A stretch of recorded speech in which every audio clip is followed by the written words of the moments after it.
grill. Because what's more romantic than reggae music under the stars with your special someone? Let's talk about why these symposiums and lectures matter. Reggae music is a multi-billion-dollar global industry, but too often the creators don't see their fair share.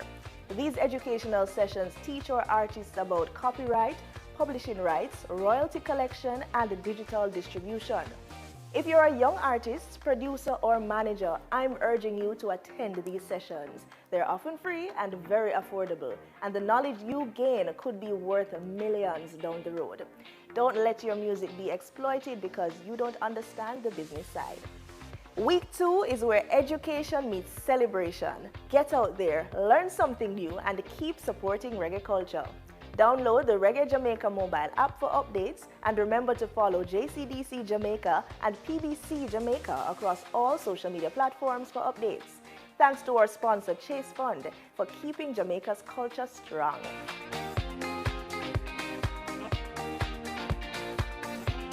And you've just watched the Reggae Month this week. Come catch the rhythm, same time next week.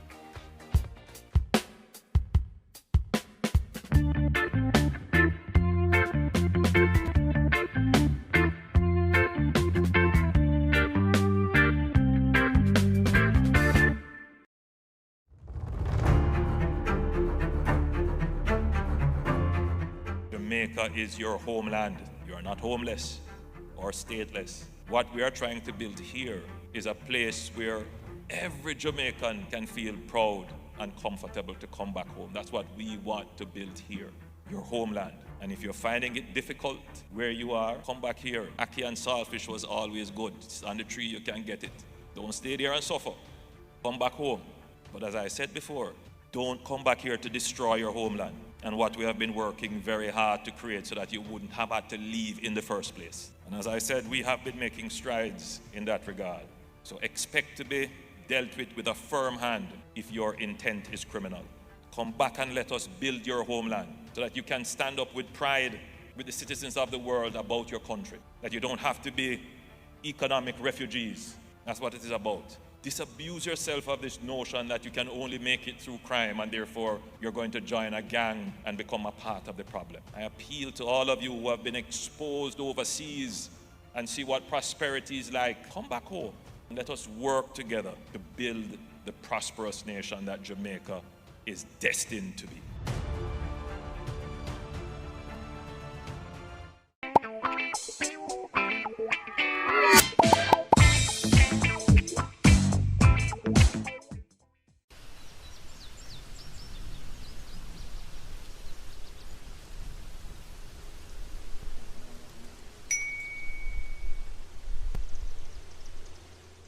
Jamaica, let's spread the word around to let the world know that we are proud to be one republic.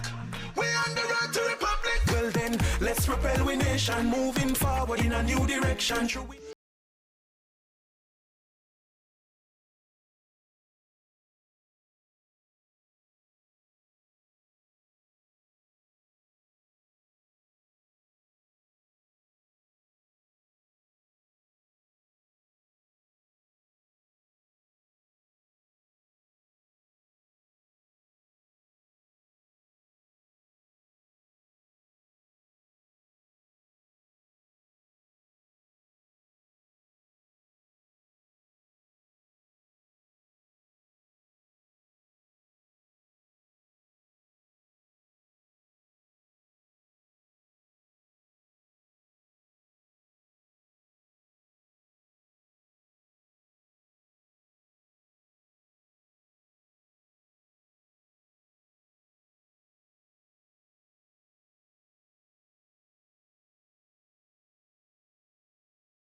and the social media platforms of the nation Barbados, VOB 92.9 FM, and the Facebook platform of the Caribbean Media Corporation. Tonight we are broadcasting across the region thanks to our media partnership with the Caribbean Broadcasting Union, to NBC, St. Vincent and the Grenadines, Public Broadcasting Corporation of Jamaica, Newsroom Inc. of Guyana, and ZIZ Broadcasting Corporation of St. Kitts and Nevis. Also, Flow 1, Channel 99. Good evening to all our viewers across the region and internationally. With just 1 year left before being constitutionally due, the 2026 general election was called on January 17th and scheduled for today, February 11th, allowing just over 3 weeks of campaigning for those stepping into the ring. Parliament was dissolved on January 19th, and nomination day was on January 27th. Early voting for the staff of the Electoral and Boundaries Commission and the Barbados Police Service took place on February 4th. Barbadians took to the polls today from 6 a.m. to 6 p.m. This general election was unique in that there were numerous allegations by the opposition leader Ralph Thorne of voter irregularities and political interference. To refute these claims, Prime Minister Mia Amor community, CARICOM, and the Commonwealth to function as official election observers. The 2026 general election sees 92 candidates representing 8 parties and 2 independents contesting 30 constituencies. A coalition party emerged out of 3 smaller parties made up of the United Progressive Party, UPP, the New National Party, NNP, and the Conservative Barbados Leadership Party, CBLP, under the banner of the People's Coalition for Progress. We will be tracking all 30 constituencies and the 2 major party headquarters, the incumbent Barbados Labour Party, led by Mia Amor Motley, and the opposition Democratic Labour Party, led by Ralph Thorne. Stay tuned for those live reports. In studio tonight, we have a big panel to discuss the results as they unfold. To keep them in check, moderator and journalist to my right, Barry Wilkinson. With him is the Down to Brass Tacks team of moderator David Ellis, moderator Dr. Christina Hines, political scientist, moderator Jamal Slocum, political consultant, and we have as well, representing the Barbados Labour Party, Ambassador Clyde Maskell. Also with us, political scientist and regular contributor Devron Bruce, moderator Kristen Turton, from the nation Colville Mounsey. Representing the Democratic Labour Party is Dr. Elvis Wickham. And to analyze the numbers is political analyst Kevin Eady of Kev's Politics. We'll have other guests joining us later. Welcome, everyone. Tonight's coverage of Barbados Votes, the 2026 general elections, is brought to you by Western Wholesale, service at the right price. Blue Waters, hydration in every size. Nature's Discount, get healthy with the ultimate health food store.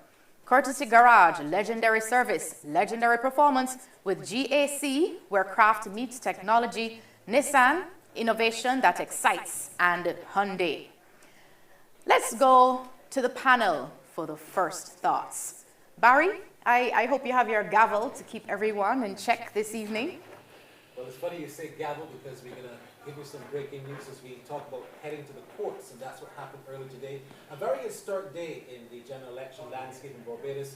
In fact, the entire discussion of the last fortnight has been a lot about the Electoral and Boundaries Commission and that very controversial electoral list.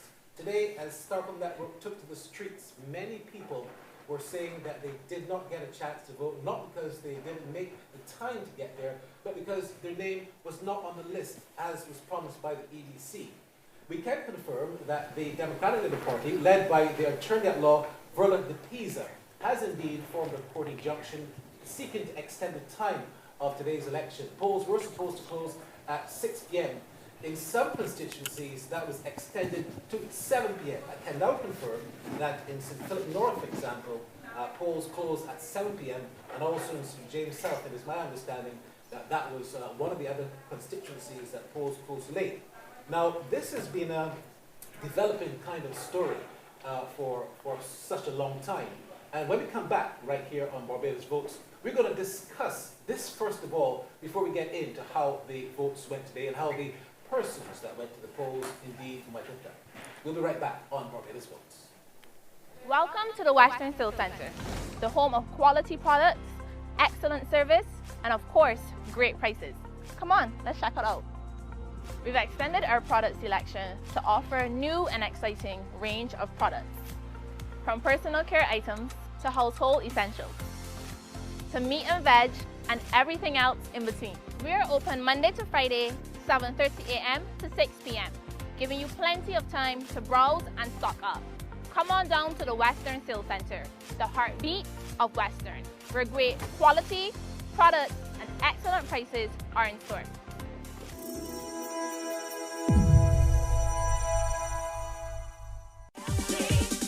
Welcome to Nature's Discount, the ultimate health food store. At Nature's Discount, we have thousands of quality products at great prices. Our popular club membership is just $50 a year, and this gives you 10% discount on everything except food items, plus weekly and monthly specials of 25% off selected products. You can join up at one of our 10 branches or online at calmart.com. BART members can join our club for half price, and we have well over 3,000 amazing products to help you get healthy. You see that? Come on, incredible, man. I wish I could do something like that. Hi, Tom. Yes, you. Are you glued to the couch, reminiscent of the old days when you were able to climb without any back pain? Weird. How you at? You could start with some exercise and some supported energy supplements. Ask about them at Nature's Discount. Run all the way to Nature's Discount. Nature's Discount has 25 locations in 10 different islands around the Caribbean. Here in Barbados, we have 10 locations throughout the island. You can find us at Trident House on Broad Street and Bridge Street Mall in Bridgetown, Carlton Supermarket in Black Rock, Dome Mall in Warrens, Sky Mall in Haggett Hall, next to Cave Shepherd in Sunset Crest, Town Square Shopping Centre in Speightstown, at the back of Hastings Plaza on the south coast, Sheraton Mall in Christchurch, and Emerald City in St. Philip. You can also find us at our online superstore, calmart.com. If you have any difficulty finding any of our locations, just give us a call at 625-9500. Please check us out on social media. Like us on our Facebook and Instagram pages at Nature's Discount. Thank you for spending this time with us. Please visit your nearest Nature's Discount store and see how we can help you get healthy.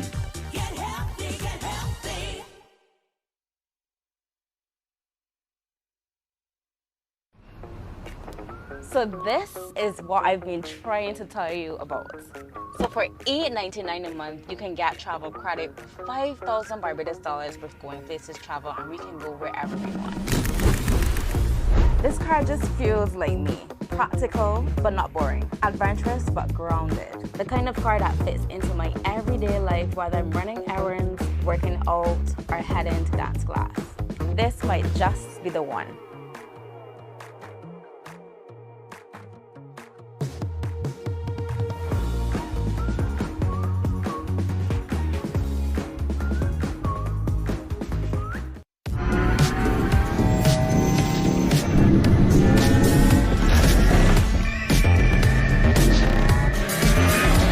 This is what the linear acceleration of new electric power feels like.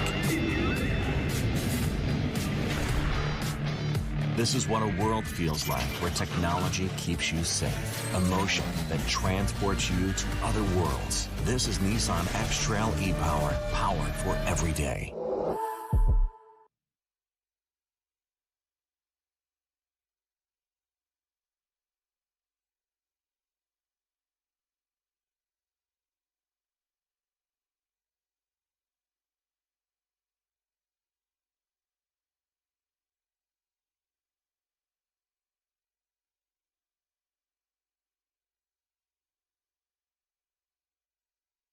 electoral list. And that played a massive part today in how people felt as we went on the streets. Starcom Network spoke to so many individuals who did not get the chance to vote, not because they didn't make it, because their names were not on the list. And that has been something that we've been discussing on Brass Tacks, generally in Barbados over the last 2 to 3 weeks. And today, it culminated with the Democratic Labour Party forming an injunction, getting time extended, and the polls, in fact, closed in most constituencies at 7 p.m. I can confirm that St. Philip North, St. James South, among others, St. Lucie, polls were indeed extended to 7 p.m. because of that controversial list and many people with their names not on, despite assurances from the EBC that they had it all covered. Now, we're going to discuss this first of all. We saw a panel.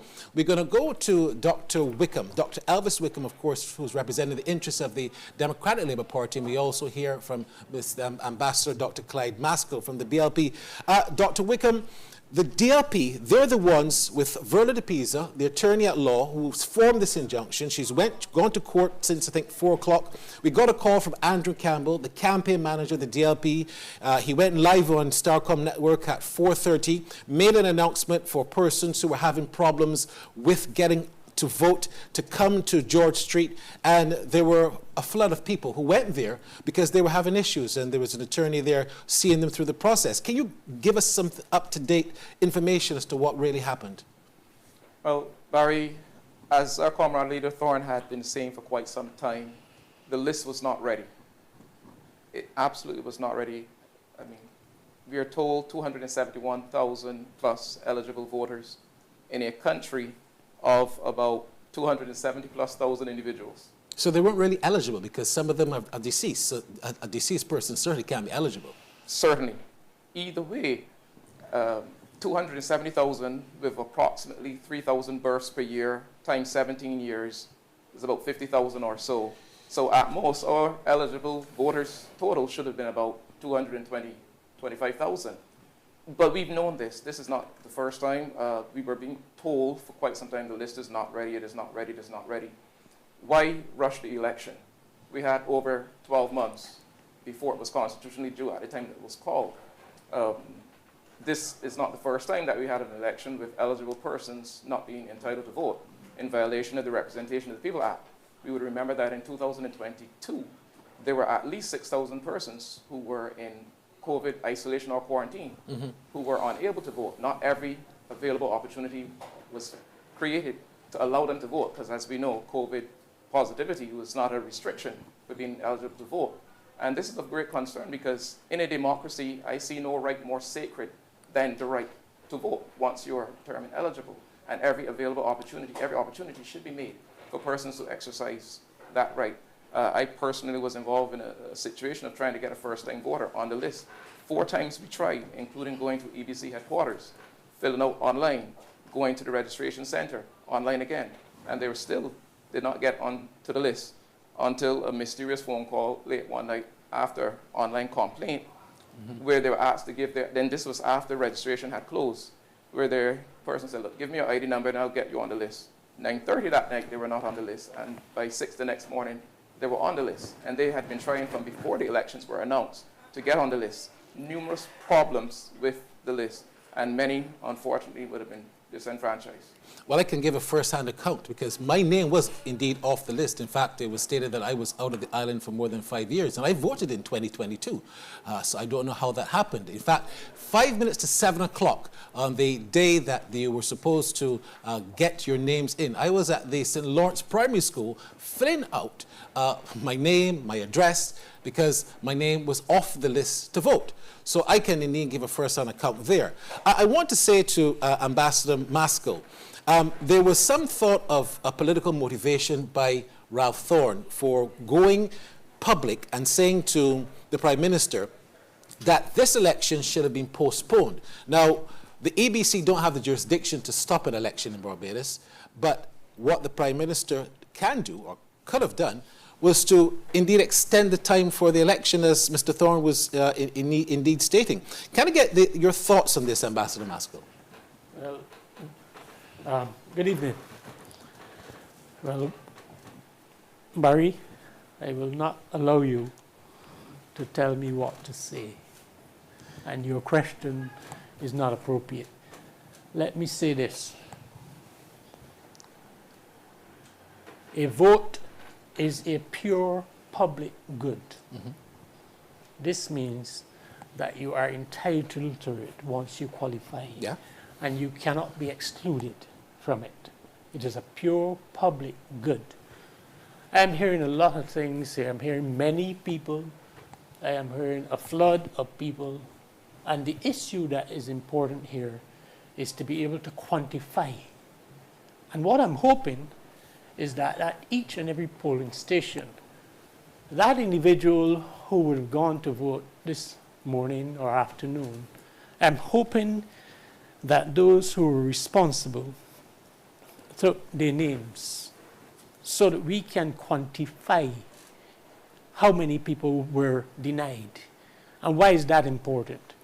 Because the ultimate political stroke here may be to suggest that because of someone being deprived of a vote in a constituency, it may affect the outcome of the vote.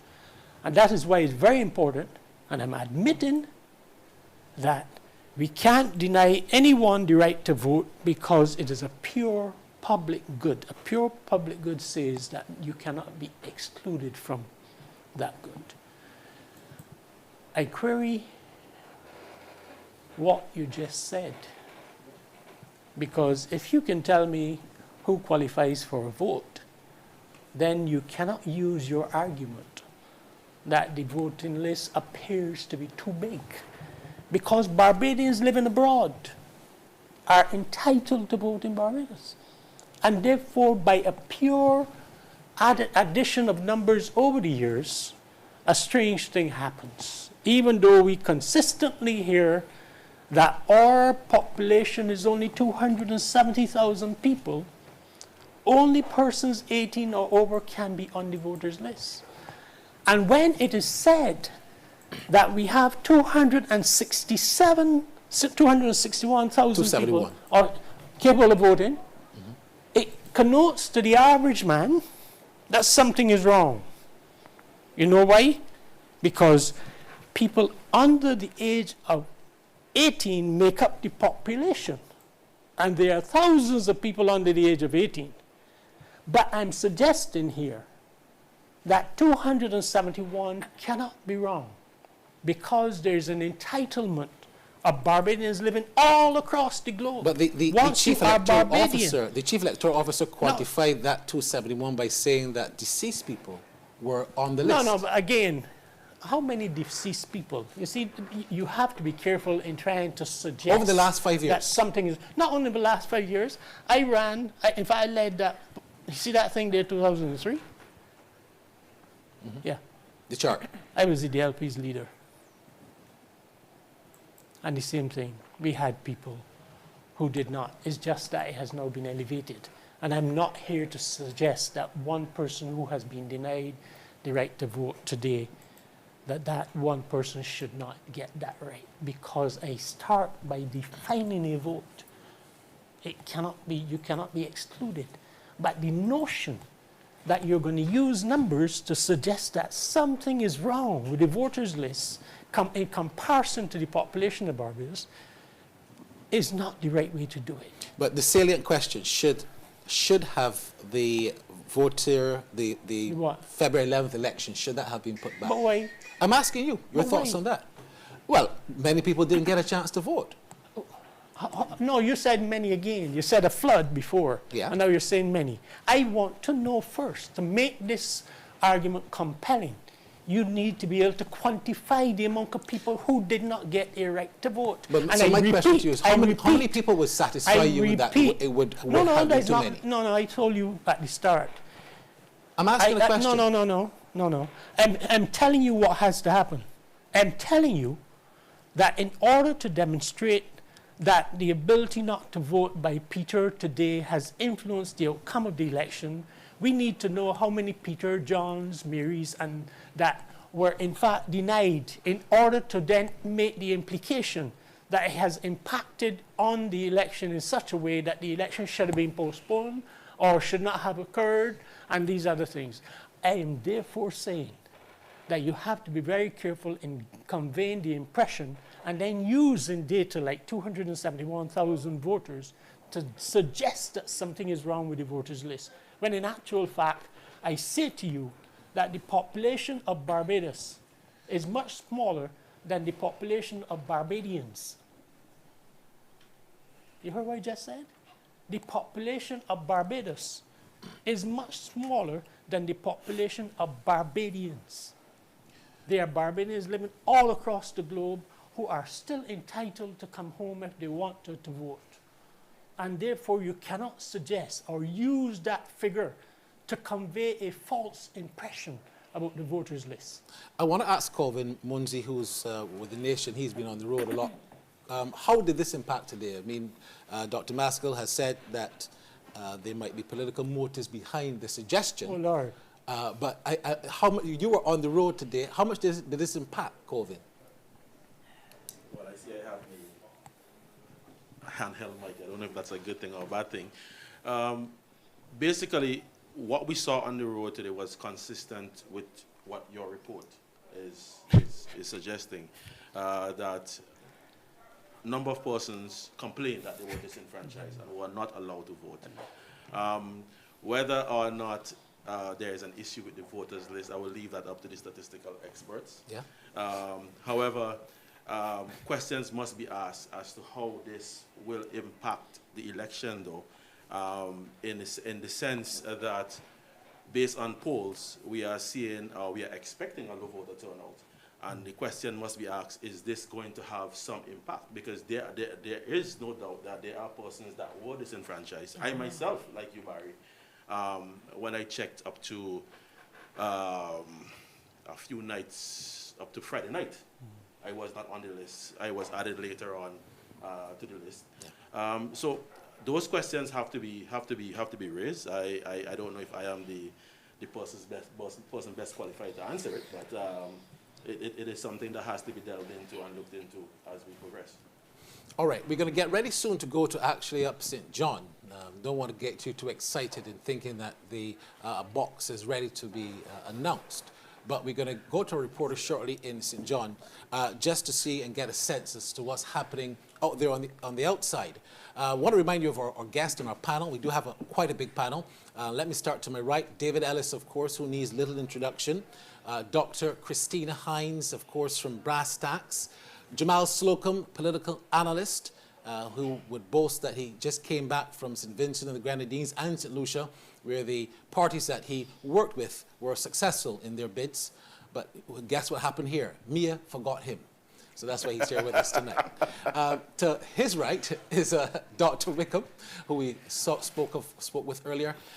You can't see the gentleman on call, but Kev Politics is our analyst, statistical analyst. As we come around, Ambassador Clive Maskell, look forward to my very fiery discussions with him tonight. Of course. And Colville Munzi, who's done a fantastic job politically. I remember the last election in 2022, we met in the gas station, and back then, just behind him was the man who crossed the floor, Reverend Joseph Atherley, who said to Colvin, I think I have a good chance in this year's election. That was then. Kristen Turton, attorney at law, will get her perspective about this legal battle. And Devron Bruce, who's done a very good job as well as a political analyst with the University of the West Indies, KFIL. Let me come to you quickly, Kristen. How much of an impact with Verla de Pisa going to court, how much of an impact legally could this really be a shake-up to this election? I'm not entirely sure that it can have a significant impact. I do think that it is important to be able to quantify the level of displacement that's being alleged, and to this point that has not really been done. But it is good to see that there was some representation made on behalf of those people who were unable to vote, and some actions were taken in order to facilitate it. My concern is that I do feel it was a bit late. I think there was enough evidence before now, over the last few weeks, to suggest that this was an issue that might arise. And I'm really surprised that neither of the political parties mobilized the legal team to field complaints of this nature, particularly from the point when the when the actual final list was published, to be able to identify people who might have been affected in terms of not being on the list or not being where they should have been, so that then more urgent action could have been taken. I want to challenge you there, though, because there was a very much a furor by the opposition leader. Yes. And the response by the Prime Minister was to bring in election observers. No. Let's stick to the actual point here. If we are speaking about people not having a right to vote because they are entitled to be on the voters list, and there is an issue associated with that, the answer to that there could be a political answer where you recommend that the Prime Minister make some type of recommendation to delay the election date. But speaking from a legal perspective, the same injunction that was applied for today could have been applied for on Monday. It could have been applied for on Tuesday with respect to those people whose names were not on the list, or whose names were in the wrong places on the list. Now, what may have been more difficult to do before today would have been the people who, for example, received circulars telling them to go to vote at a particular location, and then being told when they arrived there that they were not on that list. But even so, the idea of having attorneys at law mobilized to act promptly is something that I would have thought both parties would have been interested in if they were so focused on ensuring that Barbadians were actually able to vote, as opposed to the political shenanigans associated with saying it's this person's fault or that person's fault. David Ellis, let me bring you in here. Do you agree with that position being taken? Well, I think a lot has to do with what played out today. From all accounts, quite a number of people said that they felt that they were disenfranchised, and that would have raised the bar and the alarm to a greater degree. I'm more concerned, though, about the role of the EBC and how its image has been impacted by all that we have seen and heard in recent days, and how this has culminated this evening with the kind of discussion that we are having. We need to go back to why the EBC was formed. We came out of the Department of the Supervisor of Elections, and the rationale for having an EBC was to give us a greater sense of assurance, of fairness in how our elections were being conducted. What has happened in these past couple of days does not do that for us. And when we talk about quantifying, we would have had to depend upon the EBC to give us certain numbers. First of all, we depend upon them to tell us what went wrong. You know, this does not make sense. Were they hacked? Did they have some kind of computer glitch? Was it a manual error? The people of Barbados were entitled to that kind of information first and foremost. We are currently shooting in the dark, wondering what went wrong and exactly how many people were affected. How many people turned up to them and said, my name is not on the list, I want it changed. We don't know that. So for me, it is the image of the EBC that matters here. And remember, this was supposed to be an independent body with 3 representatives from 3 commissioners from recommended by the government, 2 by the opposition. What we have had playing out in public is the image of an EBC where the opposition people said, well, we were never invited to any meeting. You know, this is the body that is supposed to reassure us that all of them come together and make their input to give us the confidence and reassurance that we need. And that is my concern. I do not want to get caught up in the politics of it. What matters to me is that we've set up an independent body to give us a sense of reassurance. And what we have taken place this evening does not reassure us enough. That's my view. All right, let's go to Krista J. Paul, and then we're going to head to our first reporter in St. John. Krista J. Yes, thank you very much, Barry. If you're just joining us, welcome to our live broadcast of Barbados Votes. We are actually right now going to say good evening to Chantel Legal Gibson, who is right there in St. John at the Lodge School. Chantel, our first report.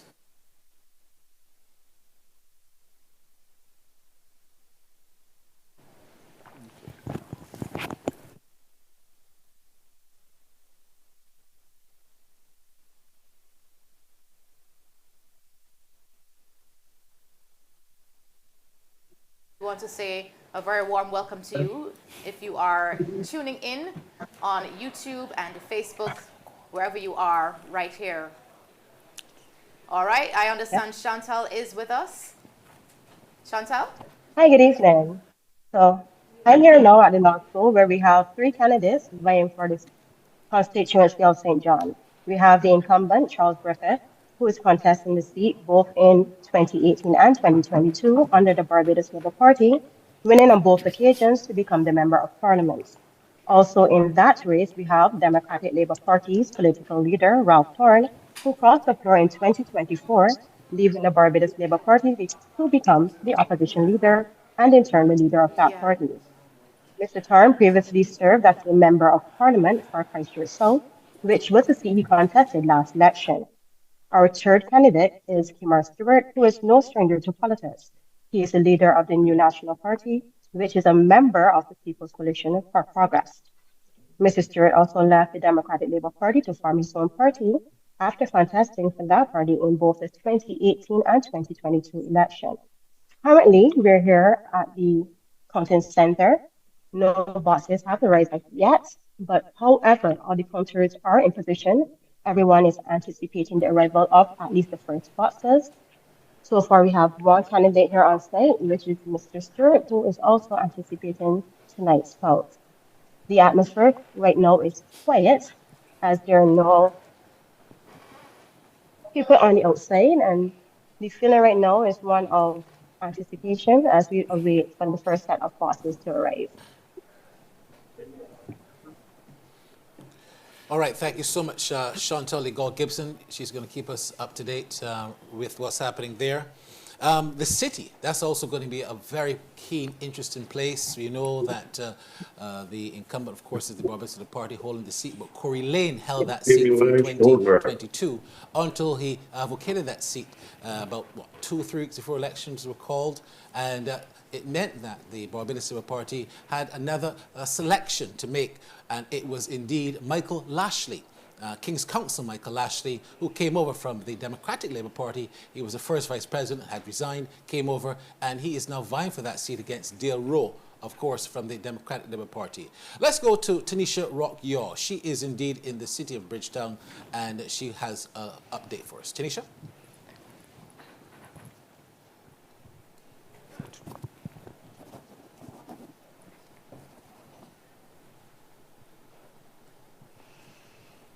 All right, just before we get to Tanisha, I wanted to ask Jamal Slocum.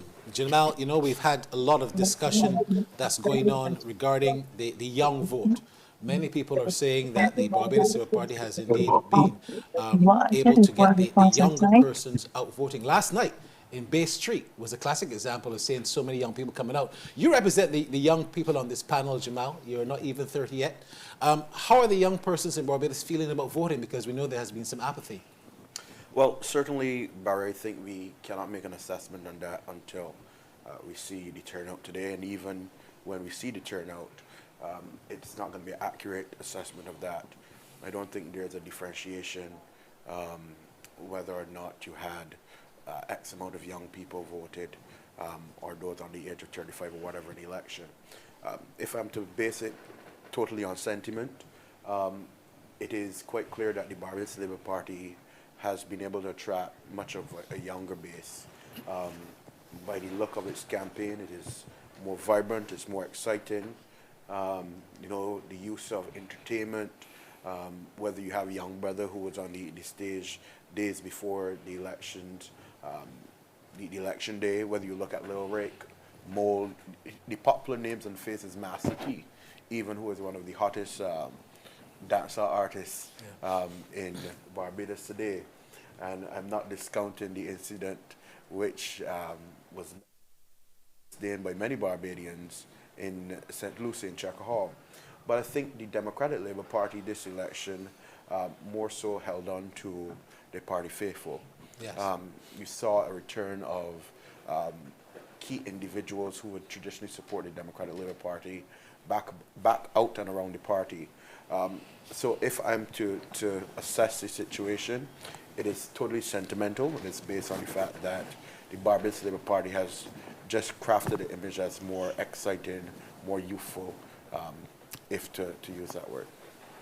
All right, let's see if we can get Tanisha Rockyon now in the city. Tanisha, are you with us? Here, can you hear me? Can you hear me? Yes, we heard you loud and clear. Okay, good evening. I'm coming to you live from the Donald Henry Auditorium, Bethel Church, where preparations are on the way for the counting of the ballots in the City of Bridgetown constituency.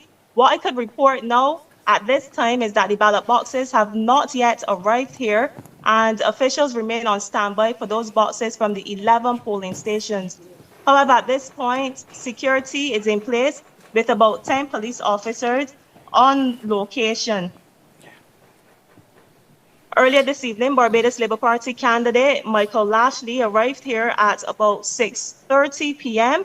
I spoke with him briefly, and he said that he's feeling confident but also a bit nervous, and indicated he will return later during the counting of the process. Now, just to give some context, Lashley is contesting the seat following the resignation of former MP Corey Lane.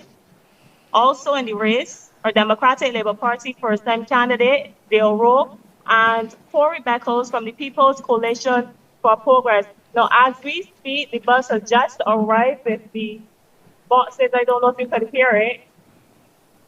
So I guess counting is going to get on the way shortly, and I will give an update as soon as I get the information. Reporting from the Bethel Church, Tanisha Rockyon, Barbados Votes.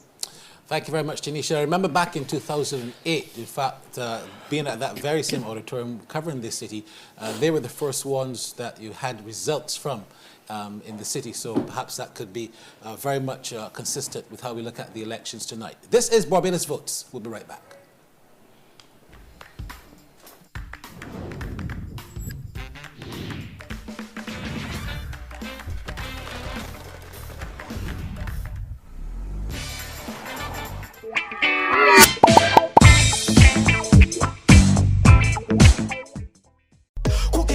Steam it, fresh so me need it. Tilapia a real fish. Cook it up and make we roast it. Farm fresh so me need it. Tilapia a real fish.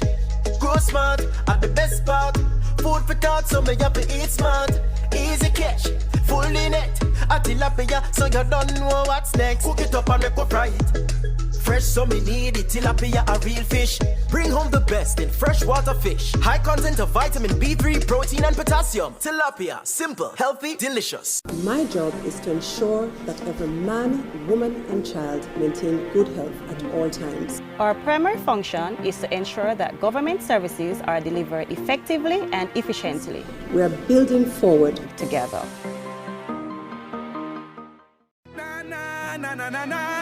We want a peace for Jamaica. Yeah, yeah. We have to be our brother's keeper. Yeah, yeah. Jamaica live good, yeah. I make we enjoy life. What we feel safe at night. Jamaica live good. I better you and I. No say we future bright. Jamaica live good. Come together as one. I make the violence the one.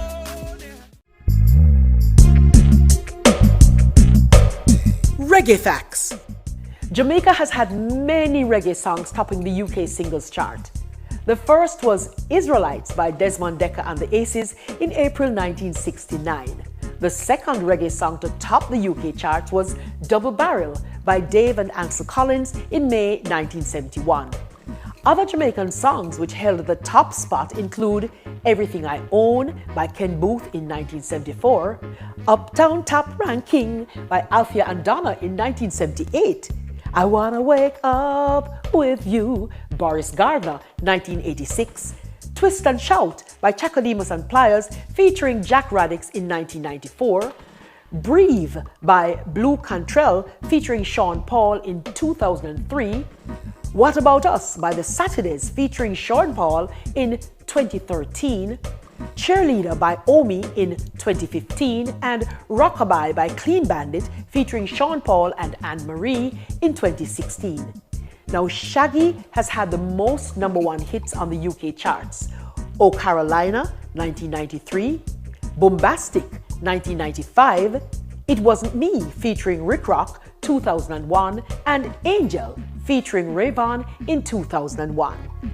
Reggae Facts was brought to you with the kind support of the Jamaica Association of Composers, Authors and Publishers, JCAP, valuing your musical creativity.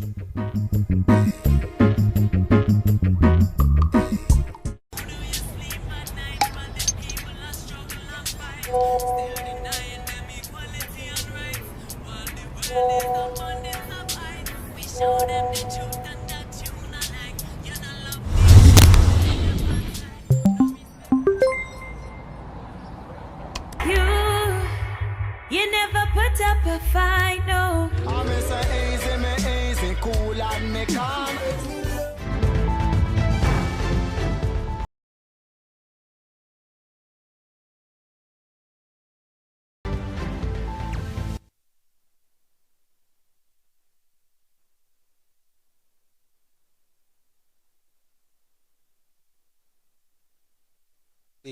Who will form the next government. In terms of how things have been going so far, we've had several discussions about the Electoral and Boundaries Commission and what has been going on. We switched the discussion just a little bit. We're going to talk to Dr. Christina Hines. She's had some very vibrant discussions on Down to Brass Tacks over the last couple of weeks.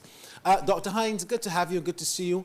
You look at the fact that I put this question earlier to Kristen Turton about the observers, the election observers, the impact that they might have had in this election. Is there a feel as to if that impact was indeed successful? Did they, do you think they would have achieved their mission of coming here to overlook the election? Well, they're only now observing the election, so they can't have achieved anything as yet. So there are a number of things they will need to look at. They'll need to look at processes that the Electoral and Boundaries Commission has conducted.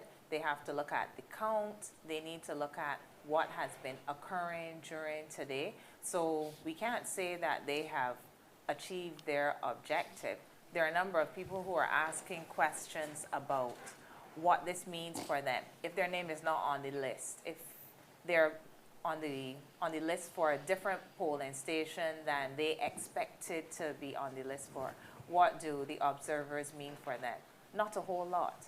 But what they will tell us is what happened during this general election.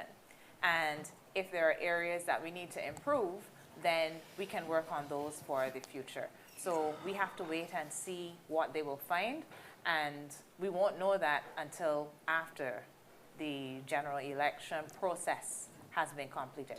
I'm looking at the election observers' rules, regulations, and the criteria that they have to form objections. Under this right to obtain information, the election observers have the meaningful observation, which depends on full access to information, if not specifically sanctioned by law, access to negotiated relevant election documentation. They have the right to look at legislation, the rules, the regulations, voter registration records, and voter station location, which they determine. By looking at this, and this is what they'll be guided by, do you think they'd be looking on and seeing what happened in Barbados today and thinking, well, it's a good thing we came? It's always a good thing when they come. I don't think it matters what they find. So they can look at a general election and find that it went extremely well. It's still a good thing to have them so that you are checking how we're doing.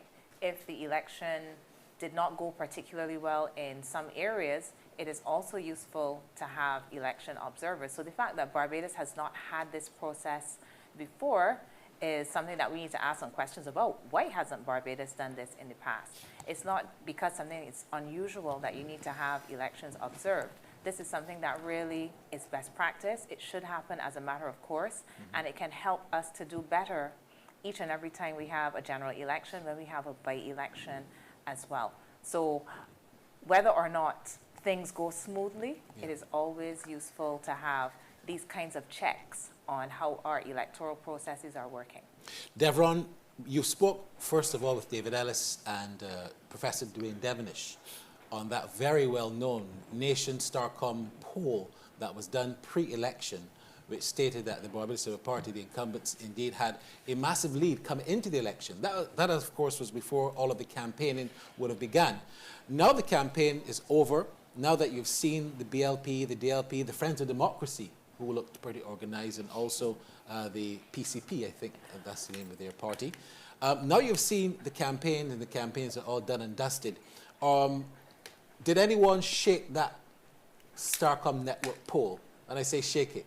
Did they shake it for the better, for the worse? Do you see any difference to what that poll indicated? Good night, Barry. And to give some context, the poll was suggested from individuals who intend to vote that the Barbados Labour Party commanded about 77% of those individuals, whereas the Democratic Labour Party is receiving about 18%. What that reflects is actually a growth in favor of the Barbados Labour Party, and we've only seen that before electorally in 1999 under Prime Minister Arthur.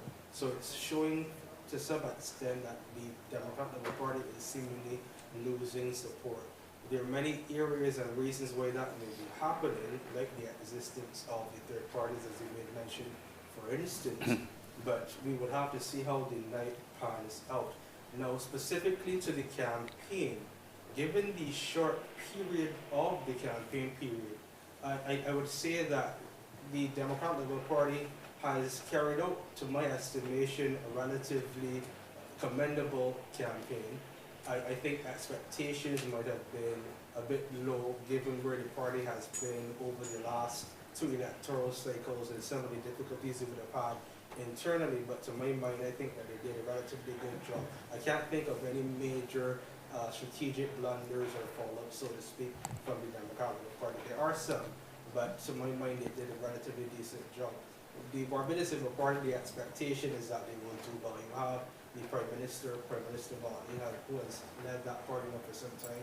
The social media influence, the money, just the groundwork of that campaign. We expect that to be the case with the Barbados Labour Party.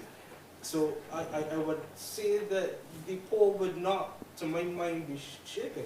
The LP, I would think, would improve, given where they are. But the extent of work that's necessary for them to do well electorally, I'm not sure whether or not sufficient work was put in during the campaign that would make a sufficient difference.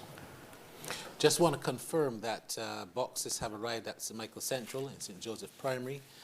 They've arrived in the city of Bridgetown. Counting will officially begin at 8 p.m., so that's in just about 2 minutes. There was a minor accident which caused the delay of boxes arriving in St. George North, and that unfortunately has put a bit of a delay there on what is going on where that is concerned.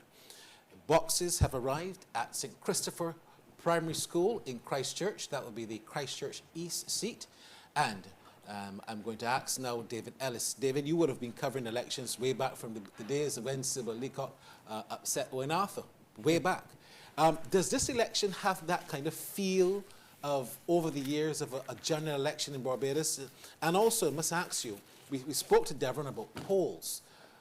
Were there polls back then, David, back in the 80s and even in the early 90s? Were there polls? There would have been polls. I think the critical question is, when exactly were the polls conducted and released? Yes. Now, this latest poll was done before this campaign began in earnest.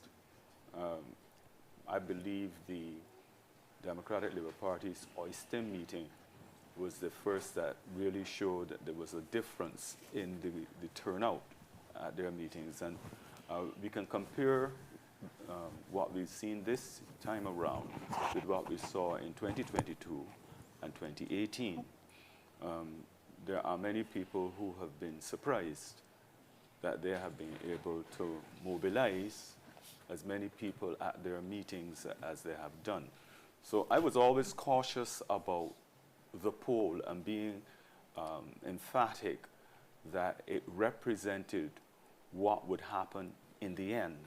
I felt that we needed to see the campaign in earnest, and then we would be able to get a better appreciation of the kind of movement one way or the next. And that's what I am waiting to see this evening.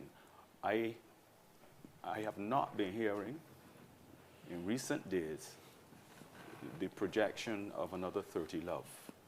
And I think it is based upon how the DLP has been able to mobilize its support to a greater degree this time around. You ask about the past and the mood. Personally, I have not been moved by this campaign, one way or the next. I have put it down to my age. I say I've seen so many of them, and you know, there's a difference today. I can stay home and watch a campaign.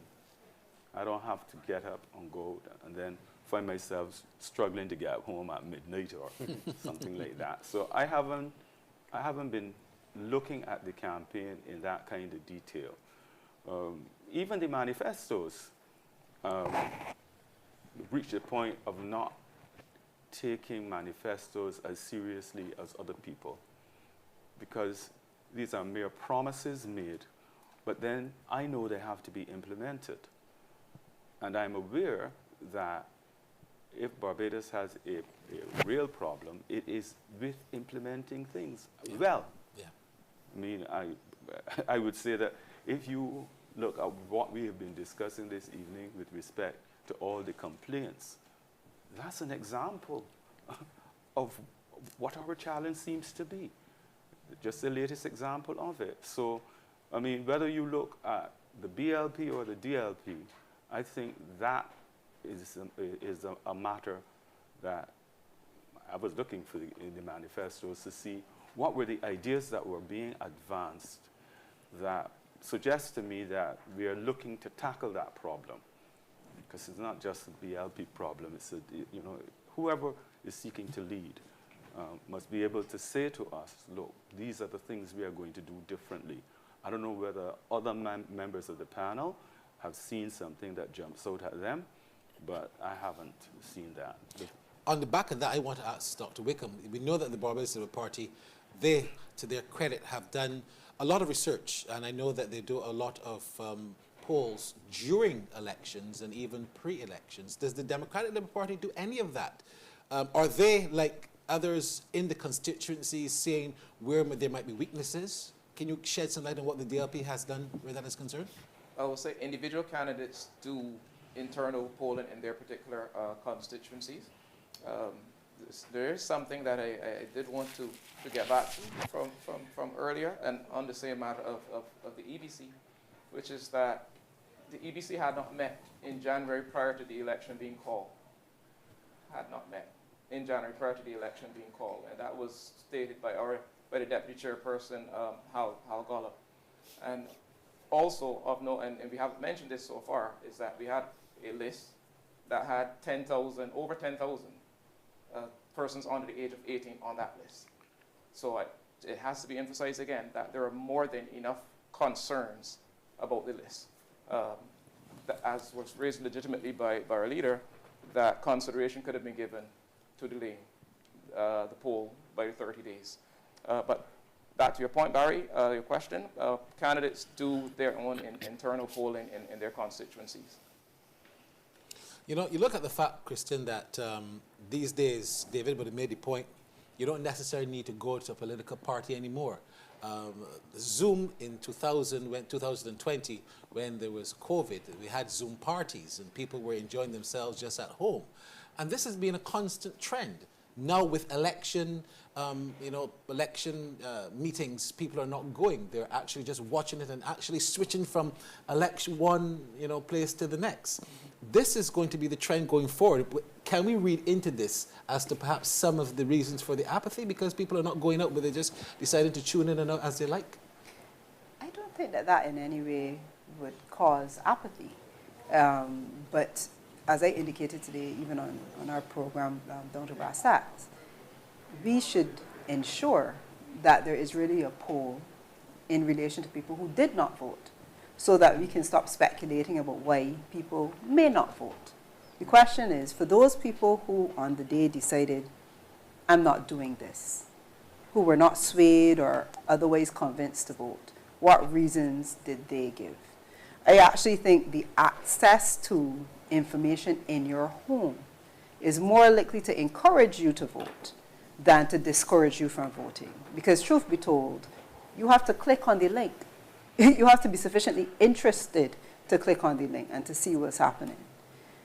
You can, if you're on social media, you can stop following certain things if you're not interested in them. Yeah. But if you are, the more you watch them, the more they appear. That's how the algorithm works. So I certainly don't think that the use of, for example, social media platforms or the use of the digital space to be able to observe to be able to observe campaigns and meetings is affecting apathy.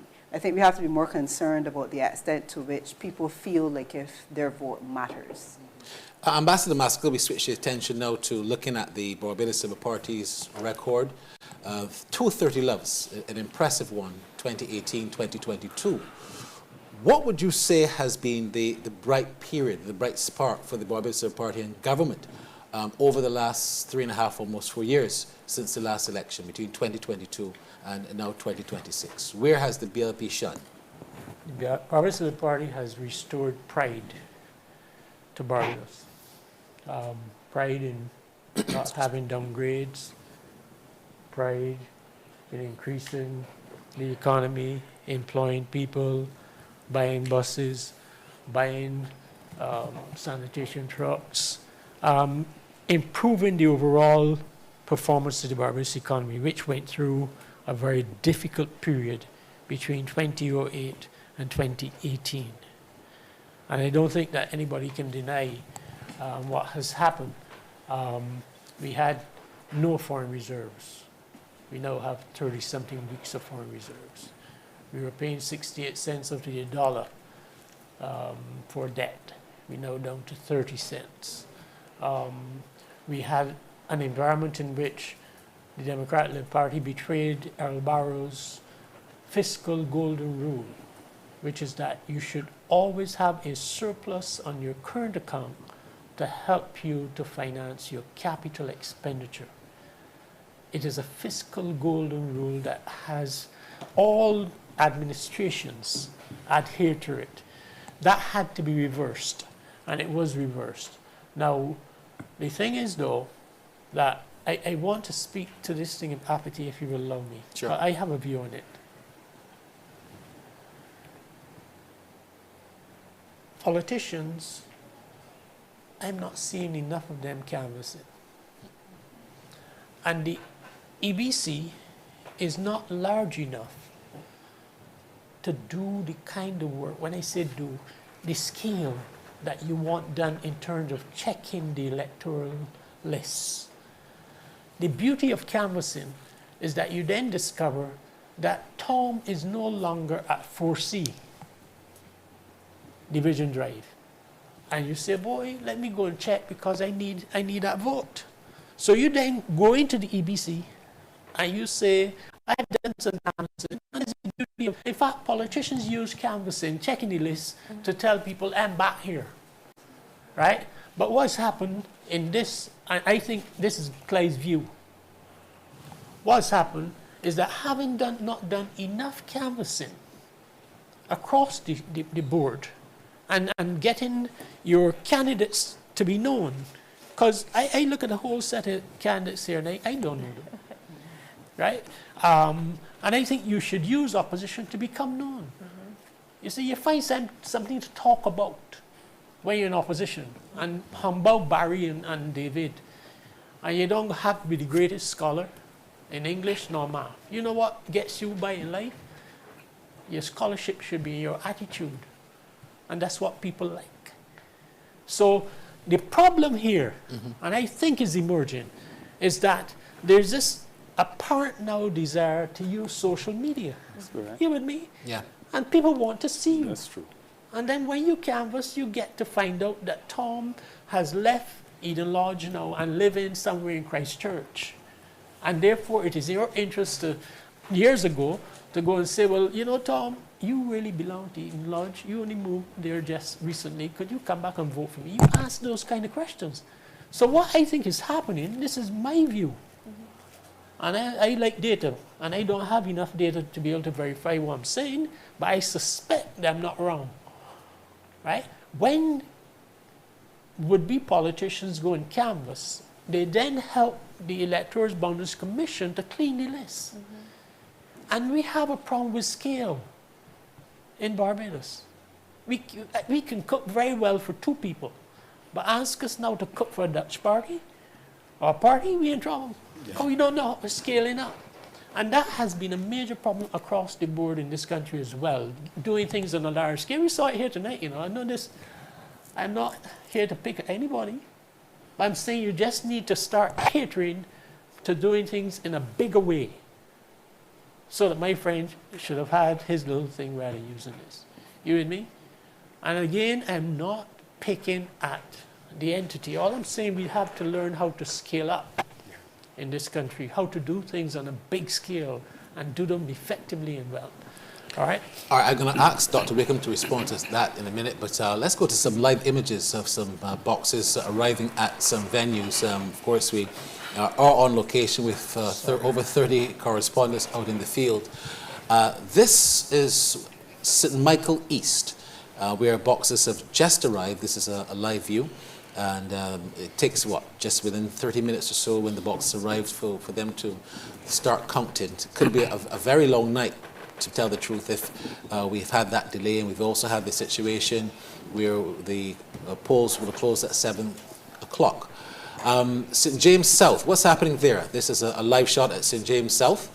Very dark, but I don't mean to say it in this manner, but they're going around the back to, no one say put the boxes inside, but this is Ellerslie Secondary School, as they are also now coming off of the bus with the boxes as well. So look, it's now 12 minutes after 8, boxes now going in. I don't think we're going to have results or some results until perhaps the next hour or so. Before we go to Crystal J, just a quick question to ask Dr. Wickham to respond to Mr. Maskell. He made the point that a lot of the young politicians are not canvassing enough. They're not being seen. We had a situation, I have to bring it up, that Dr. Ronnie Yearwood would have been working with the Democratic Labour Party. In 2022, he was indeed just came in after Veronica Pisa would have demitted office, and he was trying to build that young kind of politician to be seen. And when Ralph Thorne would have crossed the floor, there was that note or connotation that effort was indeed dug up, unspoiled. How do you respond to that, to what Clive Maskell is saying, that a lot of young politicians are trying to make a name for themselves? They're trying to get in there, be seen, canvass, but that effort might have been viewed by some people as somewhat thwarted, and people believe that to this day that caused some eruption within the Democratic Labour Party. How would you respond to that? I can unequivocally say from the time of my association with the party that our leader Thorne has he has not thwarted young persons at all. He's extremely supportive. Persons are allowed to speak freely in meetings. I do agree with the point Ambassador Maskell made that, you know, candidates in general, politicians in general, need to be out there and I wouldn't use the expression of helping the EBC to clean up the list, although I do get his point. But I do agree with that. You know, the more time you spend in the constituency is better for you as a politician, better for your party, etc. I do have to say or remind us that this election was called over a year before it was due. So yes, the EBC has a problem with scale. I take that point. But it was called over a year before it was constitutionally due. That time could have been used to get the lists properly sorted. I also want to respond to something else Ambassador Maskell made, a point he made when he said that the debt is now 30 cents out of every dollar that is being used to pay debt. I do recall Central Bank review at the end of September 2025 that it was 76 cents per dollar that was being used to pay debt, leaving only 24 cents to be spent in Barbados. So I'm not sure where the 30 cents came from. So something dramatic might have changed. Oh, Lord. Something dramatic might have changed between September and report for the end of December. Sir, Clarify that. You're making an error. You're making an error, a major error. That was taken from... No, you're making an error. Let me just correct you before you go in the wrong direction. Is a simple error.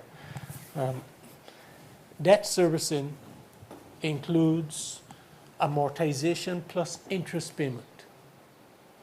This is why it appears to be. This is why it said it was 68. And then if you ask yourself the question, well, how could it be 68 when wages and salaries and goods and services and transfers and subsidies still got to come out of this, right? The reason why it is because like a mortgage, when you borrow money to build a house, the mortgage is converted to a real asset called property. It is the cost to the person with the mortgage is only the interest component. So when you do debt servicing, we also include the amortization, which is the principal payment on the loan. But technically that is taken out of the deficit. You hear me? So that when you pay a loan, you also pay back the principal. Mm-hmm. But economists take out that principle so that it kind of overstates. And that's why you can then be confused that, hey, but your debt servicing at 68 out of the dollar, but you still got 32 cents only. The only is only because you would take the amortization payment and put it below the line. So you can still do wages and salary. There are 4 categories of current expenditure: wages and salaries, transfers and subsidies, interest payment, goods and services. But amortization is included in the debt servicing, just like how we pay back a loan. But you take it out. Technically, you should take it out. So that's why it sounds like 68%, and then you only have 32. That's not true. Yeah, we treat that below the line. So in fact, when you see the fiscal deficit being quoted in any publication, it does not include amortization. All right? All right. Krista J. Paul, she has something new for us. Krista J. Yes, we're heading now to Combermere School, St. Michael Central, where we have Josue Nelson there with a report. Josue? By the way, let me check, show you where this is. Josue, are you with us? Yes, I am with you. All right. What's happening there at Combermere School, St. Michael Central?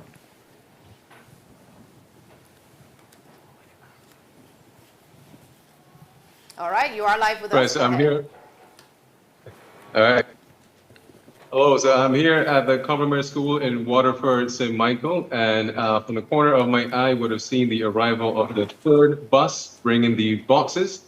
And this constituency is the staging ground for one of the more interesting stories in the political scene. Here for the 2026 general election, we have 3 first-timers in Barbados Labour Party candidate Tara Trotman, Friends of Democracy candidate Raymond Wiggins, and People's Coalition for Progress candidate Anthony Hines. Now, the more battle-tested of them is Andre Worrell from the DLP. So he would have contested in the 2022 general election under St. John.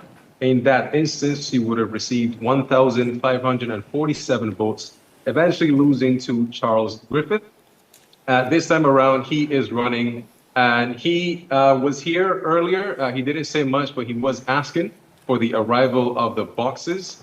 He's the only one that has shown so far. We've seen members of Tara Trotman's campaign here just waiting for her arrival.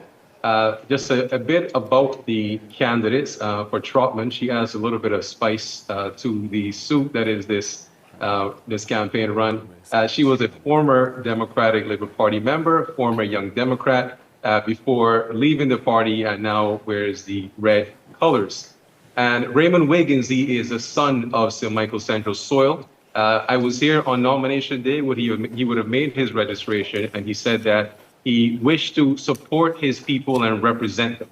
And that really is his call for election this year. And the same for Anthony Hines. He's not a son of St. Michael Central, but he is a returning national who very much declared his passion for the people of St. Michael Central, who he said took him in, and he wants to give them the representation he believes they deserve.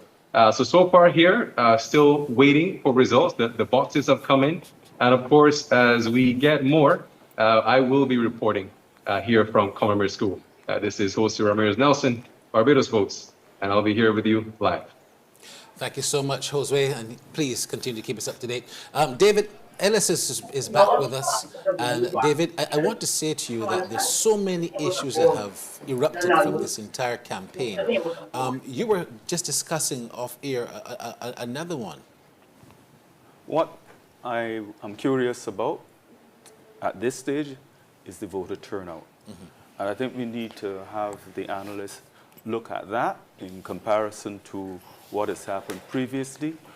And we need to get some sense of what we've been hearing about the voter turnout today. All right, look, let's head up north. Let's go to St. Lucie. Christy J, who do we have in St. Lucie with us? Yes, we have Jason Bell. Jason, are you with us? Good evening, everyone. Can you hear me? Loud and clear. Loud and clear. Hearing you and seeing you. Oh,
who are here just discussing the day's activities.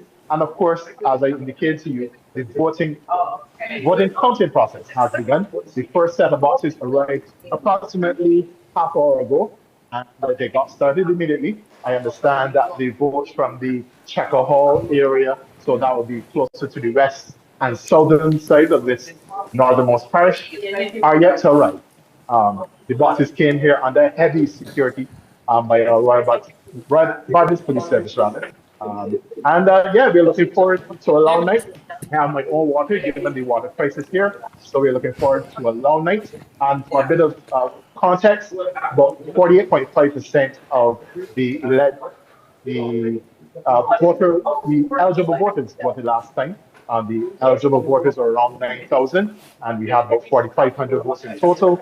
And the incumbent, Peter Phillips, defeated Berla de Pisa, erstwhile leader of the Democratic Labour Party and candidate for St. Lucie, by about 1,000 votes. We're looking forward to a much closer race this time around. For Barbados Votes, this is Jason Bell. All right, thank you very much, Jason. They're in the beautiful parish of St. Lucie at Darrell Jordan Secondary School, where counting has begun. And we must say a big thank you to our advertising partners for Barbados Votes 2026.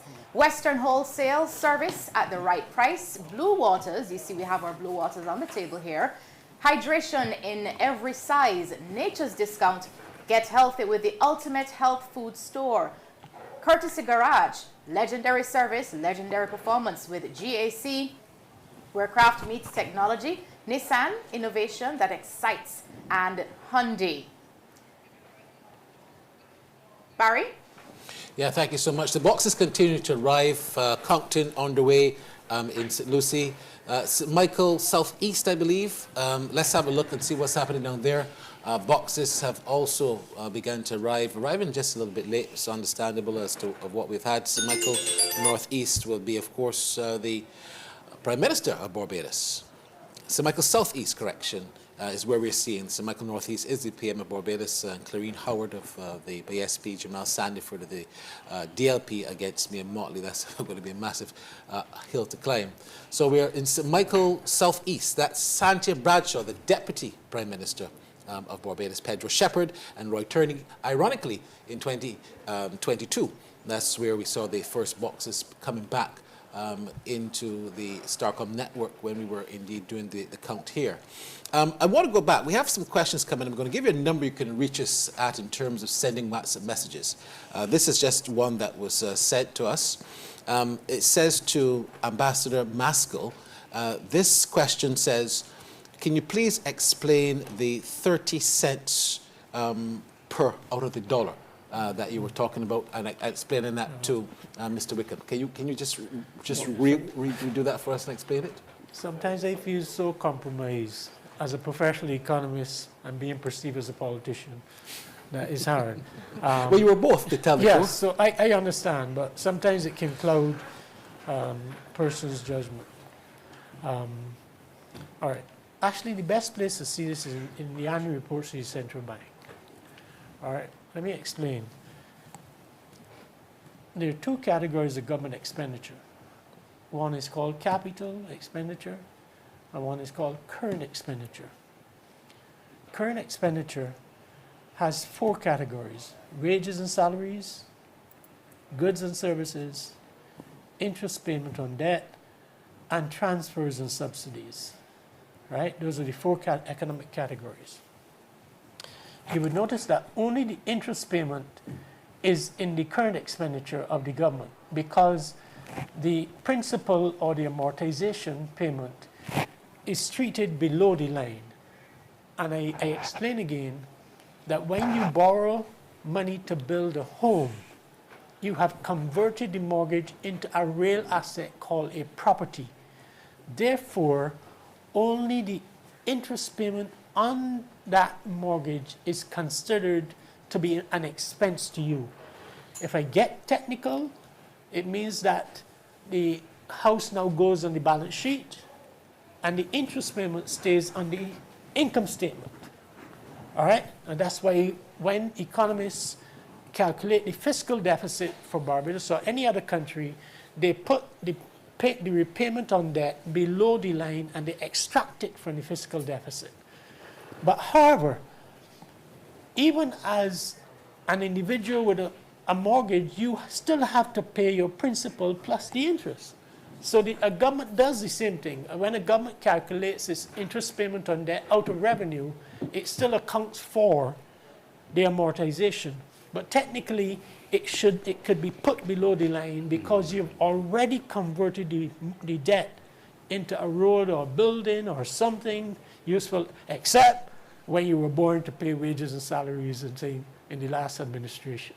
You understand? Which you don't want. Anytime you're borrowing at home to pay a utility bill or to buy food, you're doing something wrong. If you're borrowing to put on a room, it means that you can amortize that borrowing across 40 or 50 years because the room is going to last that time, right? And that's the reason. So even when we say that we're taking 68 cents out of the dollar, it includes the principal on the loan as well as the interest. But technically, we can actually back out. If we were getting technical, we can back out the principal and put it down below the line. So that's why it would appear then as though when you do your expenditure, it would even go over the dollar. You with me? But Barry, I still think it is very important for us to talk about the voter turnout. We haven't had a chance to talk about that. I would love to talk so about far, it. and I think a number of people here want to hear a bit more about that. It is crucial in this discussion this evening before the results start to come in. Yeah, we would love to hear about the voter turnout. Colville is a good man, you're a good man to go to, because you were on the road all day. We had crews on the road as well. Philippe Amy, Chantal Legault Gibson, and Adiel Beezer, who we're going to talk to a bit later on. I was also out between 6 and 8 this morning, and I must tell you that the turnout looked to me like it was very snaily and very slow and low. But I was not out after 8 o'clock, so I don't know if that continued, if that trend continued. You were out a lot. Was there were there long lines throughout Barbados at the polling stations today? I, like you, Barry, would have been out just for the early morning up to mid-morning. So I cannot speak equivocally to the turnout past that time period. But like you, I did observe that, especially in St. John, persons trickling in, especially compared to 2018. You saw that was good. Very long lines, persons from as early as Minister 6 getting there. There was no comparison this time around. Very, very slow trickles for the mid-morning votes, the early morning vote, sorry. As I said, you'd have to defer to someone else that would have captured those voters that came just close to the end of work and see what that turnout was like. I want you to send us your WhatsApp messages. We can now take your live messages at 1-246-826-5827. We have a number of persons who are commenting on the YouTube who are watching from Canada, from England. 826-5827. That's 826-5827. You can send us your messages to the panel.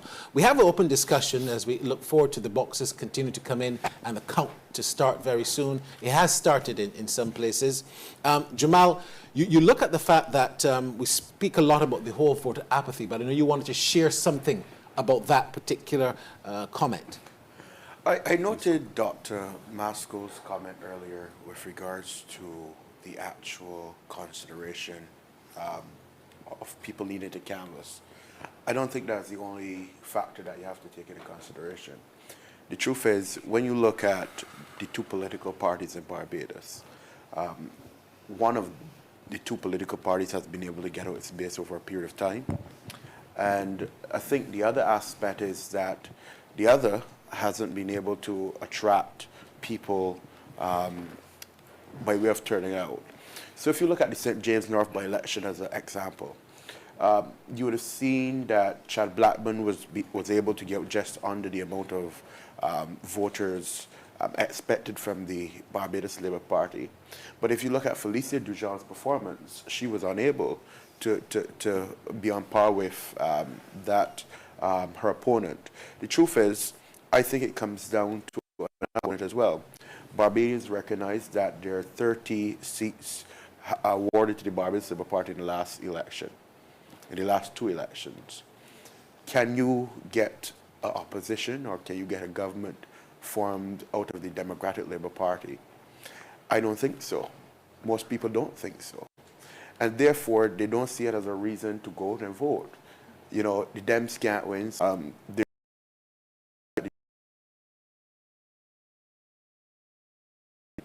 So therefore, Barbadians also don't see it as a necessity to go out and vote for the opposition, even though they may have concerns about what is happening in the country. And therefore, with that being said, because they are also concerned with what's happening in the government, they're not going out to support the government of the day. So you have a challenge where one political party is losing the confidence of Barbadians, and the second, you know, Barbadians are not able to trust them as yet. They don't feel confident in them either. And I think that must be taken into consideration. Yes, the concern about canvassing and politicians being able to go out there and get familiar with their constituents. We see them all over social media. They go out for a couple photo ops to say, yes, they were there. But Barry, even I want to touch the matter with regards to the EBC as well. I agree in principle with Dr. Maskell. The deliberate use of vague quantifiers to draw some form of a conclusion. It is not evidence, it is the construction of narrative. And I think that we must avoid doing that.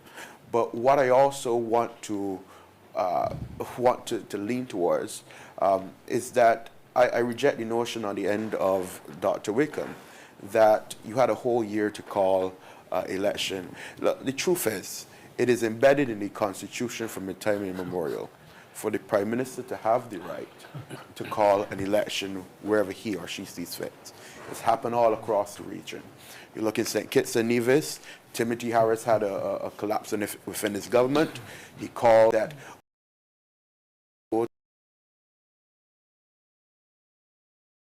Constitution. It is a constitutional right afforded to the Prime Minister. And if we look at the reality, Constitution at the time. I think a very important question here is the extent to which the way things are done in Barbados, to what extent are they undermining people's faith in the system? That is a crucial question. And if you are going to be able to win a majority of the people who have voted, but you have far more people who have stayed away from the polls than have actually voted, then what kind of environment are you creating? I'd like to hear Deveron Bruce on that, because I think we need to talk a bit more about that voter turnout issue. No, what I would say is that had you looked at turnout over the last couple of cycles, you've seen a steady decline in voter turnout in Barbados. There's several reasons why. I think Jamal is spot on when he spoke to the political party being weak, that being the Democratic Labour Party, because his assistants support him. The Barbados Labour Party at no point has fallen under 40% support. Even 1986, where people talk about only winning 3 seats, they won 3 seats with 40% support of Barbadians. If you look at the Democratic Labour Party, they fell under that 40% in 1999. They fell under 40% in 2018. They fell under 40% in 2022, and they will likely fall under 40% tonight.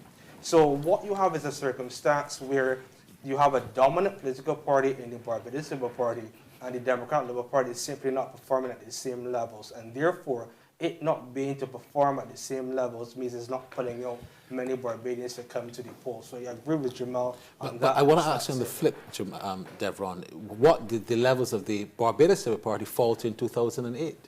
Pardon me? The level of support. What were the levels of support for the Barbados Labour Party in 2008 when they lost? What was the level of support? Oh, they lost with 48% of the vote. Yeah. So they've been able to keep their base and more Barbadians beyond their base supporting them. So they've always done well.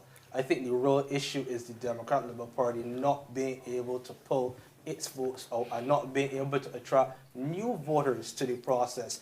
Not saying that the Barbados Labour Party is not losing, I don't want to say support, but the love aspect, because I'm saying you may very well see a loveless landslide tonight. Barbadians continue to support the Barbados Labour Party, but it is not out of a great admiration. It is simply the fact that they don't have a viable alternative in many instances. So I would caution. And you're using that thought process based on what? Based on the poll. So you're seeing an increase in support based on the poll that was done in January.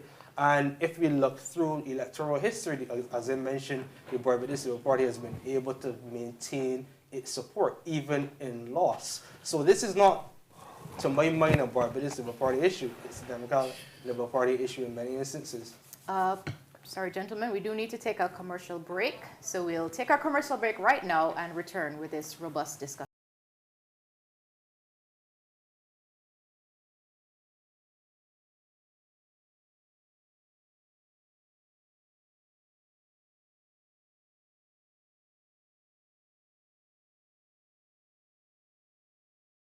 Welcome to the Western Sales Center, the home of quality products, excellent service, and of course, great prices.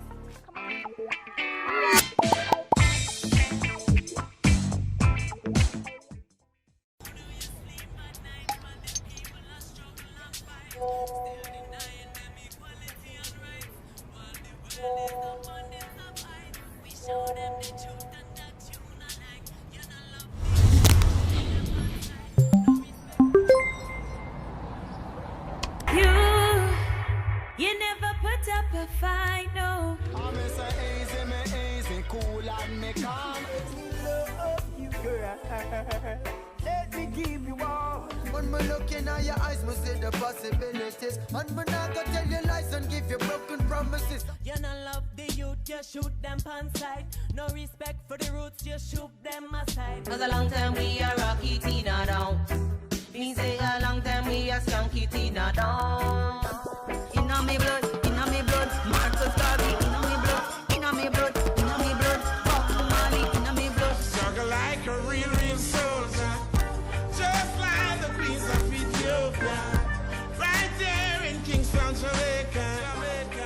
Street to Princess Street.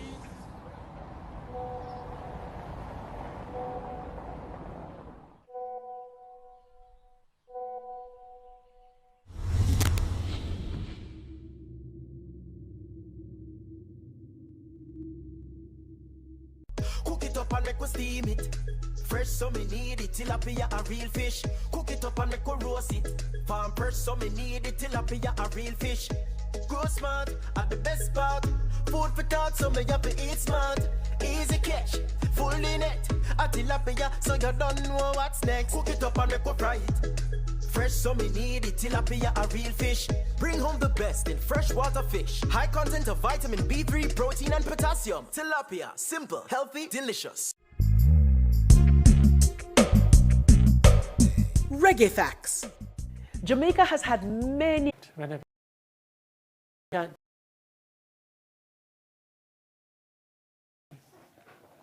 even if you feel, it doesn't matter how you feel. That's the nature of the politics, the political landscape. I was pointing out though that we had 3 elections in 8 years between 1986 and 1994. All right? And nothing has really changed. I think we're just in a different environment. And the attitude towards politics is simply a reflection of what we are seeing among our young people. You understand? An indifference and a lack of appreciation for the things that others fought so hard for. Even the appetite for education is not there and has not been there for a long time. And Christine, you would know that on campus there are 4 females to every 1 male. Yes.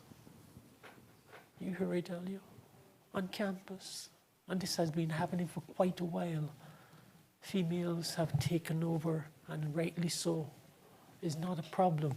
What I'm saying, until you can encourage, we have more, and I won't digress a little, we have more males than females taking the 11+ exam every year, you know. Mm-hmm. There are more males under the age of 25 in Barbados than there are females.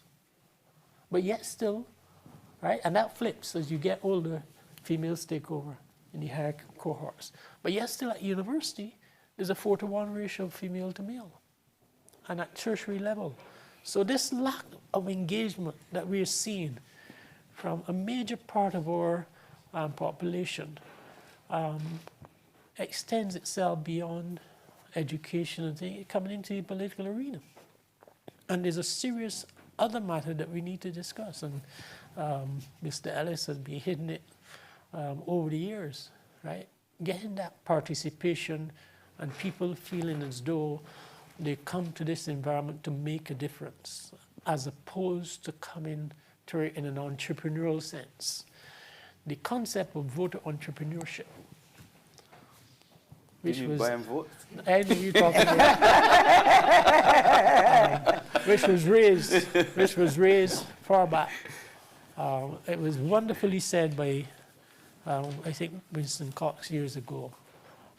It's something that we need to look at in terms, because especially the males in our society need to become a lot more engaged in those things that they consider irrelevant, because we need to be able to show them the relevance of these things, right? Because the country has to go on and it has to live much longer than we think.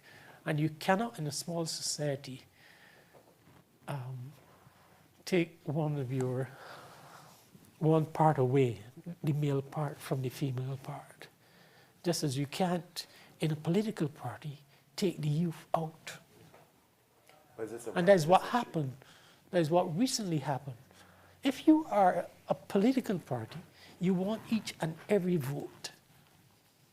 But you can't separate it. You can't allow all the individuals in your party to have such a say that they allow you to separate.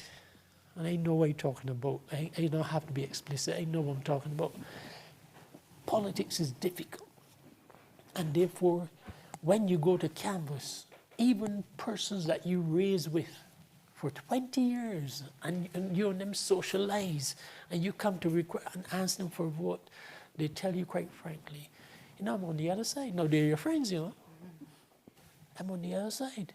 Now, you would think that because you've had such a close relationship with these individuals, that your ability to get their vote should be easy.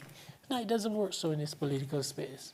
But it doesn't work that way. So one of the questions I think we need to look at is the extent to which non-participation then translates into an absence of motivation and mobilization to achieve national goals.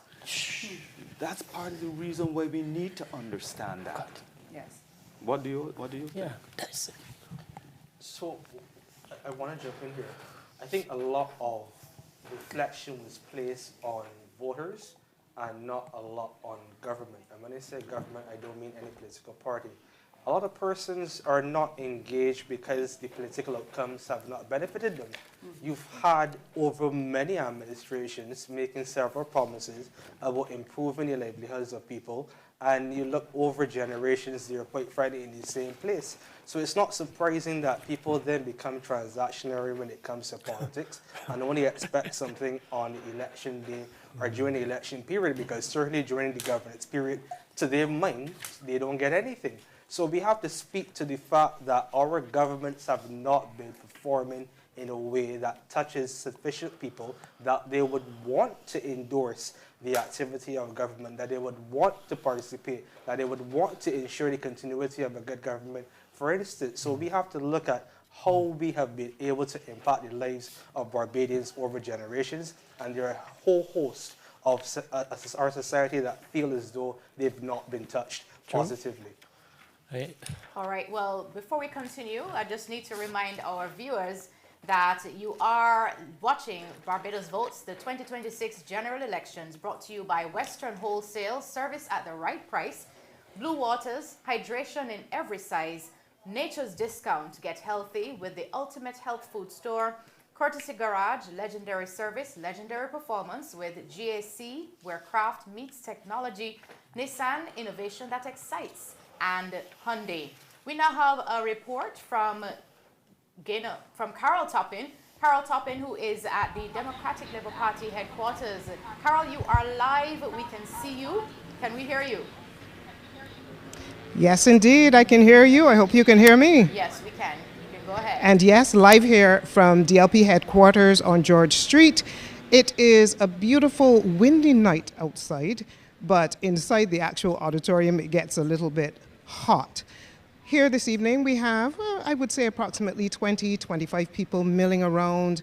From the time we got here very early this evening, you know, there were some people here as well. Some have moved on, others have come in. Lots of conversation about what's to happen, a lot of anticipation about the possibility of winning several seats. So that is the atmosphere here. We actually have a bit of a watch party going on behind me where people are following everything that's happening and just awaiting the count, the results to see what will happen right here at DLP headquarters. Will we get more people coming through? It sounds that way in talking to some of the individuals who are gathered this evening. And as I said, there's a sense of hopefulness. There's a sense of anticipation. There's that waiting. And yes, so we'll be here with you live from DLP headquarters, George Street in Belleville. I'm Carol Toppin for Barbados Votes.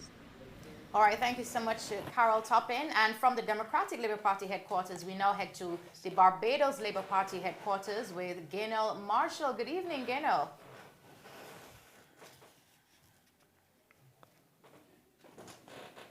Is Gaynell there? All right, Gaynell, Gaynell isn't quite ready, but we are hoping to hear from her soon, right here in our coverage of Barbados Votes. Barry?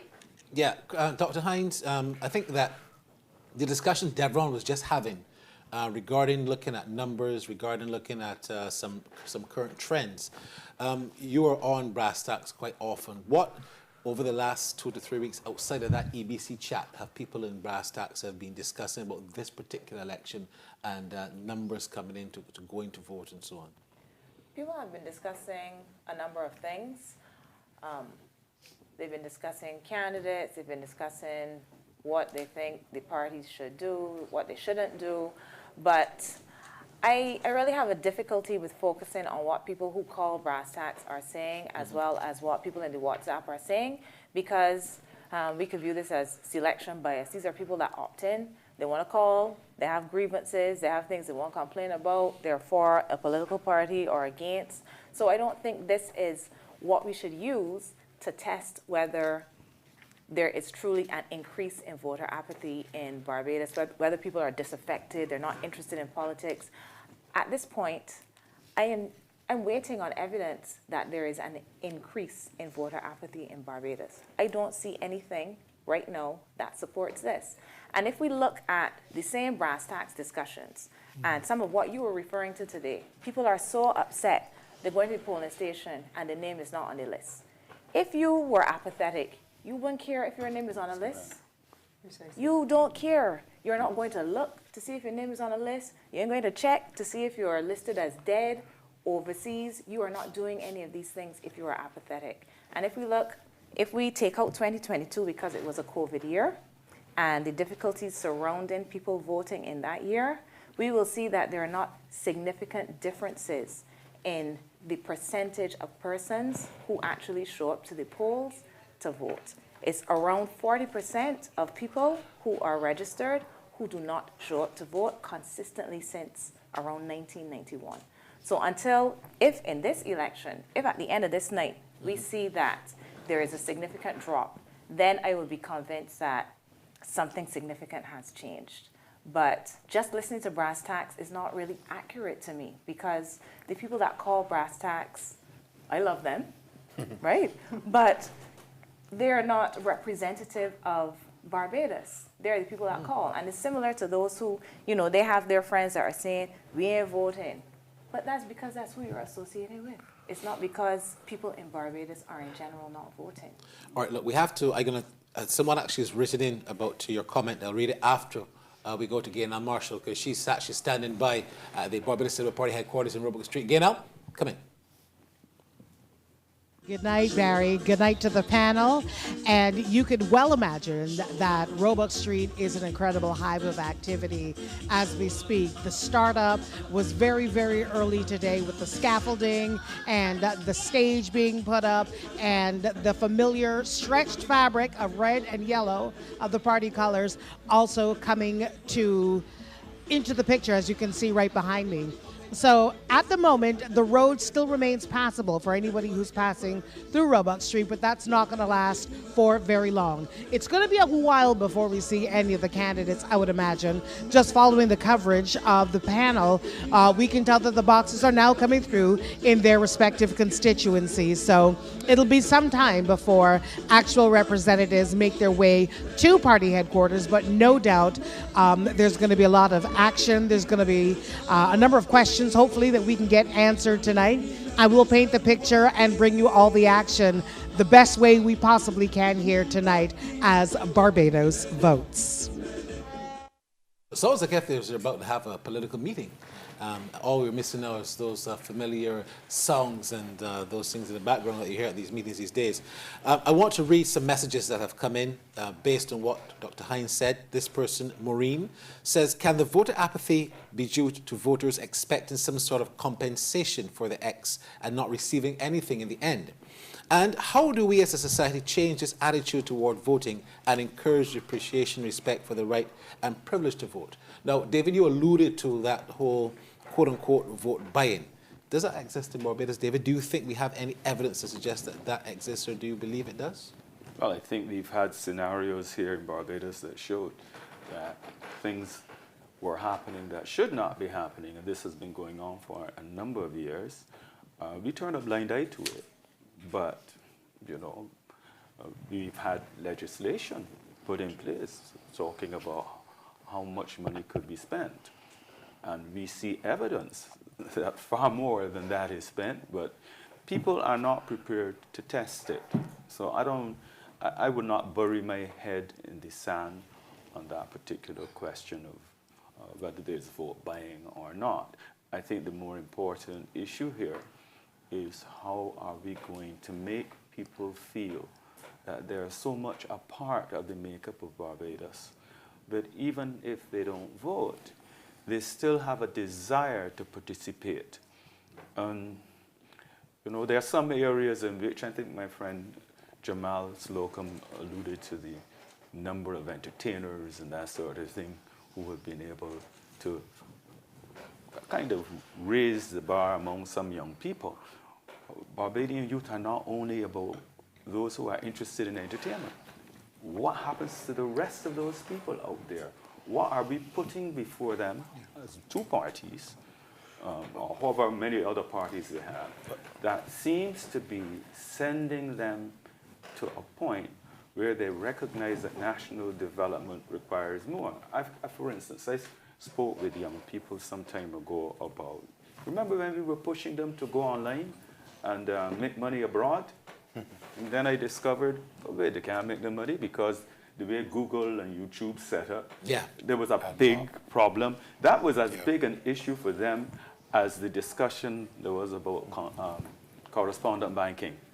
Up to now, I have not heard that we have solved that problem. These are some of the ways in which you want to be able to energize young people and to get them to the point of being innovative, and that we move away from the traditional way of trying to move forward, because we all know tourism is it, but we need more than that. I think, David, there has been a cultural shift that we are not willing to acknowledge. I think in post-independence Barbados, and I'm not speaking from a position of experience, by virtue of my age I can't suggest such, but I think from understanding, you know, in a post-1966 period, you had a more conscious Barbadian, you know, very much understanding of the challenges that Barbadians would have faced, you know, coming into independence, and free education was something that was valued. I think Dr. Masker, you spoke about that earlier, and what it meant for the average boy in a community in Diamond Corner, or the average man in a family in Gaw Hill who could not afford to send their child to secondary school. So there was that value in education, as Dr. Masker said. Things come easy today, and there's a hype that is associated with a lot that is happening. So it's just not the ease, it is the culture that surrounds the ease. You know, it comes down to people, how do you get money? Let's forget elections a minute. You know, there's the big chains in society now where boys are wearing these big gold chains. It sounds to say, make money, make it quick. You know, shoot up this and shoot up that. It is a cultural shift, but it doesn't only exist in Barbados. No. It is something that I am seeing regionally. Now, believe it or not, we are in a much better position than some of our brothers and sisters in the Caribbean. You know, when you go to a political meeting in Barbados, you find people sitting down watching the political meeting. You find people actually sitting down listening to what the platform speakers are saying. In other Caribbean islands, if you do not fly in the big international artists, you can't pay a sing. And that's the truth. You know, we saw in St. Vincent and the Grenadines just recently, Shensia versus Massacre at the final rally. Didn't Vibes Cartel come in for? No, he didn't come in, but he made a video at the end for Prime Minister Gonzalez, former Prime Minister Gonzalez. So, I mean, we are still a little more subtle than other Caribbean islands, but I still believe that there's a lot left to be desired. One thing I'd like to also add, and it's important for us to delineate a little bit more, is the conversation. I heard Verla de Pisa speak about it in 2022 about a reset. The society needs a reset. You hear Prime Minister Motley speaks about a new national consciousness. You know, people in the US talk about the woke culture and these things. I believe that in the global context, there are a lot of challenges that people are experiencing with governance and with political figures, political actors, and we can't shy away from these issues. Look at Donald Trump versus Kamala Harris. You know, there's a lot left to be desired. Now, the truth is, if you look at the Democratic Labour Party's campaign, you didn't see any major Barbadian soca artists. There was no Mo, there was no Lead Pipe with Tech Charge, Jordan English snapped last night in Bay Street. The Democratic Labour Party chose a gospel artist from Trinidad and Tobago.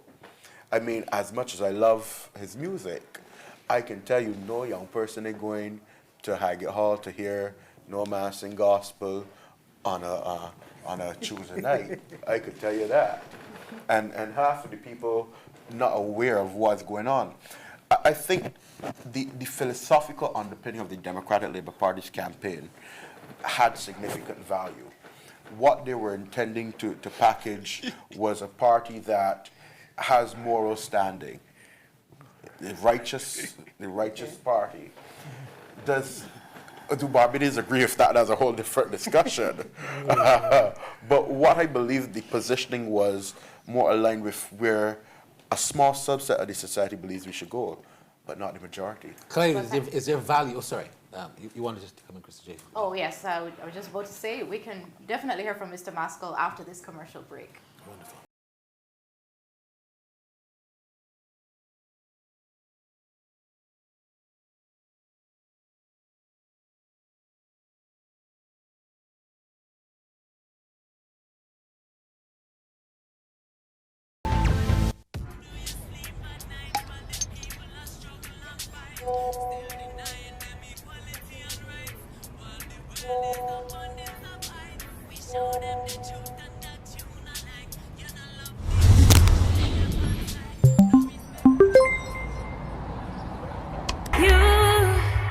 You never put up a fight, no. I'm so easy, cool and me calm. Love you, girl. Let me give you all. When me looking at your eyes, me see the possibilities. And me not gonna tell you lies and give you broken promises. You no love the youth, you shoot them pan side. No respect for the roots, you shoot them aside. Cause a long time we are rocky Tina down. Means say a long time we are skunky Tina down. Inna me blood, Marcus Garvey. Inna me blood, inna me blood, inna me blood. Bob Marley, inna me blood. Struggle like a real soldier, just like the Queens of Ethiopia. Right there in Kingston, Jamaica. From King Street to Princess Street.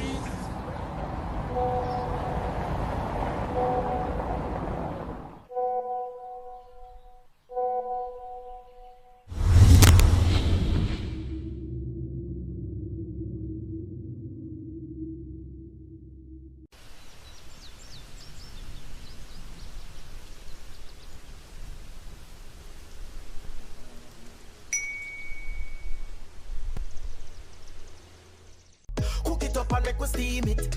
Fresh so me need it, tilapia a real fish. Cook it up and make we roast it. Farm fresh so me need it, tilapia a real fish.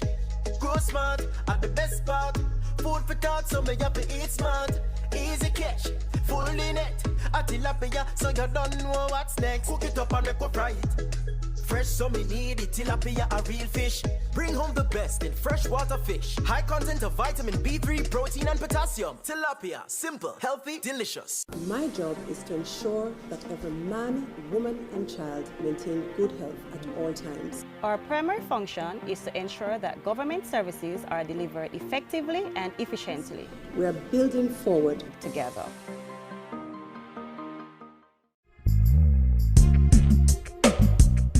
Reggae Facts. Reggae was added as a category to the Grammy Awards in 1984.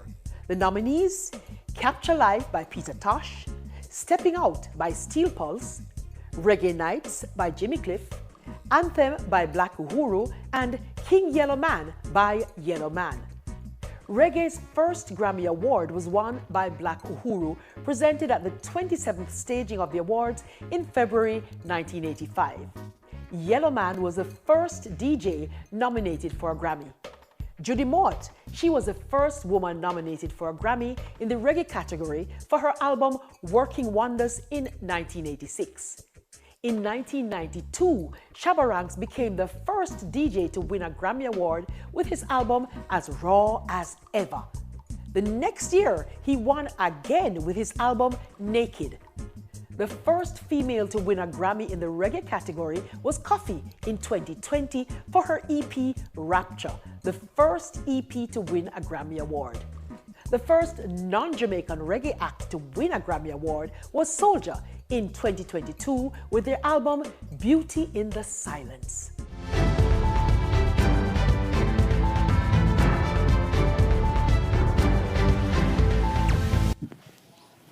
Thank you very much. We're back with Barbados Votes. I know the real reason everyone is here is to hear who is going to win the election. Just to tell you, counting has begun at almost all of the stations now. It's 9 minutes after 9. They were off to a very late start. We're getting our correspondents telling us that the boxes have arrived and counting has begun. Mainly in St. Lucie, they seem to be pretty advanced, where counting is so far going quite rapidly. So I expect that might be the first box that we hear, but we'll wait to see what that happens. Kevon, of course, is here. He is our statistician. Kevon, stats. Any stats do you have for us so far? What can you tell us so far based on the trends that we're seeing for this election for 2022, 2026, I beg your pardon? Well, Barry, the truth is, it's still pretty early on the night for us to make any characterizations at this point in time. But what I can say, based on the discussions and based on the data that came from 2022, the seats that we're actually paying attention to in particular would be St. Lucie, St. John, St. Lucie, St. John, St. Philip North, St. Philip West, and St. Michael Northwest. So over the course of the night, as more polling districts come in, we'll be able to make a better characterization of how the race will go within these particular constituencies. Just explain to us what we're seeing behind you. We're seeing a blue and white map, not reminiscent really with the colors of the political parties. Well, blue is the DLP, but what does the white represent? What does that map really represent behind you? Oh no, this is just an illustration of the areas that we're looking at in terms of, so it's not attributable to any party at this point in time. Okay. It's really just indicating the seats that we're paying special attention to over the course of the night. All right, so the blue are the ones that we're paying special attention to, correct? Yes. All right, so you've got St. Lucie. Forgive me for not correctly calling all these constituencies correct, but that's St. Philip North and St. Philip West. And that's Christchurch South, is it? Christchurch South and St. Michael Northwest. I didn't do too bad. I was going to ask you if that was one of those Trump versus Kamala Harris maps. No, not this time. All right, St. James South, counting underway at St. James South. That also apparently is going quite well. Earlier today, Philippe Amy and Adiel Bezer, they were, of course, speaking to the representatives at St. James South. And they both felt very, very confident about what was going on. And the turnout there this evening between 4 and 6 p.m. was very, very, I don't say big, because Clyde doesn't want me to get into all these wonderful and big adjectives. But I thought Clyde, forgive me here, but I thought that there wasn't a flood of people, but there were a noticeable increase of people who were at the polls. I hope I'm politically correct in saying that. Coming back to you, 2003, I believe you would have run one in the farm. You would have run in St. Michael North. What's Northwest. I wanted to talk to you about being a politician versus now the role that you have. How difficult is it to divorce yourself from watching what is going on in politics and now working in a more administrative, bigger role? How difficult is it to divorce yourself from seeing what's going on and vote buying? You were not involved in that. You were a decent politician. But were you one who used to go and buy drinks here and there for the fellas and hope that turned into a vote here and there? Given my experience in politics, I very much enjoy what I do now. Okay. I very much enjoy. I didn't have to buy any drinks.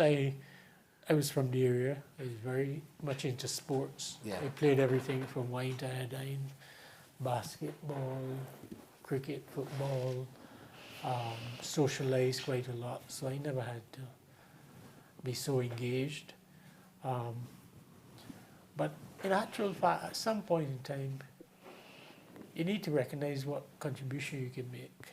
And I was sitting very quietly next to Christine on campus as a lecturer, and I could have done that to my retirement. But I chose this route because I've been able to do so many things. You know, I'm not a man. For example, minimum wage study, the first one did that.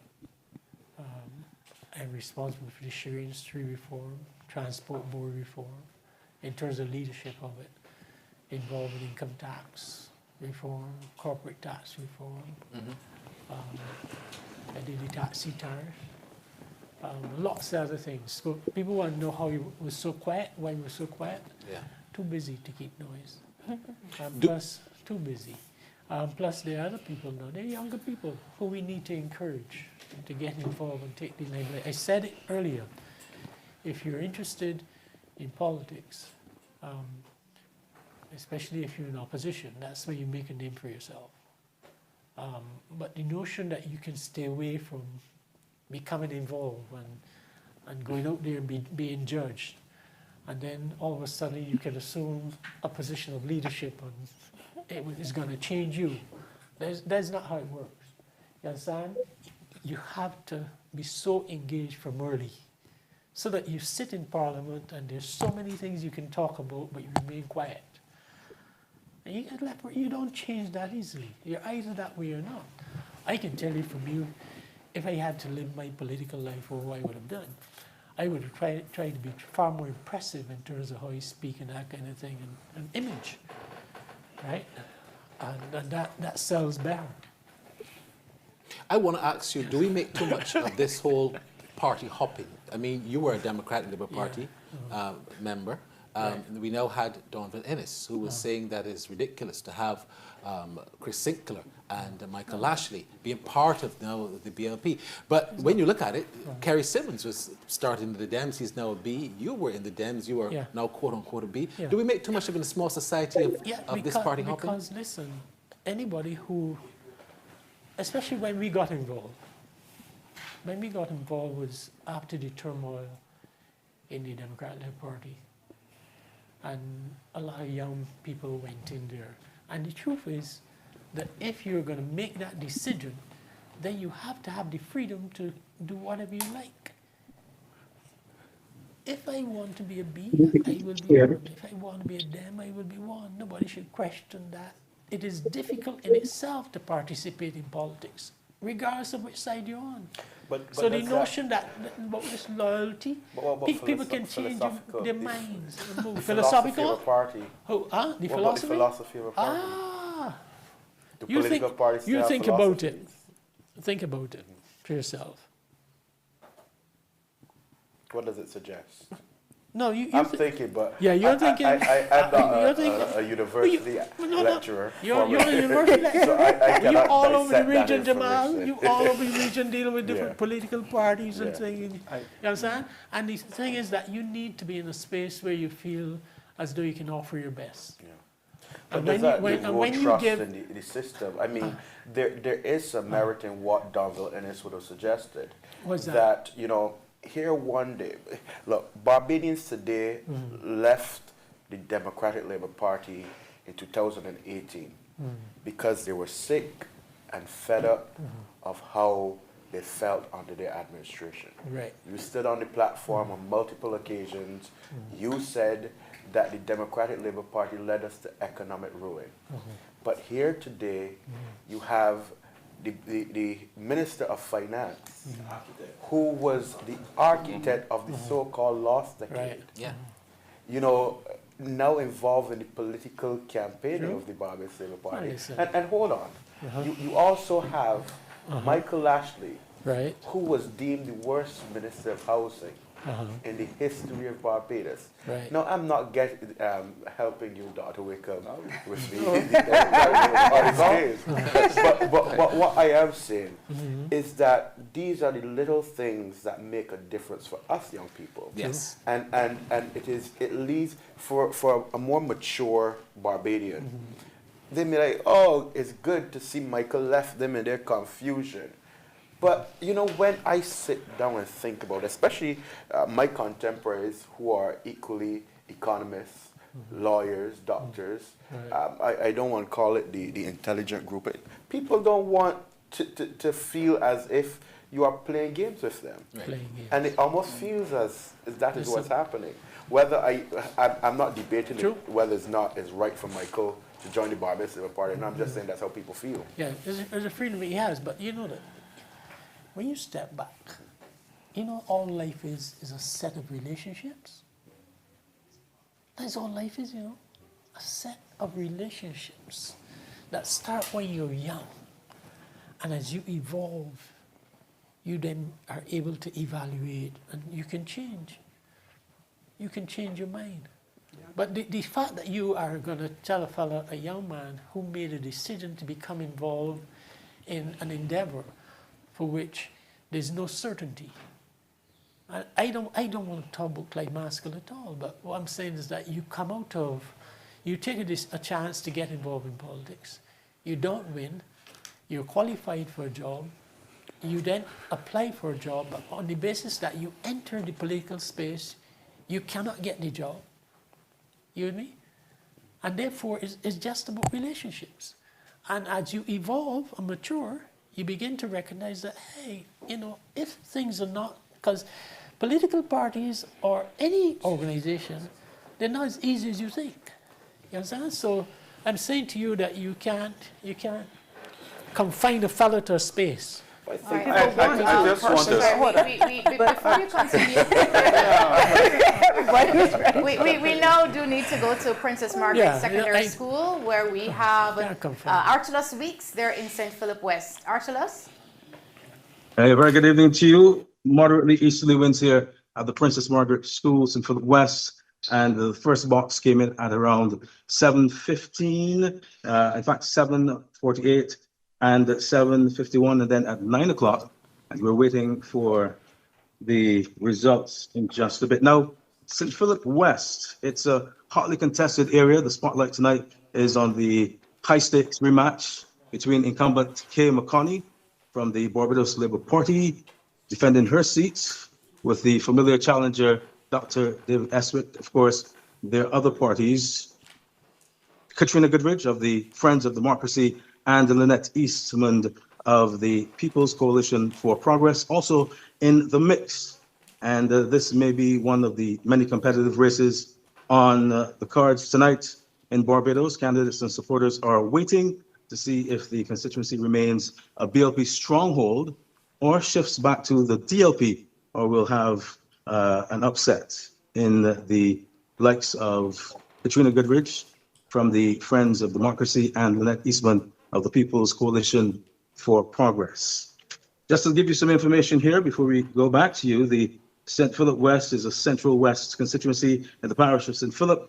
Key areas and villages within its boundaries include Church Village, Ebenezer, Six Roads, Brereton, St. Martin's Mangrove, St. Patrick's, and Charnock. So we will get back to you.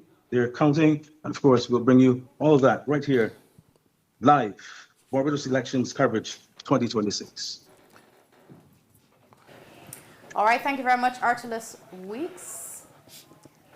All right, we head now to St. Philip North, where Calvin Callender gives us that report from Hilda Skeen Primary. Calvin?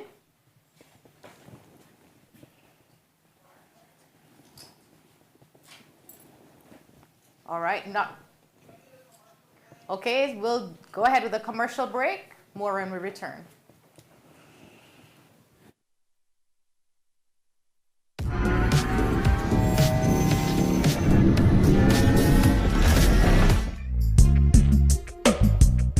Reggae Facts. Reggae was added as a category to the Grammy Awards in 1984.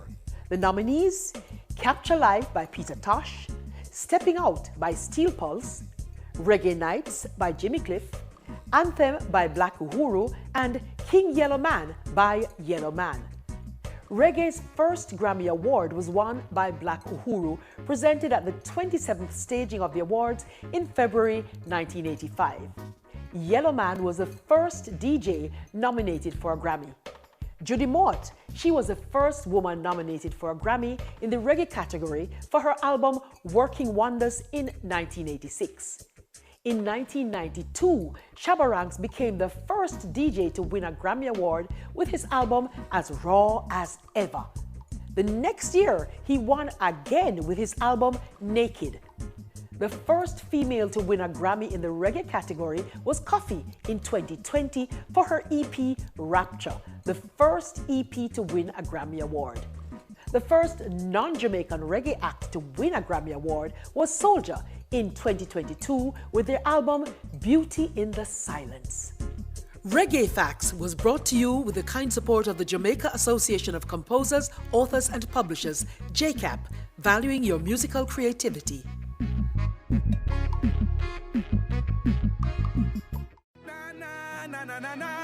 We want a piece for Jamaica. Yeah, yeah.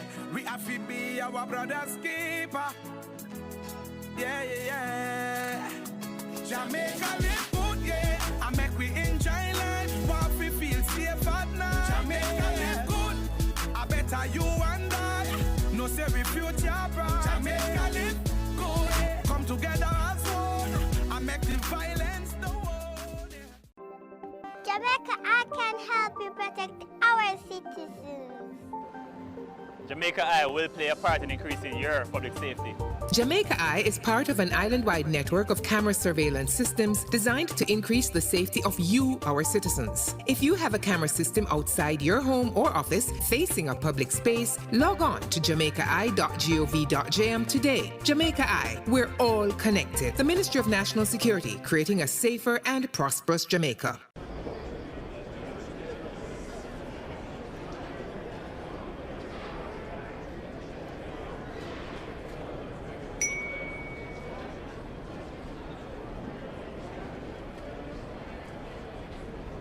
Jamaica, let's spread the word around to let the world know that we are proud to be one republic. We on the road to republic. Well then, let's propel we nation moving forward in a new direction. True independence, that's the projection. No more dependency, it's the best plan. Yes, we know what's best for us, cause we want we country prosperous. So make we just pull together as the general public while on the road to republic. Jamaica, let's spread the word around to let the world know that we are proud to be one republic.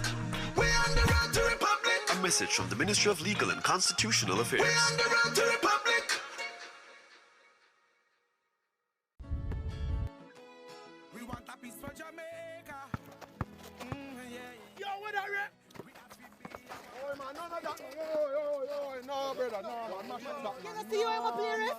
Dirty game.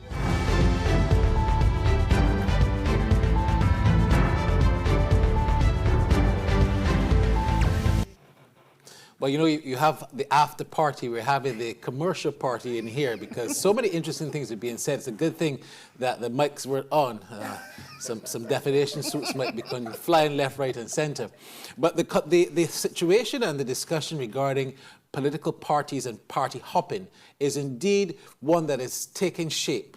826-5827 is the number that you can send us your thoughts. We have a plethora of messages. Forgive me, Clay, again for the adjectives.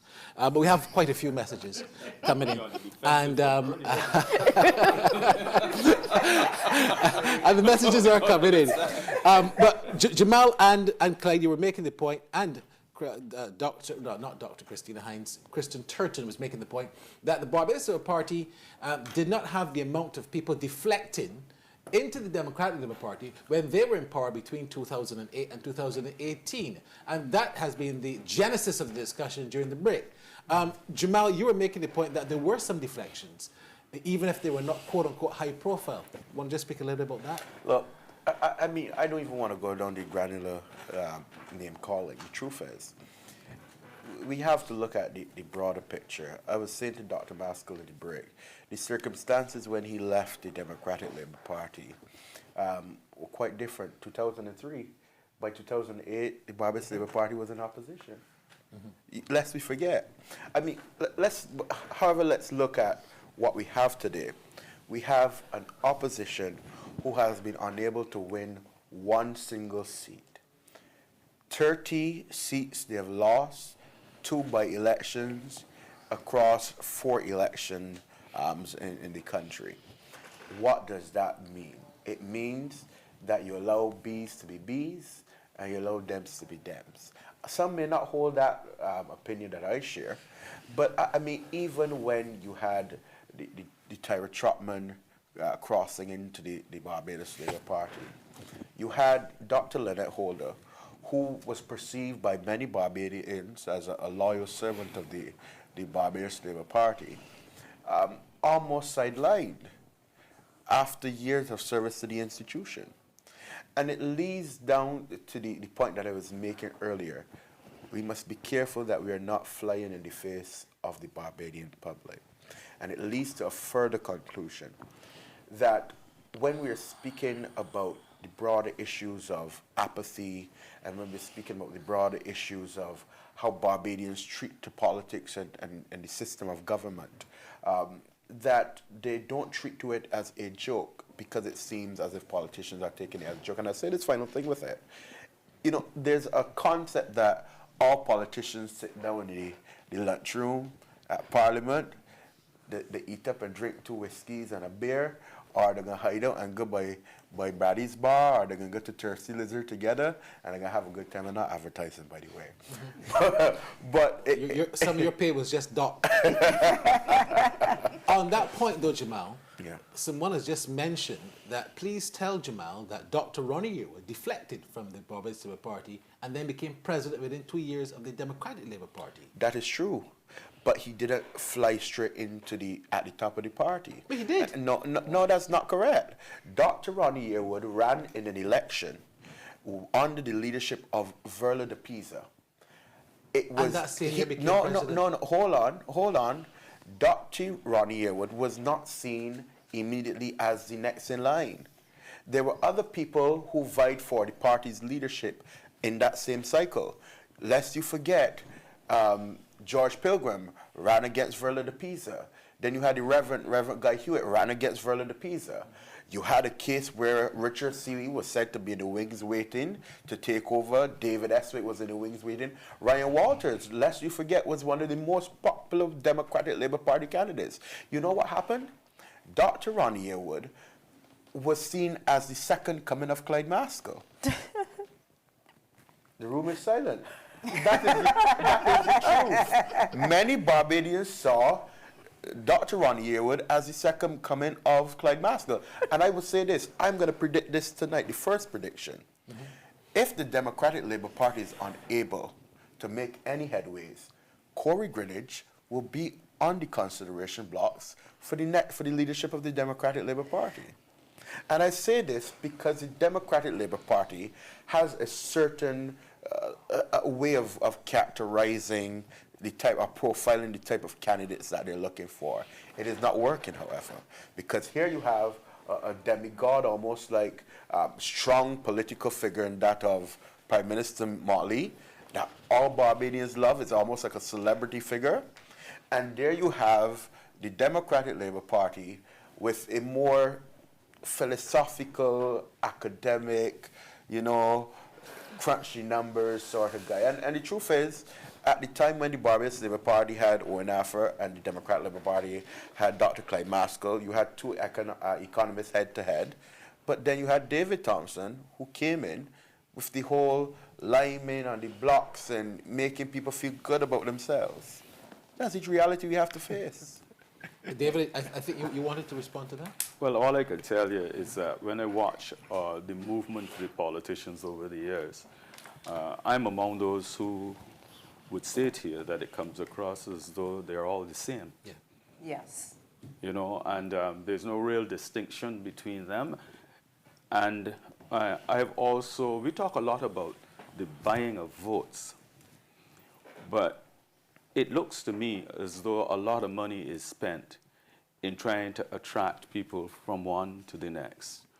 All right? Whether that person is offered a consultancy, or if that person is told that they are better positioned financially if they cross from one to the next. I mean, let's look, we can look at people who have gone over to the BLP, but the same thing could be said, for instance, of Ralph Thorne, who bettered himself in a sense out of the fact that he became opposition leader. And from opposition leader, it's a better position for him.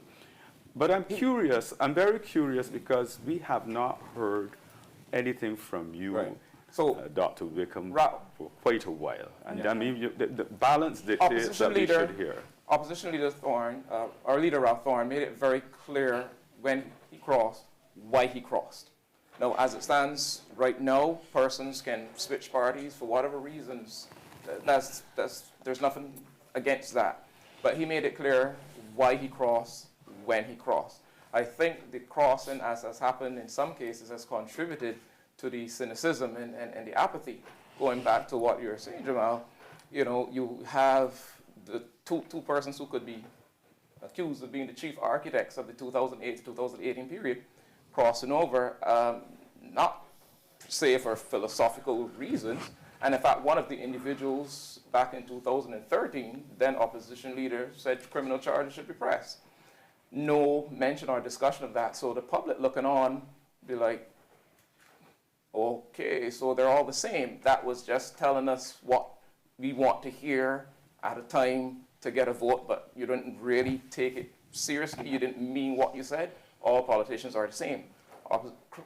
Leader Thorne, when he crossed, he made it clear that things were happening that he could no longer remain silent. Yes, you tried to toe a party line to a point, but that last budget speech, while he was still a member of the Barbados Labour Party, where he was very critical of the then government, you know, he would have pointed out he couldn't stand the situation that he was seeing. So he made it clear when he crossed, it was for philosophical reasons. His conscience could no longer allow him to stay on the side of the Barbados Labour Party. He told you why he crossed. Is that any different from what Michael Lassie did? He was not, obviously he didn't cross the floor, but he switched parties. What about his reasons? He's allowed to cross for whatever reasons, and the public of Barbados will judge. But his explanation had to do with treatment, how he was treated in a party where he was a senior member. He performed at the highest possible level in the last election. Everybody lost, and he got, I think, the most votes, right, of everyone, in terms of the margin. Yeah. Right.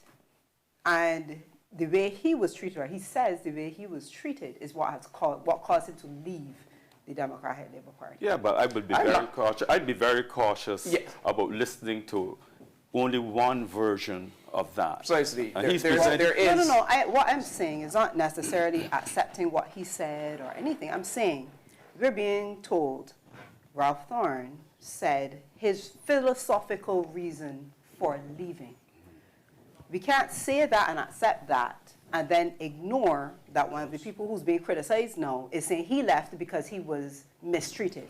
In the same way that Tyra Trotman is saying, you locked me out, I am not staying, I'm going elsewhere. Right?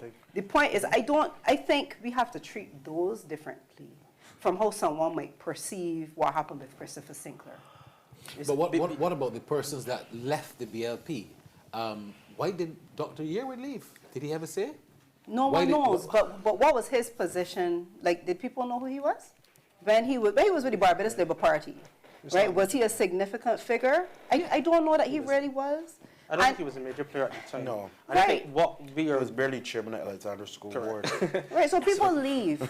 People leave. I'm not saying that we should just accept people leaving. In fact, what I believe is that now people are more conscious about the leaving. And there are a lot of people who are losing trust because of the leaving. But there are some instances where people see, I mean, with Tyra, for example, when you locked the doors to your members and they leave, I think Barbadians were more sympathetic to those people who left that party for that reason than they might be for somebody else. We have another report, and we need to help. Well, we were trying to reach Calvin earlier, so he's now ready. Calvin Callender in St. Philip North. Calvin? Yes, good evening. You can hear me loud and clear? Yes, sir. We can see you as well. Got you know. Okay, well, I'm here in the Scheme Primary School, St. Philip North, where is a rather quiet evening, quiet and quite windy here in St. Philip. There's tight security, really tight security. Here in St. Philip North, it's St. Philip affair, all St. Philip affair, where we have the incumbent, Dr. Sonia Brown of the Barbados Labour Party, who is running in her third general election in 2018 and 2022. She defeated the veteran DLP candidate Michael Lashley. And this time around, she's up against Simon Clark, an attorney at law, also a cousin of Michael Ashley, and needless to say, also from the parish of St. Philip. Friends of Democracy, Anaya Lord, also attorney at law, also bred and born in the parish of St. Philip. Also her first time running in the constituency. Also in the race is Nigel Newton of the PCP, that's People Coalition for Progress. And once again, he's also from the parish of St. Philip. It is said that St. Philip is the parish where one family lives. So we're in for a keen battle of one family here in the parish of St. Philip. So from a quiet and windy St. Philip North, I'm Stephen Calendar for Barbados Votes. All right, thank you very much, Stephen. They're in St. Philip North, Thank you. and we now take another commercial break.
All right, welcome back. I'm telling you, Barry, this discussion, this commercial break discussion is getting rather fiery. I'm looking forward to what will happen right after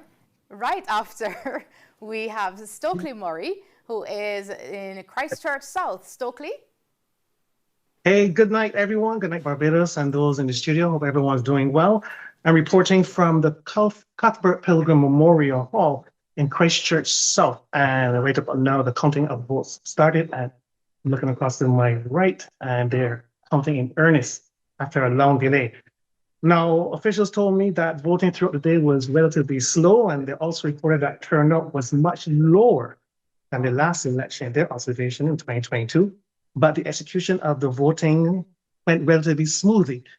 And boxes from the other polling stations in the constituency did arrive late, but without any major issues, no hiccups at all. And there were no issues here with the voting list. Now, with some historical context, I'll provide for you with the constituency here. This constituency has been represented by stalwarts, the likes of the late Harold St. John, the late Anderson Morrison, Mr. Robert Bobby Morris, Mr. John Boyce, and Ralph Thorne.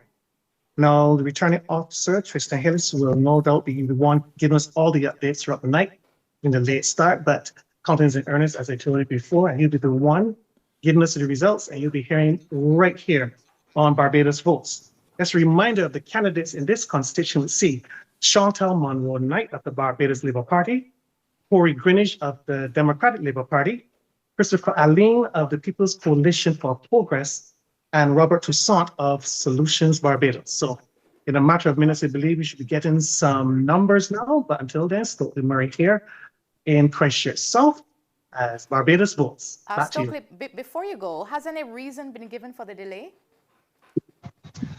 Well, no real reason was given for the delay. I was just in my observations, buses came relatively late, and the last box, the special box, came maybe 45 minutes after the bus came and delivered the initial boxes. There were two buses, and after they came, they were 45 minutes later, the special box arrived, and then the counting began in earnest. So no doubt they were ready and raring to go to get the process going, as it's pretty late.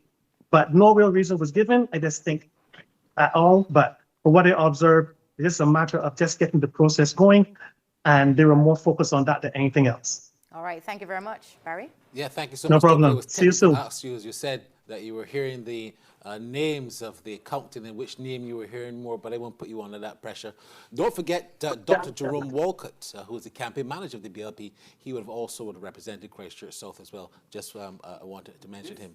You were saying, David? Made by Stokely in this report is what I've been searching for all evening. Yeah. What has been the voter turnout today? There's no discussion really about, especially the people who are out in the field. They need to do what he has done, which is to ask those who are in charge what kind of voter turnout we've had. Because I think you have done some analysis on this whole question of the implications of a low voter turnout. He said just now that they're suggesting that the turnout in that particular area was lower than what they had before. So that is very important for us to sense where we are going. There's been a narrative which says a low voter turnout favors the incumbent. And if that is indeed what has taken place today, then chances are that, will that translate into, let's say, another 30 love? So what it means is that the Barbados Labour Party will just have to repeat what it did in 2022 if the voter turnout is around the same 45-43%, for instance. What was it in 22 again? 2022 was about 43%. 43%. 42.7%, so 43%. And if you have a similar turnout, the Barbados Labour Party quite literally just has to perform in the same way that it did the same things to have the same outcome. And it was not even a circumstance where in 2022 the election was close, and therefore we could say that a similar circumstance could mean an advantage for the Democratic Labour Party. It was not even close. So I think the Barbados Labour Party is in a good place if the turnout is low. I pointed towards the fact that they actually have a very good history of bringing their base out as well. And we know that they have a good ground game. We know that they have the financing. We know that they have the political leader as well to get individuals out there. So I think you're having a situation where if the Democratic Labour Party is performing at 27% in 2022, what it needs is substantial growth. It needs a 23-point swing to take government. You don't get a 23-point swing in one election if the turnout is low. So the goal of the DLP had to be growth. And if the electorate is not coming out, then quite frankly, I think that their fortunes are highly questionable tonight. Kristen, we look a lot, and we spoke a lot about, well, Dr. Masto spoke a lot about the good things that we've seen between 2018 and 2026 so far, where the Barbados Labour Party is concerned. What are some of the things that would concern them and concern the public? Where have they failed, in your opinion? I think it's really a question of implementation. So they have projected that they have this vision for Barbados. For example, digital transformation is just one example. But in almost every area where they have moved to digital transformation, there have been significant challenges. And we've had challenges with the functionality, for example, in terms of the Supreme Court online filing. There were several problems with documents not being filed for several months. And the implications of that for limitation periods, that is something that plagued them for about 2 years. Now, it seems to have settled quite a bit now, but what about all the cases that were affected during that time? So in many ways, then we've had issues, of course, in terms of questions of hacking and cybersecurity and all of those other issues, where I don't know how many people feel confident at this stage that the ministry responsible for that form of digital transformation is or has been capable of transitioning us in a safe and secure way and making sure that it's actually effective. That's just one example. But there's a general issue that we face, and it has to do with this idea that you are divesting, government is divesting itself of this and that. But when it comes to policing and having a focus on protecting the public, we are not getting that right. I have seen references in the BLP manifesto to strengthening, let's say, the regulation of telecoms. But that's one example that right now is forcing people to go and look for holes elsewhere. And it has to do with the ease with which telecoms are increasing their prices and that sort of thing. We talk about the transport board and the privatizing of that. But the big question is, what are you going to put in place to make sure that the public does not feel terribly disadvantaged by privatization? And I think that's, I think we heard earlier from Ambassador Maskell about our inability to raise the bar when it comes to scale. Those are the areas that I think cry out for some attention. And one more point I wanted to make. Before you make that, David, we have our first box in. We have our first box in. St. Michael South, I believe, is the first box. Let's go there to Ted Roy. Ted Roy, St. Michael South East, and that is with Santi Bradshaw. First box that also came in 2022 is now coming back again in 2026. Let's have a look at the results. Ted Roy, go ahead.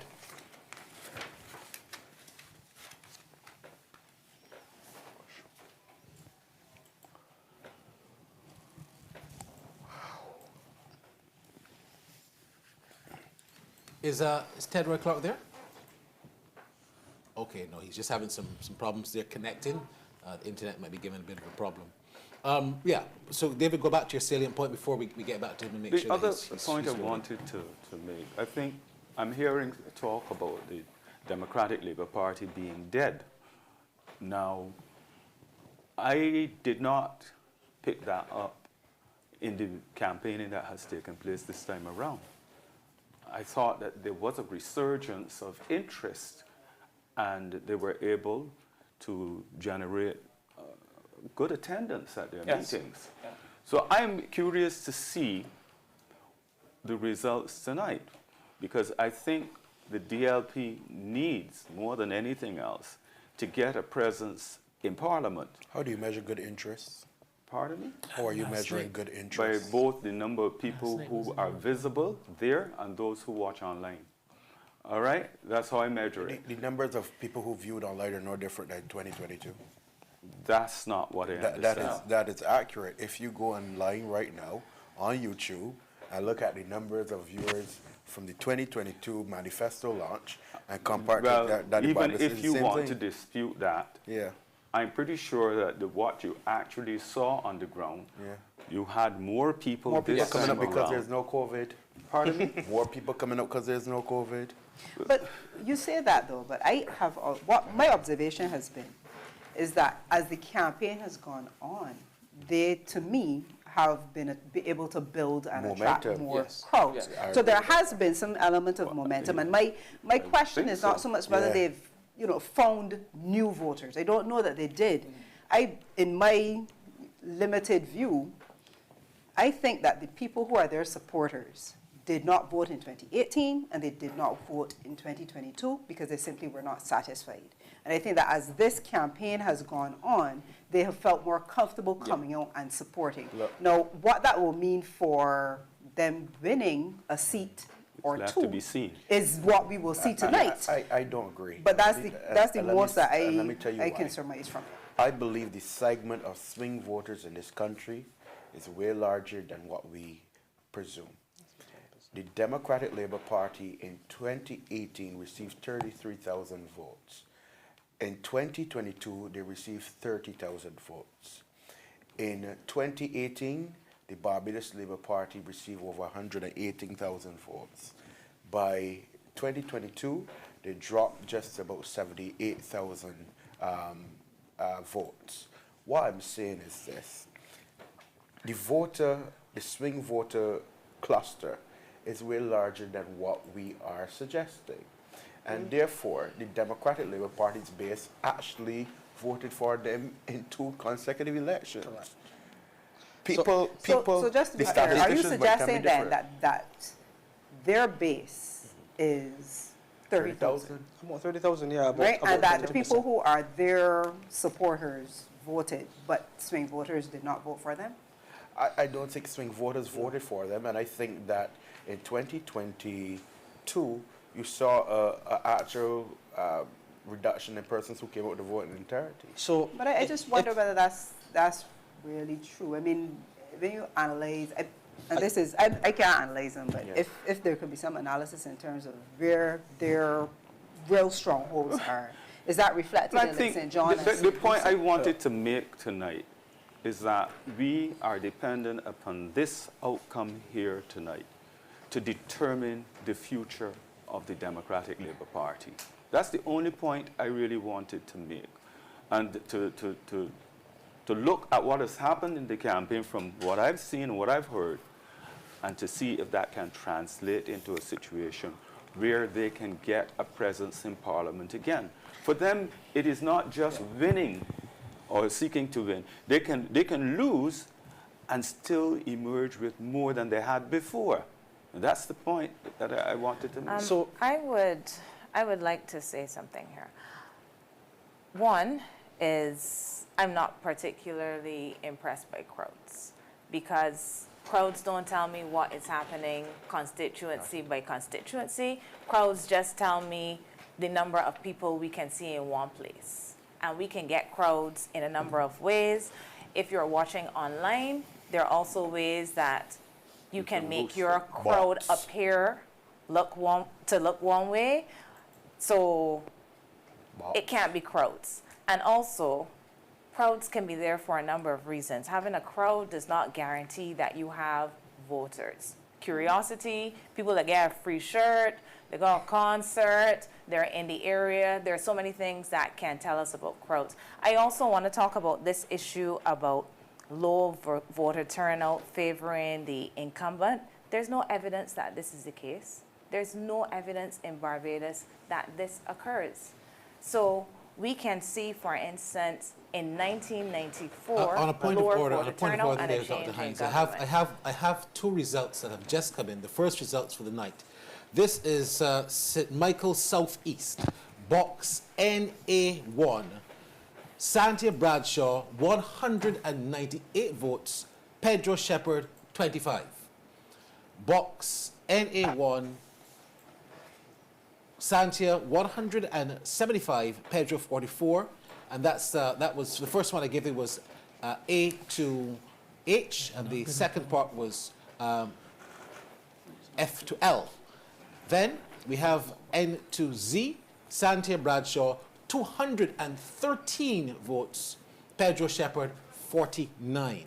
So we'll wait to just add up those when they come cumulative, but so far they're overwhelming lead for Santia Bradshaw over Pedro Shepherd in the first box, NA1. NA1? NA1 in St. Michael Southeast.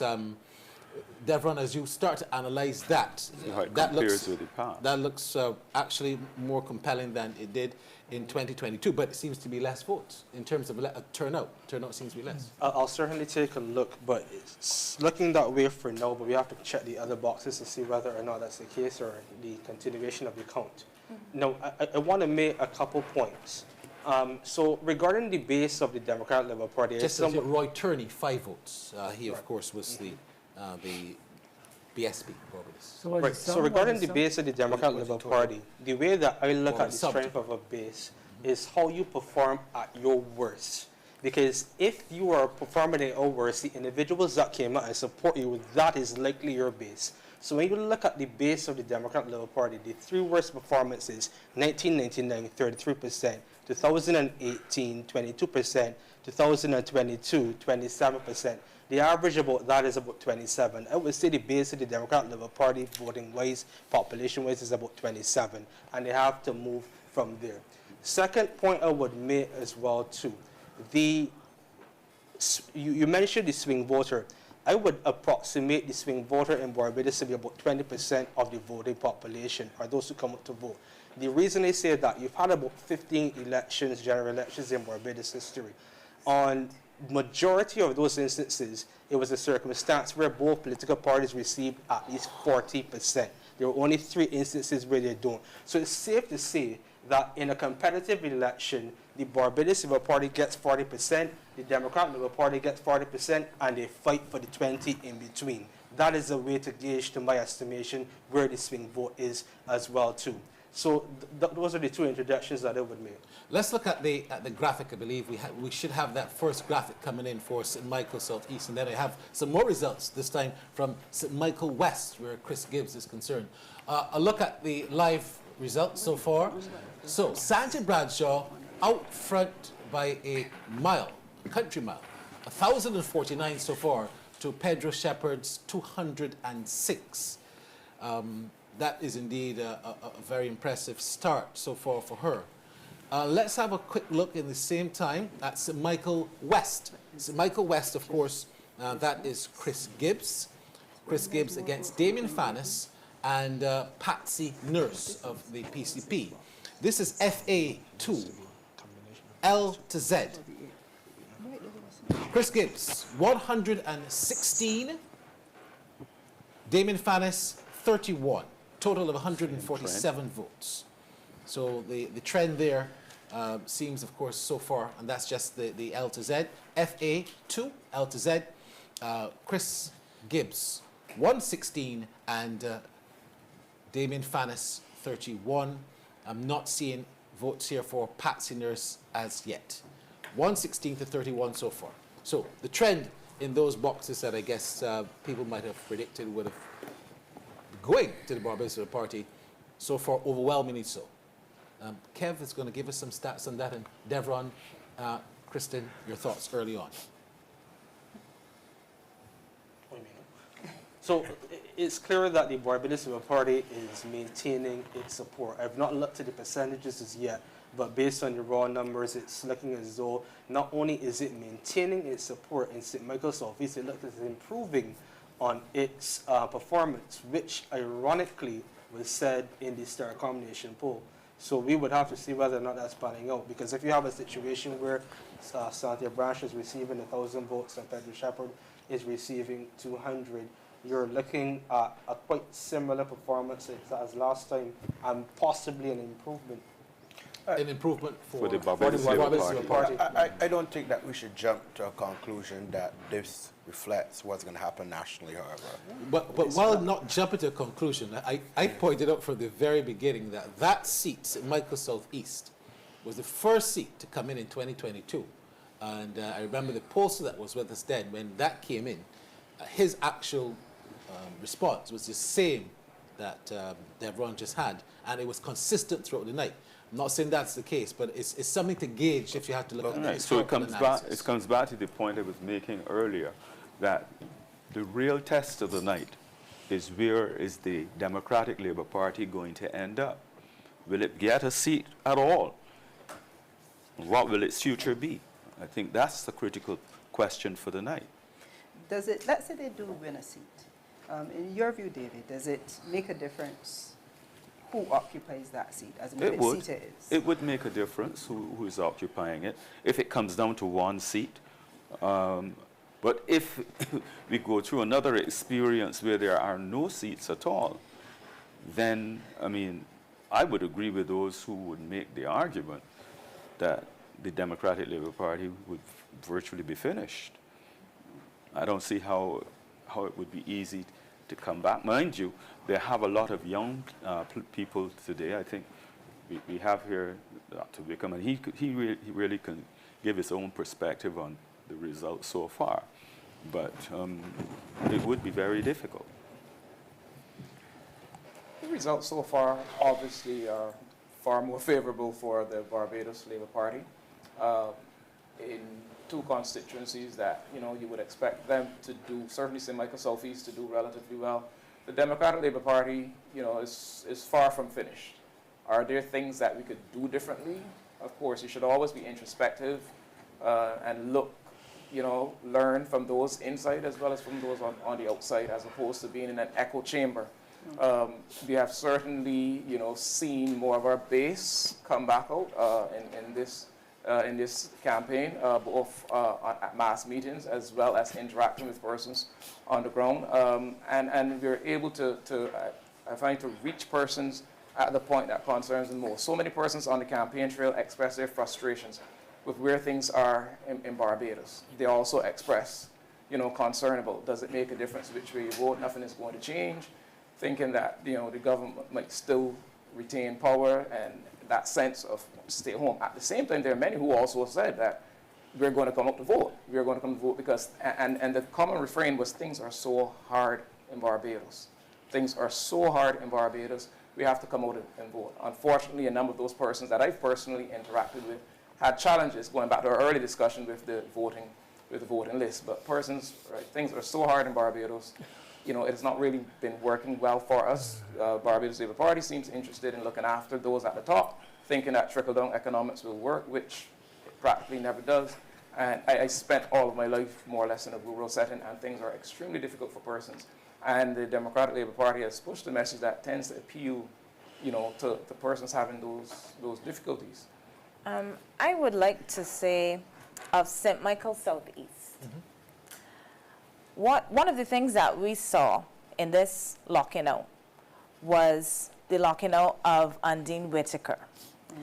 And if the DLP really wants to mobilize their base and mobilize people on the ground, then losing somebody like Undine Whitaker, who was quite successful in this same constituency, she didn't win, but she came quite close. This is a significant loss. So I think that one of the things that the DLP also needs to come to terms with is that it has a lot of work to do in terms of mobilizing people on the ground. And when you lose significant persons like that, to be a little bit dismissive about they were disruptive in a meeting and they were singing and so on, it forgets the fact that you will soon have an election. And these are the kinds of experienced persons that you're going to need. So when we see a result like this, I think that it may also be telling the DLP some other things about where they now need to rebuild. They have to get back in the grassroots in some of these communities. And I don't think this is the kind of point that should be dismissed. Obviously, it's still early in this constituency, but if we continue to see this pattern, it may send certain signals about where some of the weak points of the DLP are. Speaking of patterns, really quickly, you actually have a 4-point swing away from the Democrat Labour Party so far in St. Michael Southeast. And a political party at this point should be growing in the support. We should not be seeing a swing away from an opposition party. We've seen it in St. James North, which I made mention of before, was critiqued several times, but is an early indication of how the party is performing. So far, we're seeing a swing away from the DLP. These are actual numbers, not polling, despite the fact the polling also showed a swing away from the DLP. But we'll have to see how the night develops further. I just want to add again, it's important for us not to treat what we've seen here as an indication that the result tonight will be 30-love again. I have more results coming in. I have more results coming in. This is now the Prime Minister's box. St. Michael Northeast. St. Michael Northeast, KA1, A to H. Mia Motley, 222. Jamal Sandyford, 27. Clarine Howard, Barbados Sovereignty Party, 7. KA1, I to Z, Mia Motley, 225. Jamal Sandyford, 16. And Clarine Howard, 8. KA2, A to H, Mia Motley, 138. Jamal Sandyford, 18. Clarine Howard, 4. KA2, I to Z, Mia Motley, 142. Jamal Sandyford, 21. And Clarine Howard, 3. As expected, Mia Motley on her way to overwhelming victory there. You could even call it from now if you want to. 505, 55, and 15 after KA1 and KA2 boxes coming to the fore. Ladies and gentlemen. So I was just saying that, Barry, I know you were alluding to a previous post while here. When those results came in, he said, well, it's going to be 30-love again. Yeah.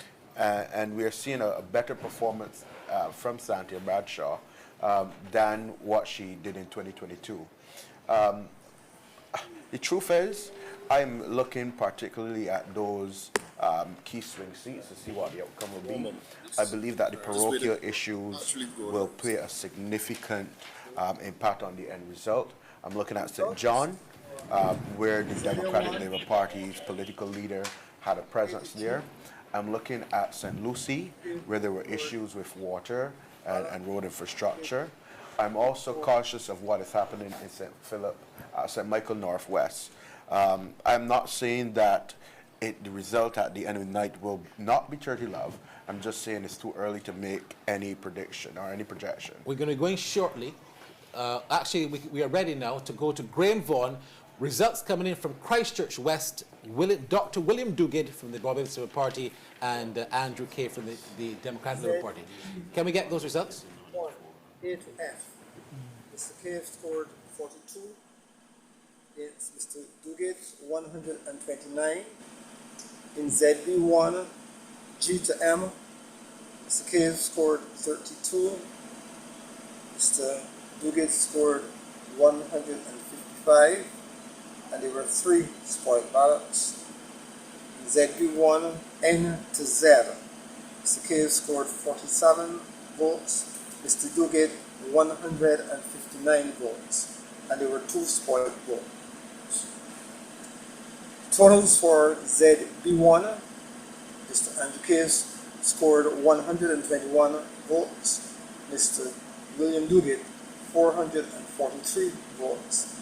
And there were 5 spoiled. I'm Eva Walker, election clerk.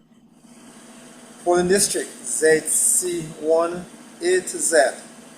Mr. Andrew Kay scored 14 votes. Mr. William Duguid, 118 votes, and there was 1 spoiled ballot. Thank you. I'll give you a bit soon. All right, we'll get those official numbers in a minute, but again, the trend, overwhelming majority there to the Barbados Labour Party, and in particular Dr. William Duguid over Andrew Cave. I think the results are beginning to come in a bit more fast and furious. Those boxes that we've seen so far are consistent with the projection that was indeed in the Nation Starcom poll for those particular seats, which have been dominated previously by the Barbados Labour Party, but then again, all have been dominated by the Barbados Labour Party, but those overwhelmingly so, and that trend continues to be overwhelmingly so for Neil Motley, Dr. William Duguid, and Chris Gibbs, of course, to a less extent. Christine? I just want to follow up on something that Jamal was mentioning, just to say that, yes, this is overwhelming, and some may want to conclude that may mean that there will be a 30 love. But one thing we're missing is that St. Lucie in particular is a very unique constituency. Yeah. And it is unique because the issues affecting St. Lucie are not the issues that affect the rest of Barbados. And what they will vote on may very well be different than what the rest of Barbados does. So at the very least, there should be, some caution in terms of assuming that if, let's say, the other 29 constituencies continue on this trend, that St. Lucie will definitely do so. You have to there is. I would say there's much greater interest in St. Lucie, St. John, and the other St. Philip North and St. Philip West. But the trend so far would indeed be a worrying one for the Democratic Party. David, you want to say something? I think I would agree with that, and I would be surprised to see who is able to buck this particular trend here tonight. Yes.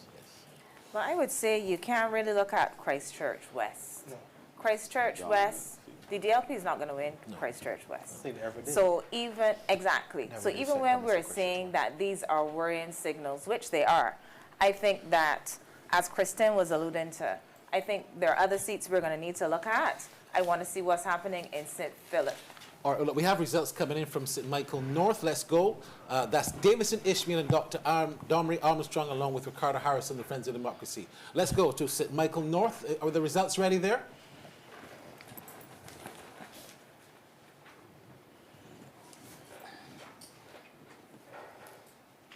All right, so we are live.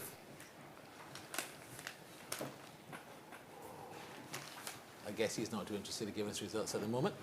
But apparently those boxes, one or two boxes have been completed there. We'll see if we can get those results. Continue your discussion, Dr. Hines, in the meantime.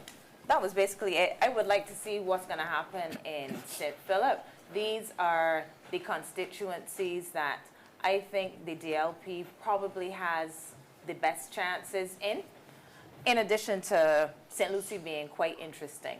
I'm not one that is as confident in St. John right now, but of course we're going to need to look at St. John because this is a traditional stronghold, of the Democratic Labour Party, and if they can regain that, I think that is a positive sign for the DLP. But we haven't seen any boxes come in for St. John yet, so we're just going to have to wait. So we were having a bit of a discussion on whether or not the DLP is dead, as was mentioned before by someone. Even if the Democratic Labour Party is able to get 1, 2, or 3 seats, if you compare the current performance of the DLP, even with those 3 seats, with previous DLP performances, the party overall is in serious problems. In 1999, the DLP had 2 seats. By 2008, 8 years after, it had government with 20 seats. Currently, 8 years after, we're discussing a DLP if it's going to win a seat. Not government, but a seat. That is reflective of the state the party is in. And until it has a wider discussion beyond 1 or 2 seats in St. Philip or St. Lucie, you have a serious problem in your hands. Ambassador Maskell, you had a point to make. Yeah, I'm just waiting for more results. Because I think that the performance of the government is being understated or underestimated by several Barbadians. And I say that because people seem no longer interested in the fact that Barbados' pride has been restored And when I say that, I'm talking about on the economic front. And that we're now positioning for its industry to be uplifted, but its pride. There seems to be a lack of appreciation for where we were.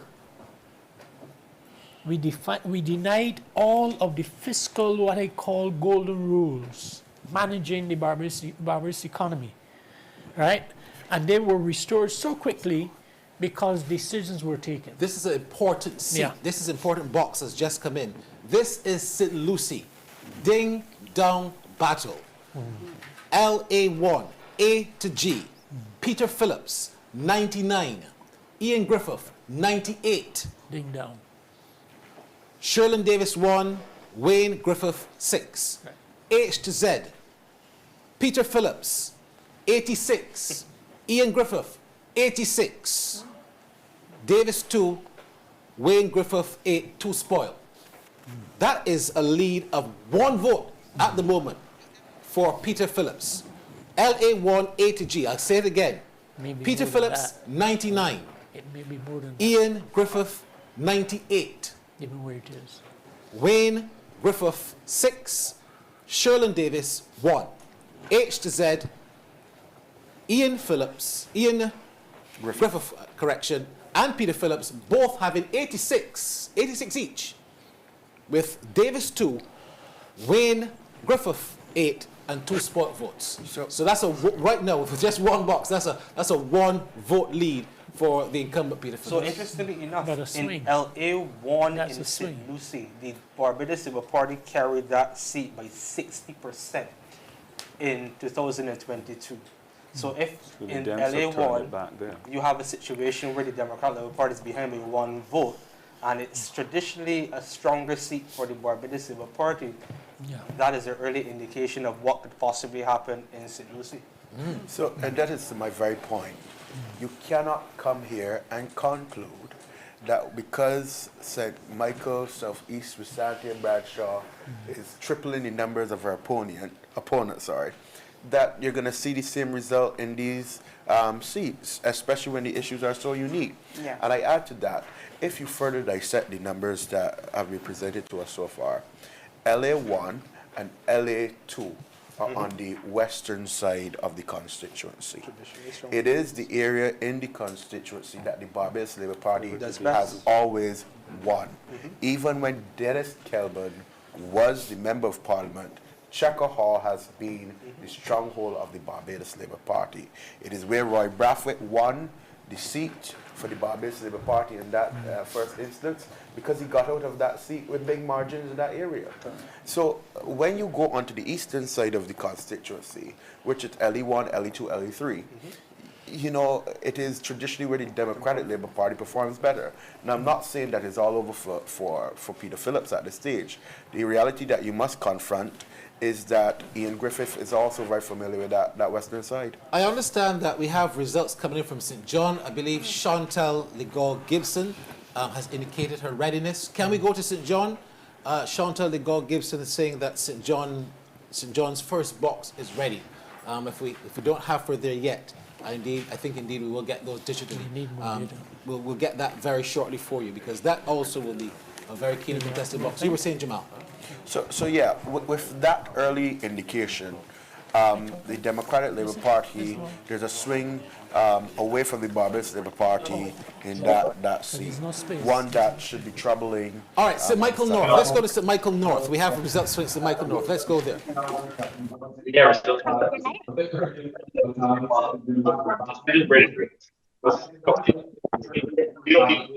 you ready for St. Michael Mark? Well, this is indeed St. John, because I see the Lodge School hall and banner there. So are we ready for St. John? You're not ready for St. Michael Mark? Oh, then coming back to your name, right? Okay.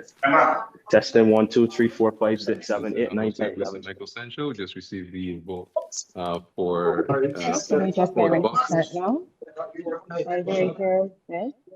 All right, so MA1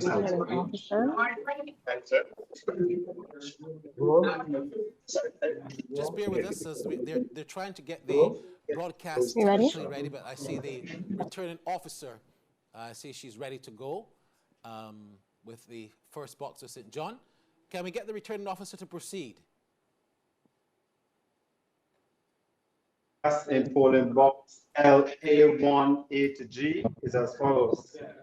Mr. Sherlin Davis received 1 vote.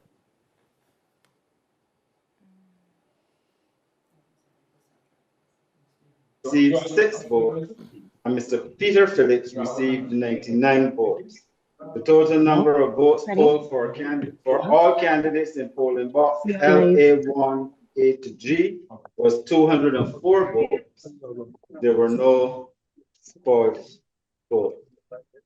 The results of votes cast in polling box LA1H to Z. Mr. Sherlin Davis received 2 votes. Mr. Ian Griffith received 86 votes. Mr. Wayne Griffith received 8 votes. And Mr. Peter Phillips received 86 votes. The total number of votes for all candidates in polling box LA1 So we're getting ready to give the results. Our returning was officer is 182 votes. Thompson. There were 2 spoiled. numbers. Anybody The recall the numbers? results of votes cast in polling box LA280E is as follows. Mr. Sherlin Davis received 3 votes.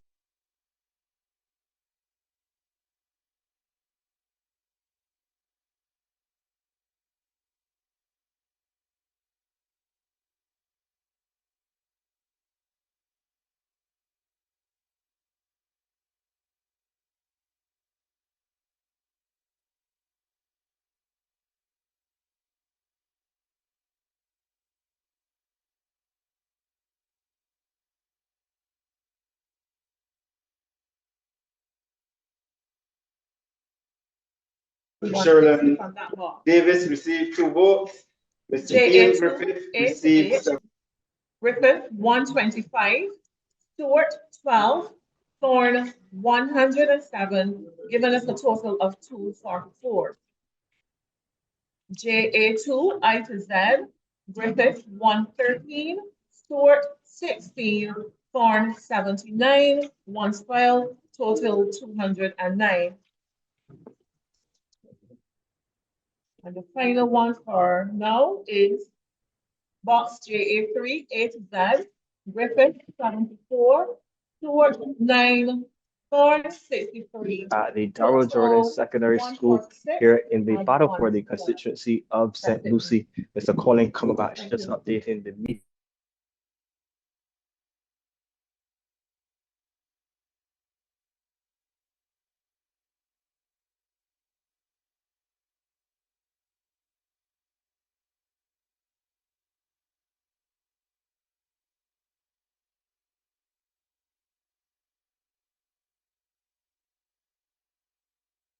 To give you St. Andrew. Here we go. So St. Andrew, box AA1. Dr. Ramel Springer, 109, and Ramon Goodman, he got 48, 5 spoiled. AA2 A to H, Dr. Ramel Springer, 118, with 66 to Ramon Goodman. AA3 A to Z, Dr. Ramel Springer, 166, Ramon Goodman, 54. Dr. Ramel Springer in A to J and AB1, 140, with Ramon Goodman getting 24. They were 2 spoiled. So, as expected again there, well, we all would have expected, Devron, that St. Andrew is another BLP stronghold. We want to get back those results for St. John. Devron, analyze those for us before we get back the other results. So, regarding the St. Andrew situation, I'm saying that Ramon performed better than what I expected in some of the boxes. For instance, he's getting about just being outperformed by a 2-1, which certainly could be worse. First-time candidate up against Ramel Springer, Dr. Ramel Springer. I think so far he's been doing certainly better than Pedro Shepherd up against Cynthia Bradshaw. But we'll have to take a better look at the numbers when I'm able to. All right, let's go to St. Michael North. I think we have that audio sorted out. St. Michael North, let's go to Carrie Gooding. Carrie? Okay, so we're here at Eden Lodge Primary, and we have received 3 boxes so far. So I can give you those results now. DA1, A to H, Barbados Labour Party, Davidson Ishmael, 122. Domery Armstrong, Democratic Labour Party, 57. Friends of Democracy, Burtnell Harrison, 10. 2 spoiled votes for a total of 191 in the first half of that box. The second half, DA1, I to Z, 135, Davidson Ishmael, DLP. 42, Domery Armstrong, DLP. 11, Burtnell Harrison, Friends of Democracy. 1 spoiled vote. That gives you 189 as the total. Then in the second box is DA2, A to Z. This is 184 to Davidson Ishmael, BLP. 59 for Domery Armstrong, DLP. Friends of Democracy, Burtnell Harrison, 13, 13. No spoiled votes, to give a total of 256 votes in that box. The final box in this first batch, DA3, A to Z, Davidson Ishmael for the BLP, 143. Domery Armstrong for the DLP, 72. Friends of Democracy, Burtnell Harrison, 10. 0 spoiled votes for a total in that box of 225. So you have Davidson Ishmael of the BLP having the most votes in all 3 of those boxes. Thank you very much, Kerry.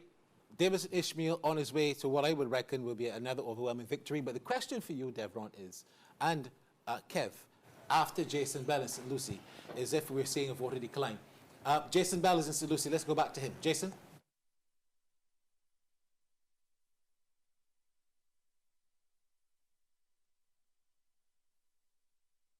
We've received the results of 4 voting boxes.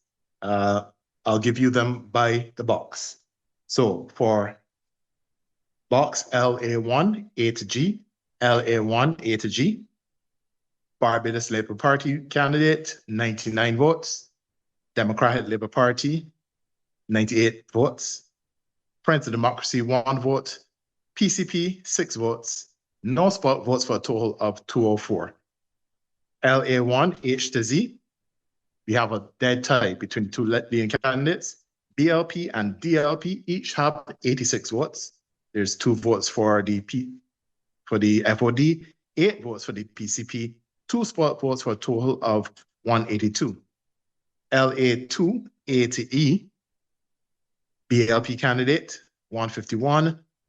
DLP candidate, 100. We ain't got a problem. It's just he couldn't hear. We ain't got problems. There's just so many Bluetooths on right now. There's a break in the transmission. We're not hearing Jason Bell, unfortunately. So I'm not quite hearing what he's saying. The boxes that he did give us is the ones that we would have previously announced. So there was no new news there, so to speak.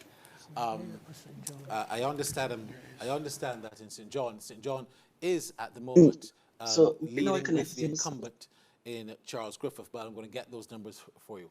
Ladies and gentlemen, you can feel free to analyze while we get those numbers out. I think there's more information that Jason may have with us from St. Lucie in the LA boxes. I think that's what he was trying to articulate. The LA2 box. We only have information coming from LA1. My understanding is that there's information coming out from LA2 as well, which shows some difference in the margins as well again. So I think that we should try to get that information from Jason afterwards to give us a better understanding of where we're at in St. Lucie. Yeah, But we're just going to ask the correspondents as well to still send in your, of course, your written vote results in the chat so we can continue to read them. That's very important. We seem to be having some transmission issues there, which is proving quite hard to digest. Yes, David? I think that's a better way of dealing with it, so that we wouldn't have these interruptions and people would clearly hear what those results are. But clearly the trend that we are seeing is picking up. It is a definitely pro-Barbados Labour Party. And the big question here now is just, can they hold on? Can the Democratic Labour Party hold on to one seat? At least one. So that's what that's my interpretation of what we are hearing here. I think that what we heard, what Kristen said, as I mentioned earlier, is pretty accurate. I think that St. Lucie is interesting to watch because of all these issues with the brown water. So I really want to see what's happening in St. Lucie. As I mentioned, I am also really looking forward to seeing results from St. Philip. And, well, we've seen some boxes in from St. John. So far, I think we have to wait and see a little bit more, but not as promising as yet as I think the DLP might want. But there's still boxes to be counted. We have to wait and see. Definitely. Yeah, so we're just waiting to get those results official because the audio transmission there is not good enough. You look at the result that Don Armstrong is getting against Davidson Ishmael. Colvin, you have been in that constituency. I've seen you doing some really good work in the constituency in terms of hearing from the residents. And the result here, or the result that we are expecting based on the trend, points to Davidson Ishmael holding sway despite the talk in the constituency that he had lost support. His support has seemingly been gained. We're going to take a commercial break and we're going to come back and discuss that right here on Barbados Votes.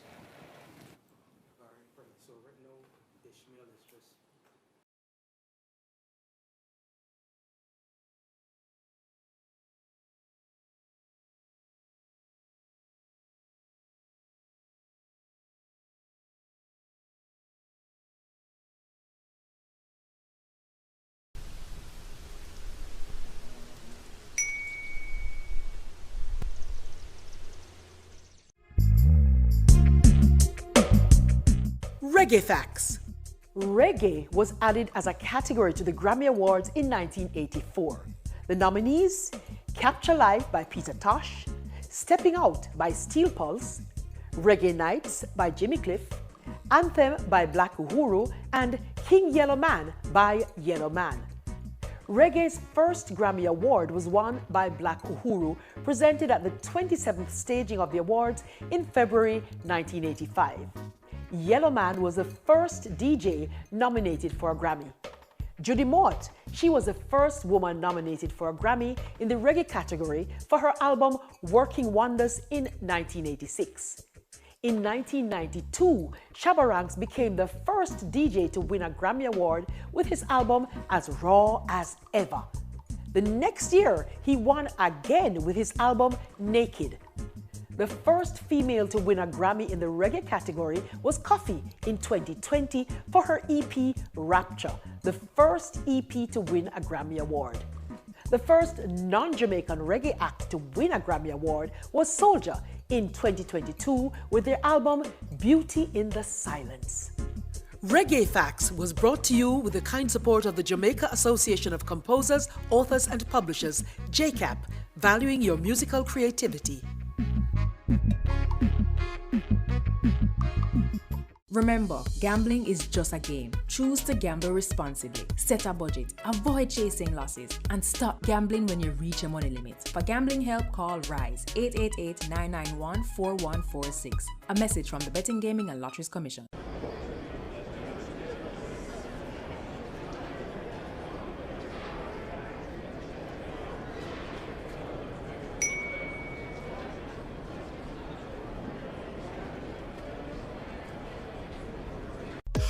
up and make we steam it. Fresh so me need it, tilapia a real fish. Cook it up and make we roast it. Farm fresh so me need it, tilapia a real fish. Grow smart at the best part. Food for thought so me have to eat smart. Easy catch, fully net. A tilapia so you don't know what's next. Cook it up and make we fry it. Fresh so me need it, tilapia a real fish. Bring home the best in freshwater fish. High content of vitamin B3, protein and potassium. Tilapia, simple, healthy, delicious. Results. Tyra Trotman, 369 votes. Andre Worrell, 94. Friends of Democracy, Raymond Wiggins, 20. And the PCP, Anthony Hines, 11. That's the St. Michael's Central there with Tyra Trotman out front. Votes to update again now from St. Lucie. Updated votes. Peter Phillips, the incumbent, 392 votes. Ian Griffith, 259 votes. 7 votes to Mr. Davis and 23 to Wayne Griffith. A 57.56% advantage over 38.03% for Ian Griffith. So that's updated from the St. Lucie with the boxes coming in. Mr. Peter Phillips has pulled ahead, despite those first 2 boxes that we would have called where they were neck and neck. He has just pulled out a little bit in front. I think that's important if we look at the pattern of that seat, St. Lucie. The way in which he would have to chart a road back towards Griffith to Phillips to win that seat at this point, he would have to take significant advantage of those LB1 and LB2 boxes. That's the only other way in which he'll be able to pull. Yes. Now, those LB1 and LB2 boxes are similar to the Crap Hill area, etc. Right. You have to see, based on the impact, Crap Hill has faced significant road infrastructure challenges and water issues as well. The impact of those issues, we have to see what the outcome of those are. I'm interested to see also, Barry, we haven't heard from St. Philip West as yet. I'm also now, because of the circumstances, eyeing the St. Philip seat, St. Philip North and St. Philip West. In particular, I want to see those boxes that cover the Marshfield area as well. All right, I have St. John. This is JA1. JA1, A to J. Charles Griffith of the Barbados Labour Party, 94. Ralph Thorne of the Democratic Labour Party, 49. Keymore Stewart, 7. JA1, K to Z. Charles Griffith of the Barbados Labour Party, 89. Ralph Thorne of the DLP, 52. Keymore Stewart, 18. 1 spoiled. JA2, A to H. Ralph Thorne, I beg your pardon, Charles Griffith, 125 for the BLP. Ralph Thorne, 107. Keymore Stewart, 12. JA2, I to Z. Charles Griffith of the BLP, 113. Ralph Thorne of the DLP, 79. Keymore Stewart, 16. 1 spoiled vote. And this is the closest so far with JA3. Peter Phillips, correction, Charles Griffith, 74.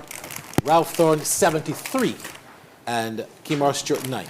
So, again, a clear lead there for the incumbent Charles Griffith. How do you analyze that? Because we were waiting to see St. John and St. Lucie. They've pulled ahead in St. John, and they've pulled ahead in St. Lucie. How do you analyze those numbers? So I think, again, you're beginning to see a pattern of consistency for the Barbados Labour Party.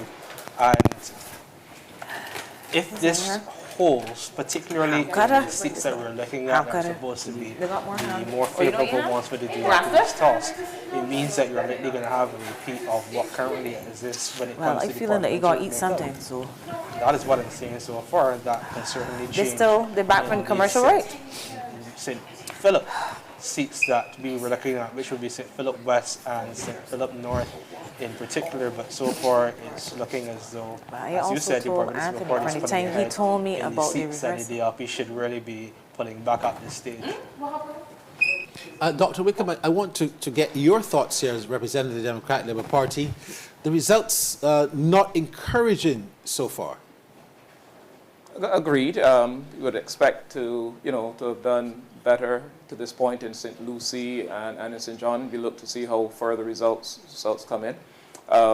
There is something that we haven't touched as yet for the night with regards to how the campaigns unfolded, and that is the matter of financing in campaigns.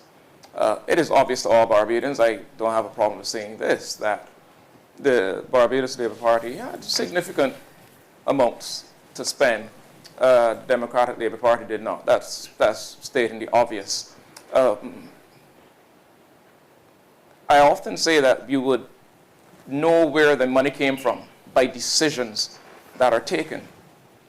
And one has to ask the question, where is the money coming from? And are we at a point where we should have party campaign financing reform and not just candidates file a return at the, within a prescribed period at the end?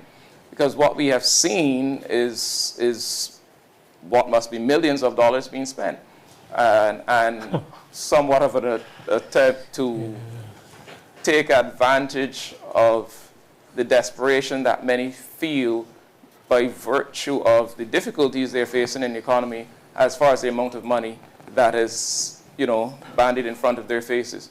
It is something that's to be looked at as it stands right now. Who compels parties to disclose what they spend on campaigns. And as was stated earlier, opposition politics is difficult. That's obvious. So that opposition parties don't have the level of financing that the governing party has by virtue of what the governing party can promise. What we have seen are some questionable decisions. Barbadians have some questions with regards to land deals, Old Town Civic Center, and I'm not suggesting anything, but we do have to ask that question. Has the time come, if we want to ensure that our democracy remains a democracy, as opposed to money-making decisions, that we look at how campaigns are financed? All right, more results coming in, and these results are from St. Michael East, Trevor Prescott, Ainsley Granger, and Carolyn Clark. Total overall so far, Trevor Prescott, the incumbent, 749 votes. Ainsley Granger from the Democratic Labour Party, 326. Carolyn Clark from the PCP, just 43. And that's the update so far on those boxes. So Trevor Prescott, 749, 326 to Ainsley Granger, and Carolyn Clark, just 43. Continue, Dr. Wickham. I think before you continue, there's a request that all the mics need to be turned off because the broadcast is getting some interference, so that those who are out in the field, all you need to do is just send us your information so that we will be able to communicate that to members of the public. So turn off all the mics. Thank you very much. Yeah.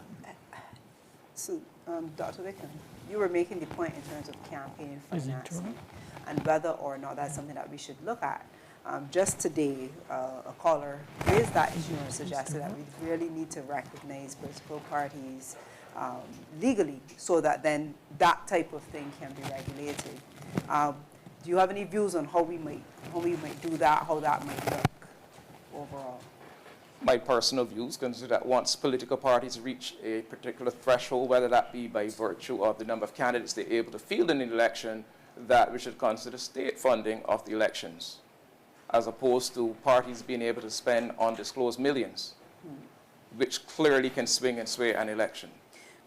True, but then I also have another question following up from that. So you pivoted to campaign funding, but given that there was a poll done before money was spent on a campaign that basically suggested this type of difference between the Barbados Labour Party and Democratic Labour Party, can we legitimately create a link between the amount of money spent by the Barbados Labour Party and the current performance of the Democratic Labour Party? Two constituents in particular, based on feedback on the ground, would indicate that large amounts of money were spent in St. John and St. Lucie because of the perceived virtue of what we were talking about, the water situation he would have been facing some stiff headwinds. And St. John, not so much by a challenge as much as the need to ensure that Mr. Thorne doesn't win that seat. So there was frequent presence and lots of money being spent by the Barbados Labour Party in constituency St. John. And yet those are the ones. Moderator, I have been very quiet. But again, quantify lots. And the other reality is that I know red hair when I see it. I've been too old now to follow down that path. What's happening is structural in the political landscape of Barbados. It is a structural matter at this stage. It's not about money. It's that the Democratic Labour Party has to step back. And that's why I'm waiting until I get more information. I hate to speak without data. But I'm waiting until I get more information to say what I have to say in relation to the political landscape of Barbados. It is extremely vital, right, that we make comments not based on the peripheral stuff now. Let's understand what is really happening to our political parties in relation to one going forward and developing and the other one stepping back. Look, the truth is, and might I interject here, I think based on the preliminary results, I can form at least a preliminary conclusion as well. I don't think it is campaign financing alone. It does play a part of it, but I don't think it is campaign financing alone. No. I don't believe it's not only structural, I believe it is strategic. The Democratic Labour Party has failed to employ a sense, even a juvenile strategic mindset to its political campaigning. And the most unfortunate reality is that I have offered on brass that what I usually don't do, which is free advice. And I've said time and time again, the Democratic Labour Party seriously needed to reevaluate its political front. And that is the first thing people see. Now, I can't also blame money. The first rule of any politician is opposition. If you can't spend money, you spend time. Correct. And the Democratic Labour Party did not spend enough time on the ground. I mean, I've said this, and I beg that Barbadians don't see my comments to be critical or one-sided to that of the Democratic Labour Party, or to see it as an onslaught on them. But the truth is, when you have a political leader walking through Bridgetown in the middle of the hot sun, in a trench coat, some nice particular shoes, you know, Barbadians are not going to see it as the most exciting thing. You don't seem down to earth. You don't seem connected.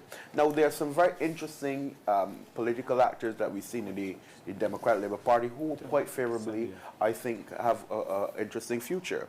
I think Corey Greenwich comes across as a little more palatable. Speaking of which, I'm seeing Stokely Murray saying that they're ready for results in Christchurch South. Are we in a position to go to Christchurch South? Let's go to Christchurch South. Yes, we are ready. The returning officer is about to give the results for some boxes for Christchurch South.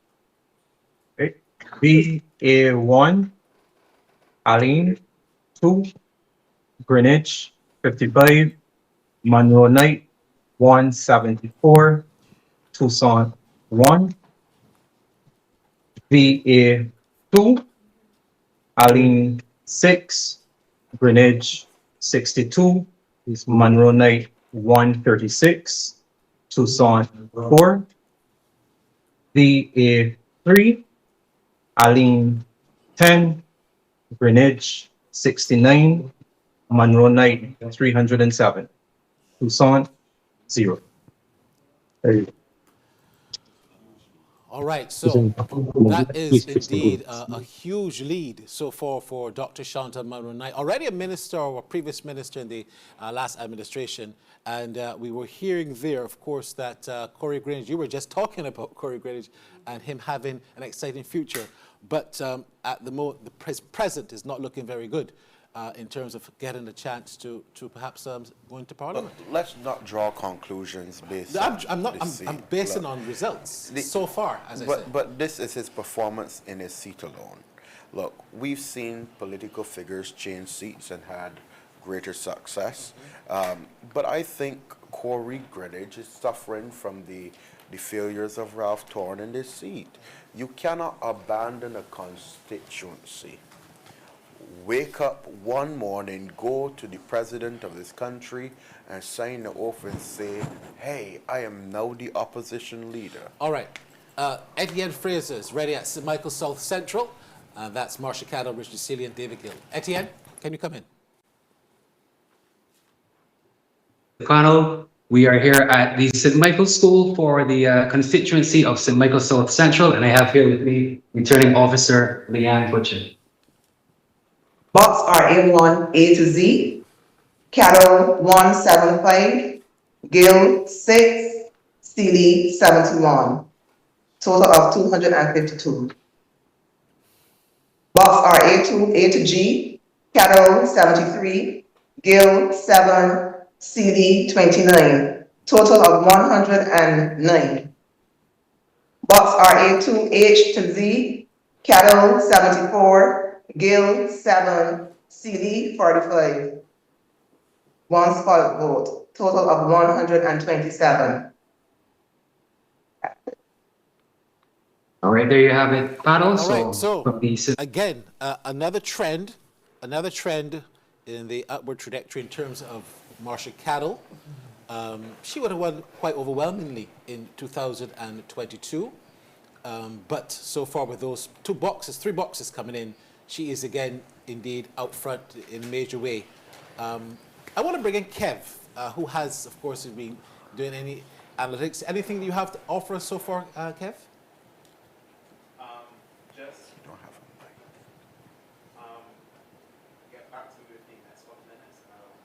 All right, so he'll get back. He's getting those Just one numbers say together.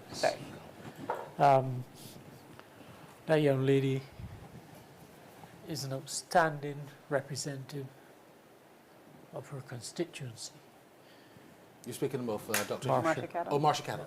Here I tell you, I talk about being on the ground. I know you said some things on the air. You were heard, but That's why it's on the ear. Yeah. To be heard. Right. No. I still think you're right. But I want to say this, though. How do you become a leader of a political party without being a member?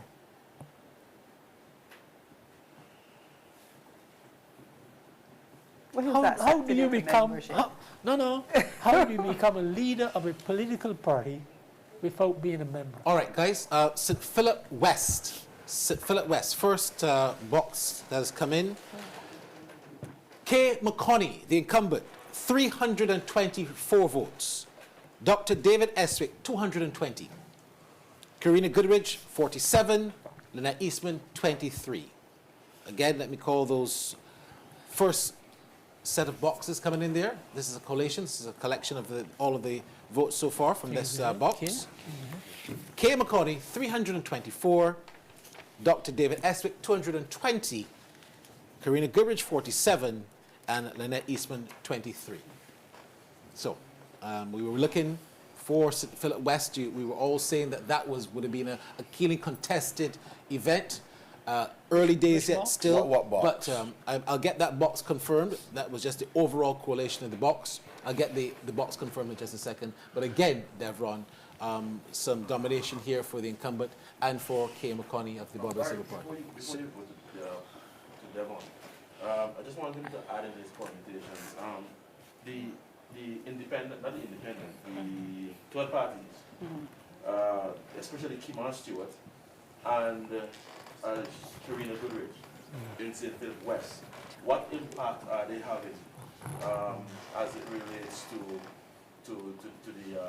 the state of the race at this point, especially as it relates to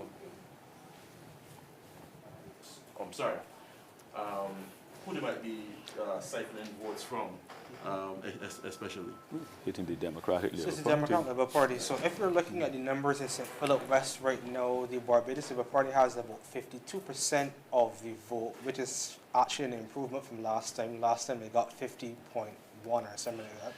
and the Democrat Labour Party has about 35% of the vote, which is actually down from last time.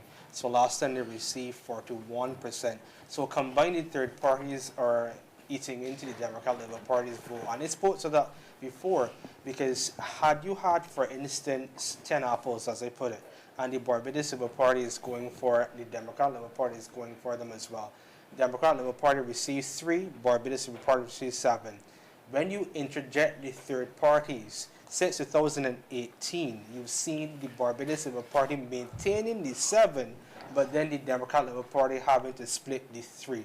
So the evidence shows that third parties are hurting the Democrat Labour Party. Not only in the statistics do we have to use that, or rather, it's not just the statistics that we can use, but we can look at the personnel of the third parties. For instance, Friends of Democracy is another version of the Democratic Labour Party. So if the Democratic Labour Party wants to move forward, it needs to consolidate its vote, because you're actually seeing David Esmith losing support from last time, interestingly enough.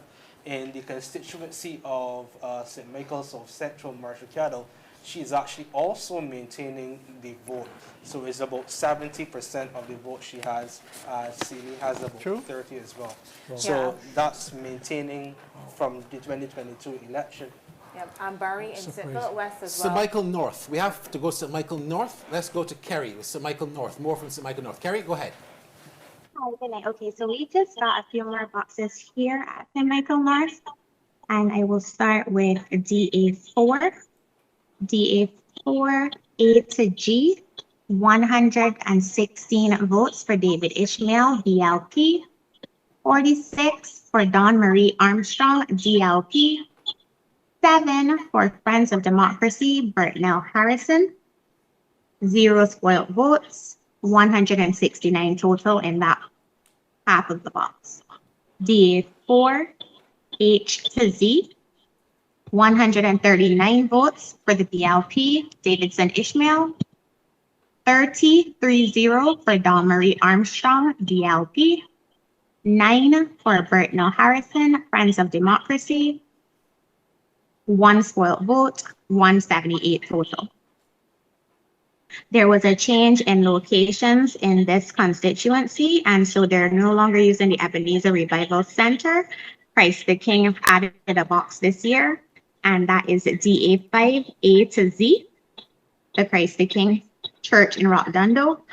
Davidson Ishmael, BLP, 124 votes. Dawn Marie Armstrong, DLP, 38.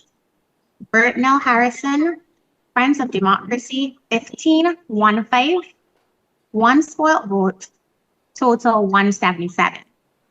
And then the first half of DA6, A to H, which is also at Christ the King Church, Rockdundo, 150 votes, Davidson Ishmael, BLP. 60, Dawn Marie Armstrong, DLP. 12 votes, Burtnell Harrison, Friends of Democracy. 2 spoiled votes for a total of 222. Now, what I just wanted to say is, as it speaks to the voter turnout and persons, saying that right now we don't have any numbers to show anything. I'm not seeing low voter turnout in my constituency based on these numbers in comparison to 2022. So in 2022, for my DA1 box, a total number of voters who would have come out would have been 340. In 2026, it's now 380.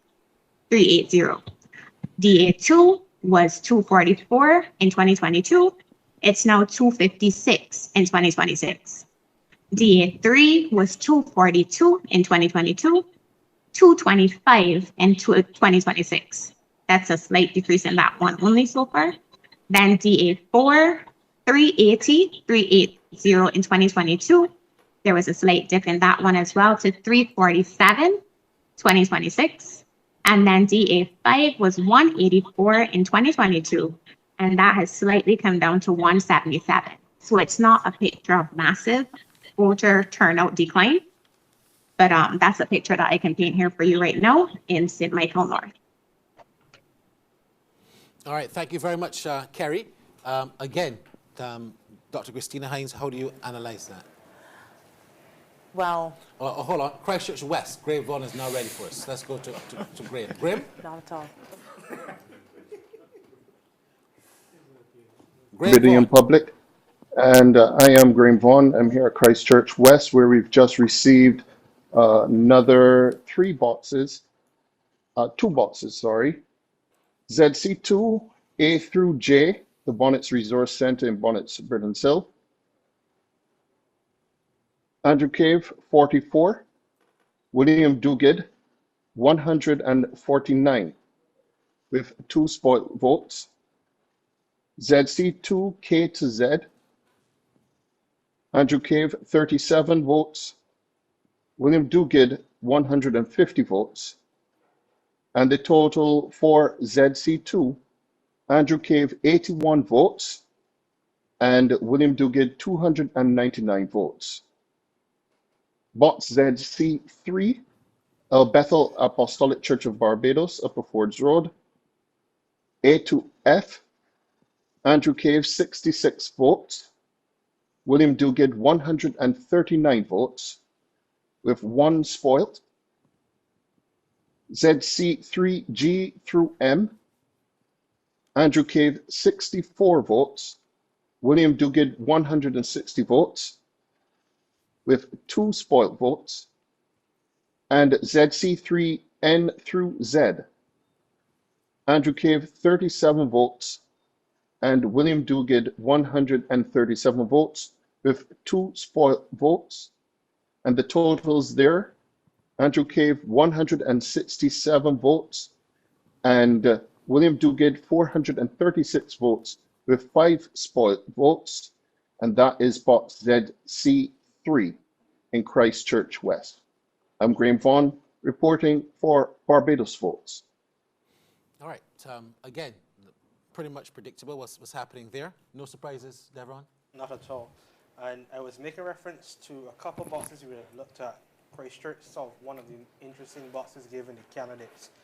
You are, interestingly enough, seeing not an improvement for the Democratic Labour Party so far in Christchurch South. In the last election, the Democratic Party received 23% of the vote, and that's where they're polling right now as well too, 23% of the vote. So Chantal has been actually increased her support so far with 76% of the St. Michael Central, I'm now hearing, is ready. Let's go to St. Michael Central. Jose Nelson. Yes, go ahead.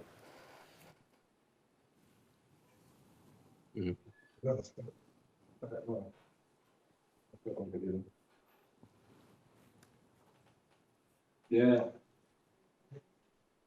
Results of the polling in St. Michael Central.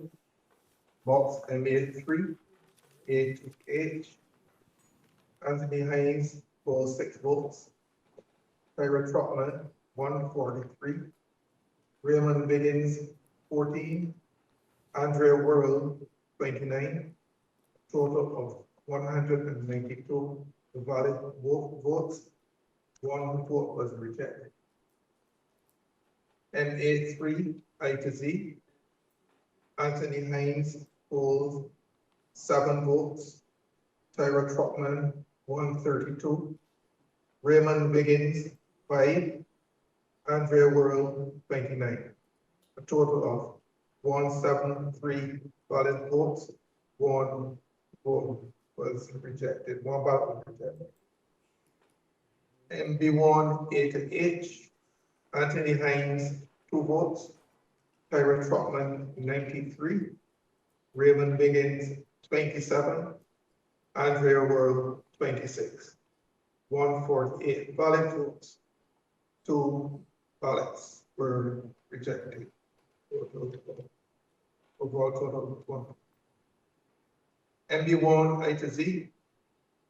Anthony Hines polled 2 votes. Tyra Trotman, 84. Raymond Biggins, 25. Andrea Worrell, 31. A total of 142 votes. That's it. Thank you so much, Mr. Murray. So there you have it. You caught Mr. Murray mid-sentence there as he started to announce the. Dr. Hines, you go ahead. Not going to stop you. Mr. Wiggins was doing quite well in that last one. I didn't expect that result when we compare to Andre Worrell, a more established political party. So again, eating into some of the possible votes for the Democratic Labour Party. The point I was going to make previously was about St. Philip West. And for the box that we heard, we had 70 votes coming from between the third party and the independent. I can't remember. I said I wasn't going to stop you, but I'll continue this discussion with you now. This is another box coming from St. Philip West. And this now proves the third parties have really damaged the DLP. Yeah, we can see Here we go. PJ1, St. Philip West. K. McConney, 228. Dr. David Estick, 194. Friends of Democracy, Karina Goodrich, 31. Lynette Eastman, 14. So 228, 194, 31 and 14. A clear another indication there that those votes might have eaten into Dr. David Estick possibly, or some might say perhaps it stopped Kay from getting more. But it depends on how you look at it. If they had gone the way of Dr. Estwick, this would be a far closer contest.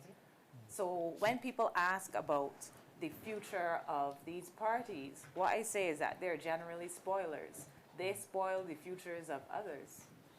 Perhaps later on, if they can build bases, they can do a lot better. But for now, they are really harming, if you are a DLP supporter, the chances of some of these candidates. And not just the chances, their abilities to perform better than they did previously. All right, Christchurch West Central, CA1. This is the entire box of CA1. Adrian Ford, 302. And for the Democratic Labour Party, Rashid Belgrave, exactly 100. So CA1, 302 to Mr. Ford, and Rashid Belgrave, exactly 100. Another box coming in, JA2 from St. John, Charles Griffith, 238. Ralph Thorne, 186. Keymar Stewart, 28. All right? So we'll continue to keep you updated with those boxes as they come in. Jamal and Dr. Hines, you wanted to comment. Jamal. Look, I wanted to go back to a point that Dr. Masco made earlier. And I know there may be a sense of fandom because Marsha Caddo will spend some time with you in economic affairs. But the truth is, we must be honest about the Mayor Motley coattail effect. The truth is, Marsha Caddo, as a standalone political actor, an individual who has exited the cabinet of Barbados on not one occasion, 2 occasions. You know, I mean, if you have to be honest as well, let's look at the seat as well. Let's be a little more granular. Let me hear you. I think, and this may just be me, if you look at the strength of Kirk Humphrey as a parliamentary representative, Richard Seeley would have dominated the Valerie boxes in Britton Hill area. On point of order, another box coming in from St. Philip West. Now, Kay McConney, 96. Dr. David Estick, 126. Karina Gurridge, 16. Lynette Eastman, 9. So, Dr. David Estick there pulling back, if you want to call it that. 126 to Dr. David Estick, 96 to Kay McConney, 16 to Karina Gurridge, and 9 to Lynette Eastman. You can continue as I continue to get the results coming in. The strength of Kirk Humphrey as a member of Parliament, especially in that Britton Hill area, I believe that helps Marsha Caddo along with the Mayor Motley coattail. No way. You really stretched it. So bring an alternate argument. An alternate argument is that Marsha Caddo is extremely active in that constituency. And you can speak to constituents and you will hear we have that. to go to St. John. Chantal Legal Gibson is there ready for us. Chantal, come in.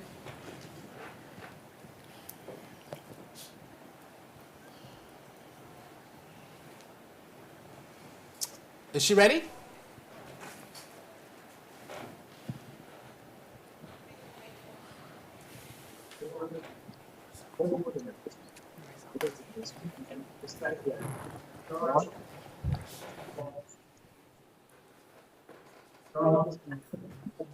Okay, so we're here with the election clerk, Richard Harris, as he brings in the last 4 votes.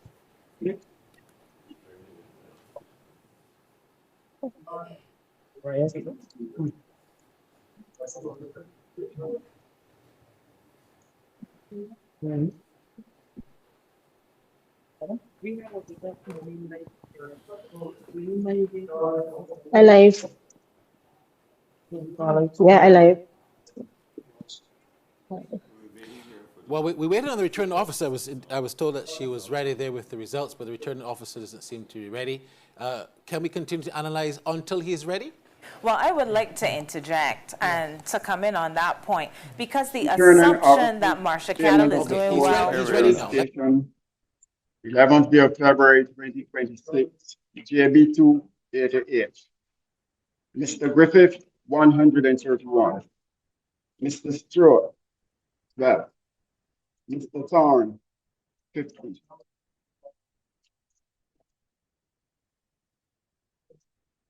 JB2 I to Z. Mr. Griffith 137. Mr. Stewart 11.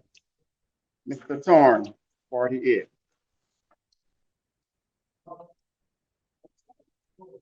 JC1 A to Z. Mr. Griffith 81. Mr. Stewart 12.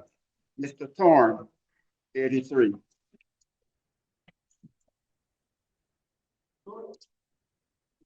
JC2 A to I.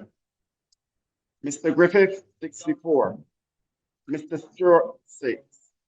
Mr. Thorne 143. JC2 J to Z. Mr. Griffith 76. Mr. Stewart 9. Mr. Thorne 145.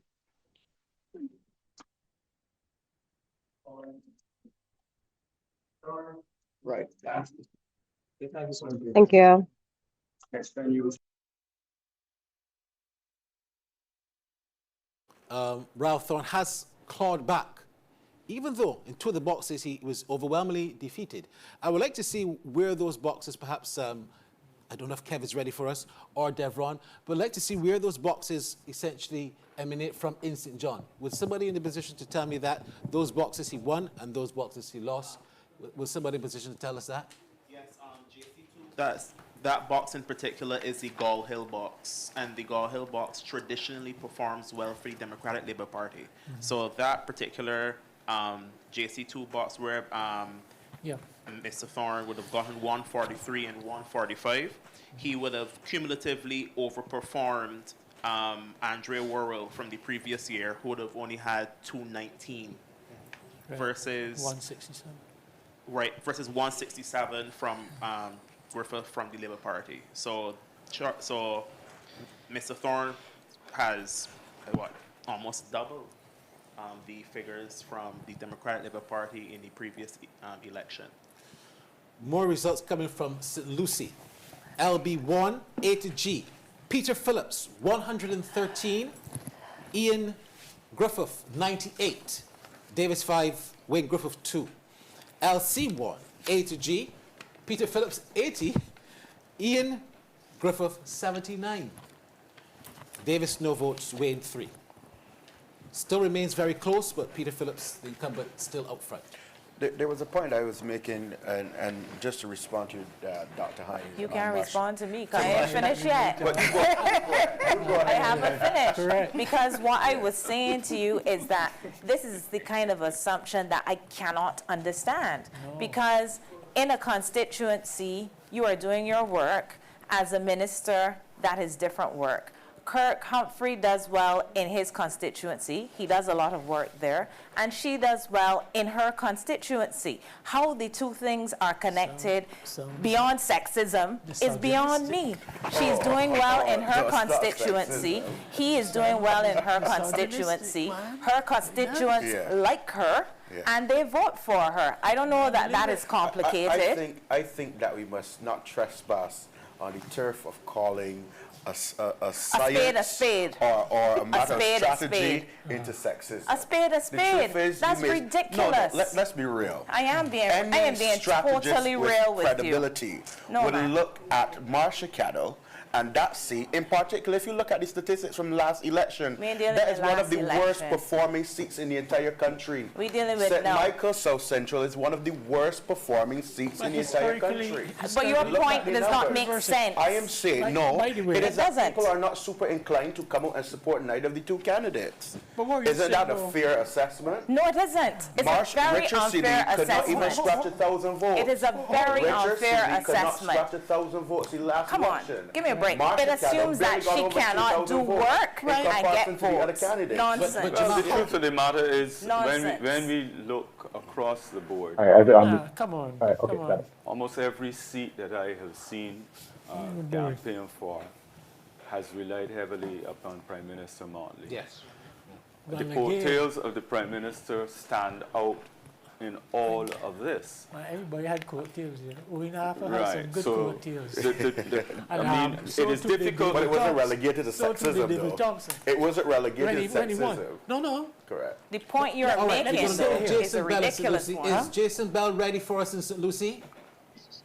A leader. I hope you can hear me. Yes, go ahead, Jason.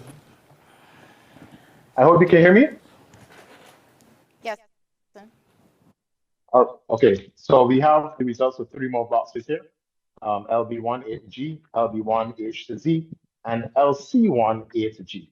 So here they are in order. LB1 A to G, Steeler Primary School, DLP candidate 113, DLP candidate 98, Friends of Democracy 4, People's Coalition for Progress 5, 1 split vote. LB1 H to Z, DLP candidate 110, DLP candidate 78, nothing for the FOD, and 1 vote for the PCP, 1 split vote.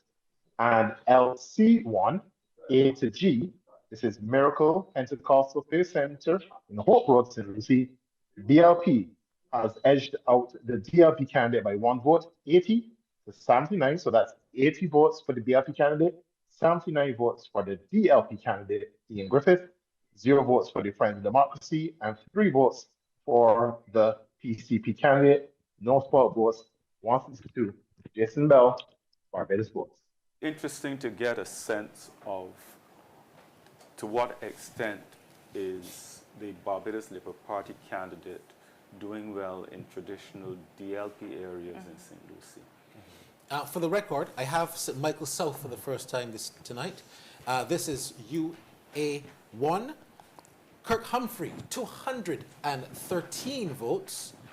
Boyce, 30 from the Democratic Labour Party, and 6 to the Barbados Freedom Party. That was Alex Mitchell, of course, the leader. UB1, Kirk Humphrey, 201. Nathaniel Boyce, 61. Barbados Free Party, 5. UC1, Kirk Humphrey, 197. Boyce, 47. Alex Mitchell, 7. UC2, Kirk Humphrey, 101.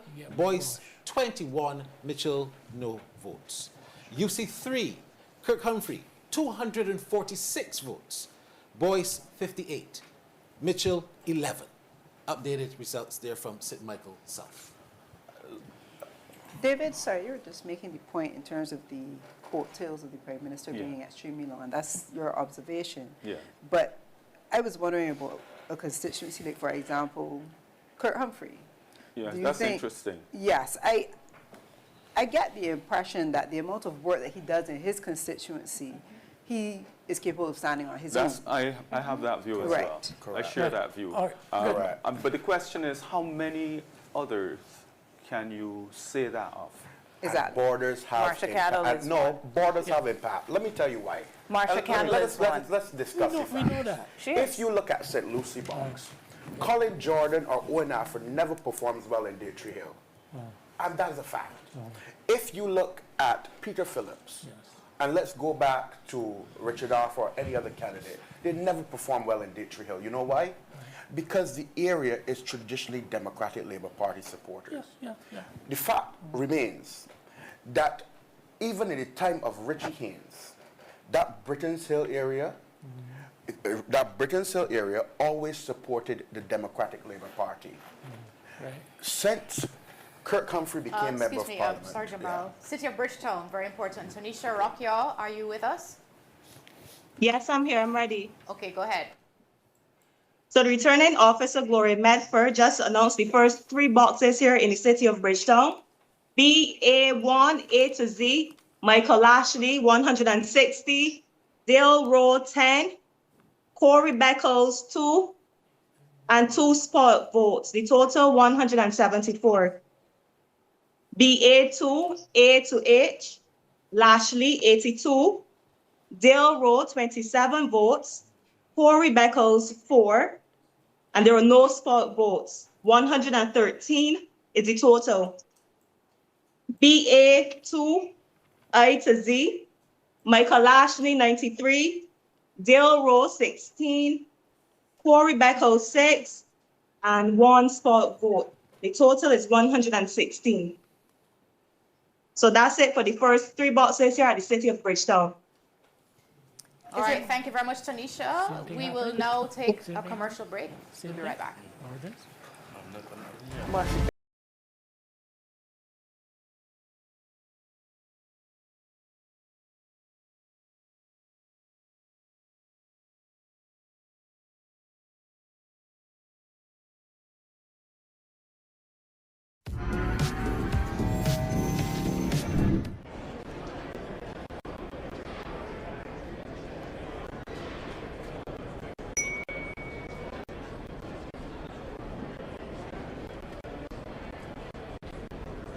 Cook it up and make we steam it. Fresh so me need it, tilapia a real fish. Cook it up and make we roast it. Farm fresh so me need it, tilapia a real fish. Grow smart at the best part. Food for thought so me have to eat smart. Easy cash, fully net. A tilapia so you don't know what's next. Cook it up and make we fry it. Fresh so me need it, tilapia a real fish. Bring home the best in freshwater fish. High content of vitamin B3, protein and potassium. Tilapia, simple, healthy, delicious.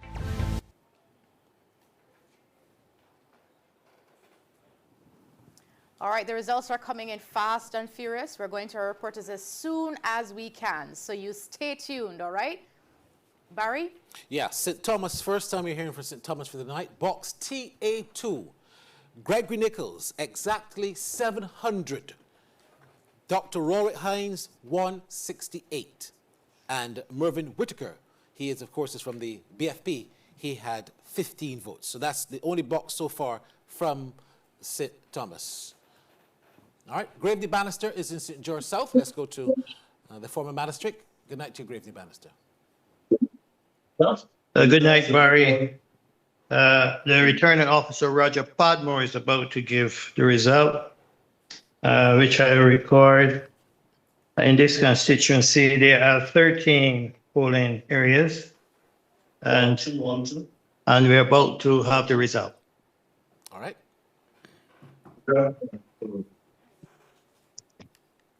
Polling station, CA1, here today. Jean, 64 votes. Holden, 7 votes. Sutherland, 201 votes. There were 3 spoilers, giving you a total of 275 votes. GA2, here today. Jean, 18 votes. Holden, 2 votes. Sutherland, 62 votes. Giving you a total of 83 votes, 82 votes, and there were 3 spoiled votes for a total of 85. GA3, here today. Jean, 29 votes. Holden, 6 votes. Sutherland, 152 votes. There were no rejected ballots, total of 187 votes. Therefore, A to H, Jean, 75 votes. Holden, 9 votes. Sutherland, 223 votes.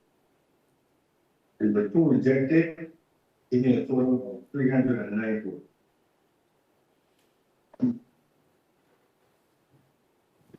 Therefore, I to Z,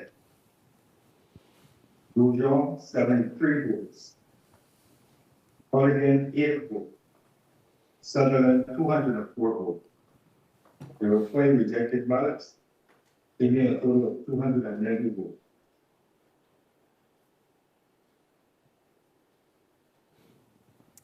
All right, Bannister, he seems to have finished there. Thank you so much for that.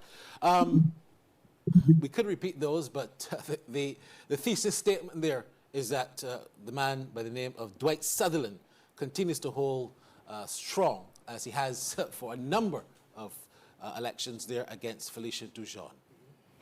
Yeah, look, I have no interest to pursue to the extent. There's clearly a difference in opinion on the matter. But the truth is, there's a difference between political science and political strategy. Oh. Anyone who works in gets into the nitty-gritty of the matters, and Dr. Maskell, I'm sure you would agree. Just let me give you now, we have the first boxes coming from St. Peter. First box from St. Peter, EA1, Colin Jordan, the Barbados Labour Party, 289. Peter Phillips, correction, Jason Phillips, 171. We did better. Box EB1, Colin Jordan, 276. Jason Phillips, 116. EA2, Colin Jordan, exactly 400 votes. Jason Phillips, 151. So, 3 boxes there so far, EA1, EB1, and EA2, commanding lead for the incumbent Colin Jordan. That's a box I think you had some interest in earlier, ladies and gentlemen, but Colin Jordan is up front and suggesting that he perhaps will pull away with an overwhelming victory. Yeah. The right point on strategy by Lisa, also why Rashid Belgrave should not have left the other Christchurch seat to move to this one, where 21% swing was required, or 22% around there, was required for Rashid Belgrave. He switched seats with Quincy Jones. He went against a very much stronger Barbados Labour Party candidate in Adrian Meddick-Ford, and now he's underperforming. And that is one of the reasons why I said in the initial point that the Democratic Labour Party has not employed any sense of strategic thinking or strategic approach to its entire planning. Can we also raise the question, though, of the quality of the candidates?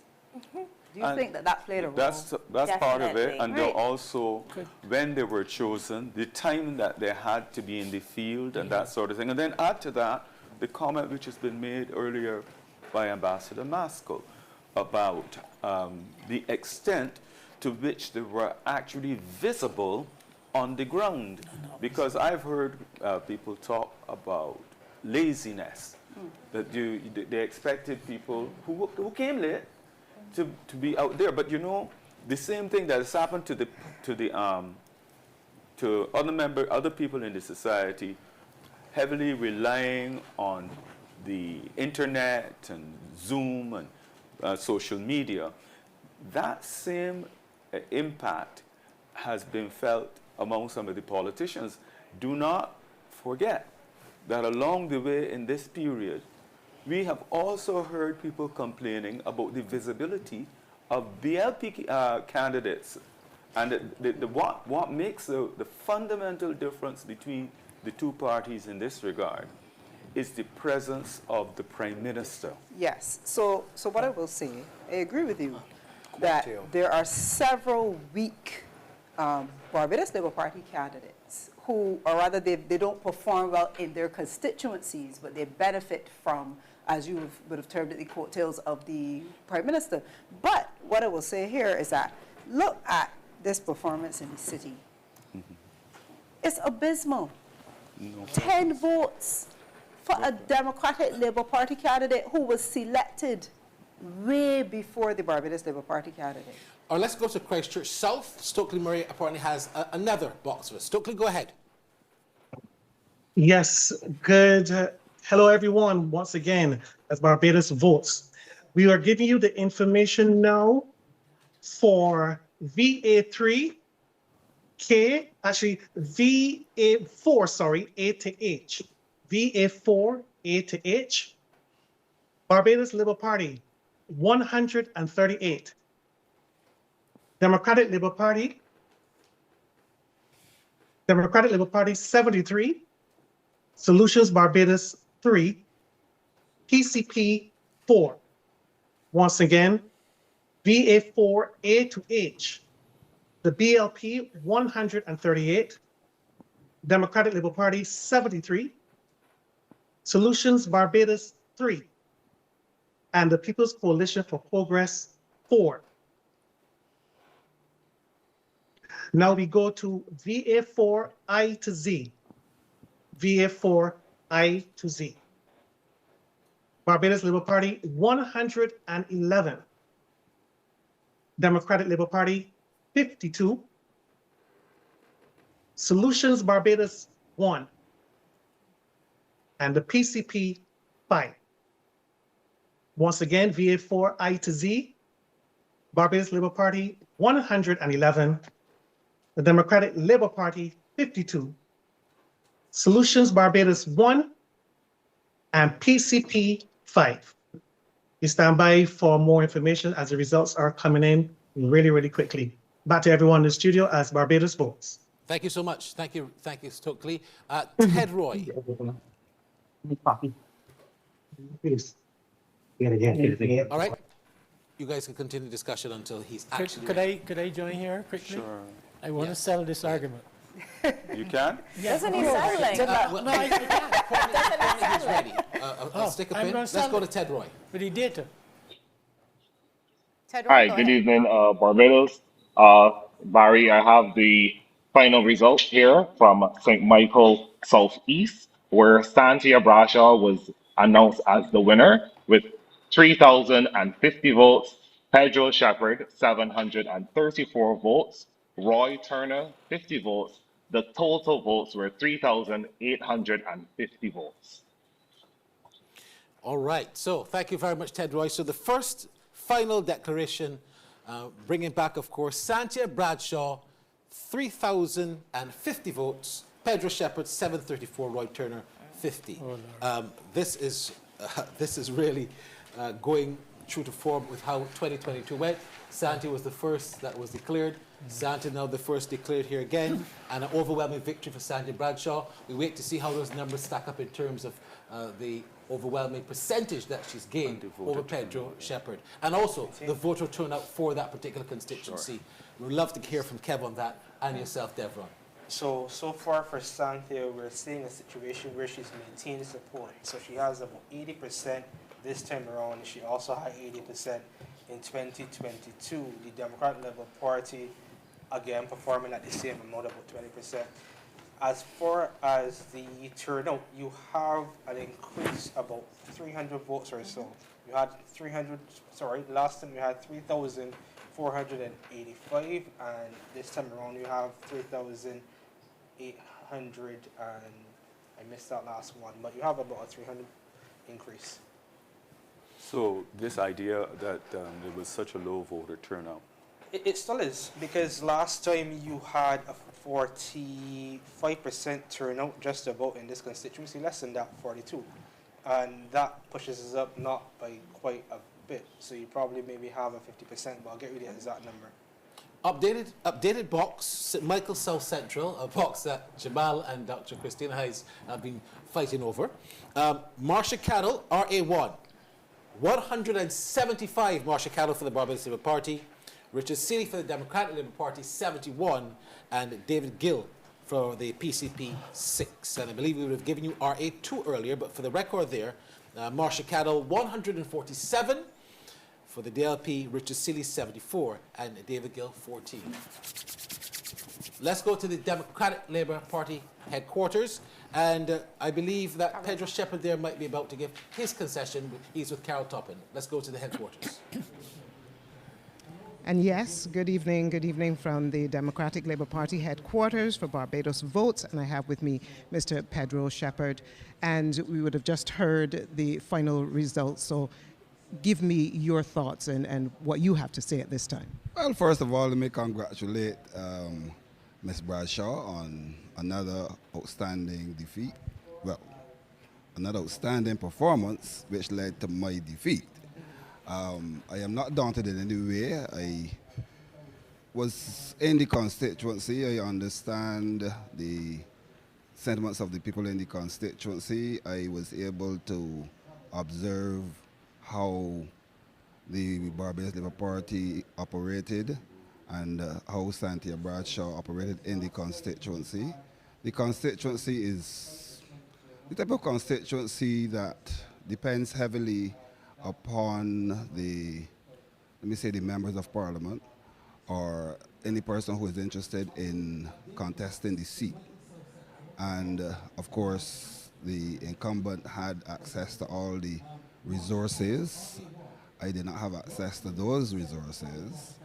But I believe that over time, the people of St. Michael Southeast would come to understand that in Pedro Shepherd, there is a genuine person, one who is interested in people and representing people.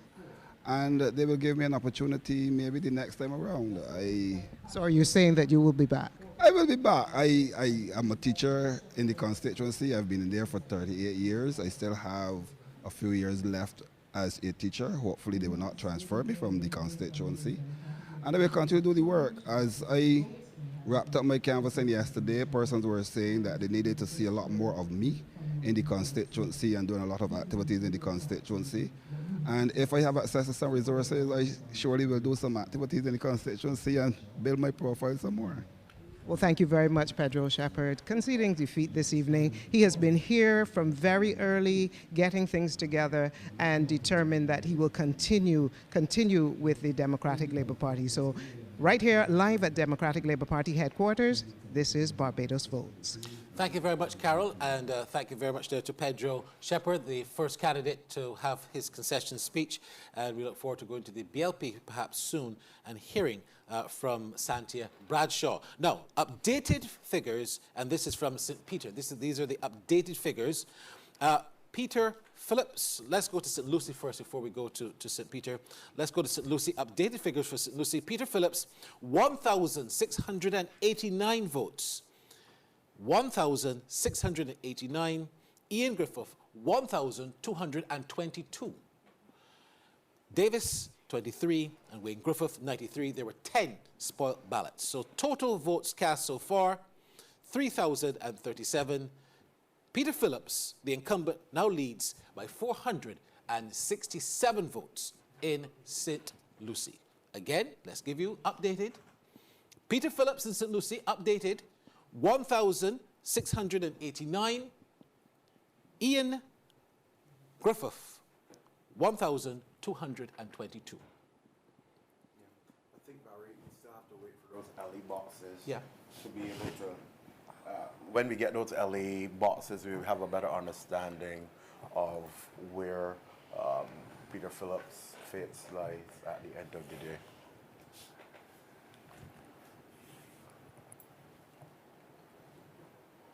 So right now, you have Peter Phillips performing at 55% and the Democratic Party performing at 40%. That is just a reduction for Peter Phillips of about 3% from last election. So he's not lost a tremendous amount of support, and the DLP has not gained a tremendous amount of support. They received 37% last time, they're at 40 right now. So you're not seeing a major swing for the Barbados, well, rather for the Democratic Labour Party, which is a huge problem for them at this point.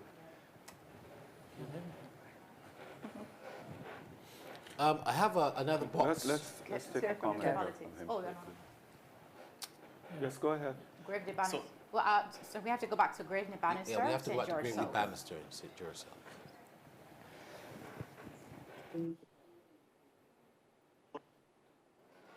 Yes.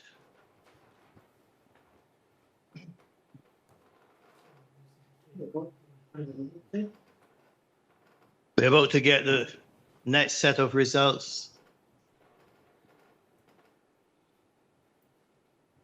The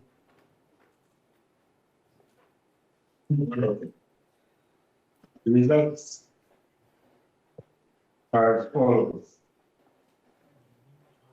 Polling station GB1, ASI, Dujon, 53 votes. Polygon, 5 votes. Sutherland, 156 votes. Spoiled, 1. Total, 215. DB1, J to Z. Dujon, 63 votes. Polygon, 8 votes. Sutherland, 151 votes. There were 2 rejected ballots. Total 224 votes. GB2, A to H. Dujon, 80 votes. Polygon, 11 votes. Sutherland, 189 votes. There were no rejected ballots. Total 280 votes. GB2, I to Z. Dujon, 74 votes. Polygon, 18 votes. Sutherland, 170 votes. Rejected ballots, 1. Total 263 votes. GB3, A to Z. Dujon, 81 votes. Polygon, 12 votes. Sutherland, 164 votes. There were 3 rejected ballots, totaling in that box 260 votes.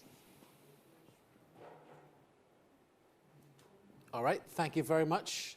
Let's go to Tanisha Rock-Yaw. I think she has more results for us in the city of Bridgetown. Tanisha?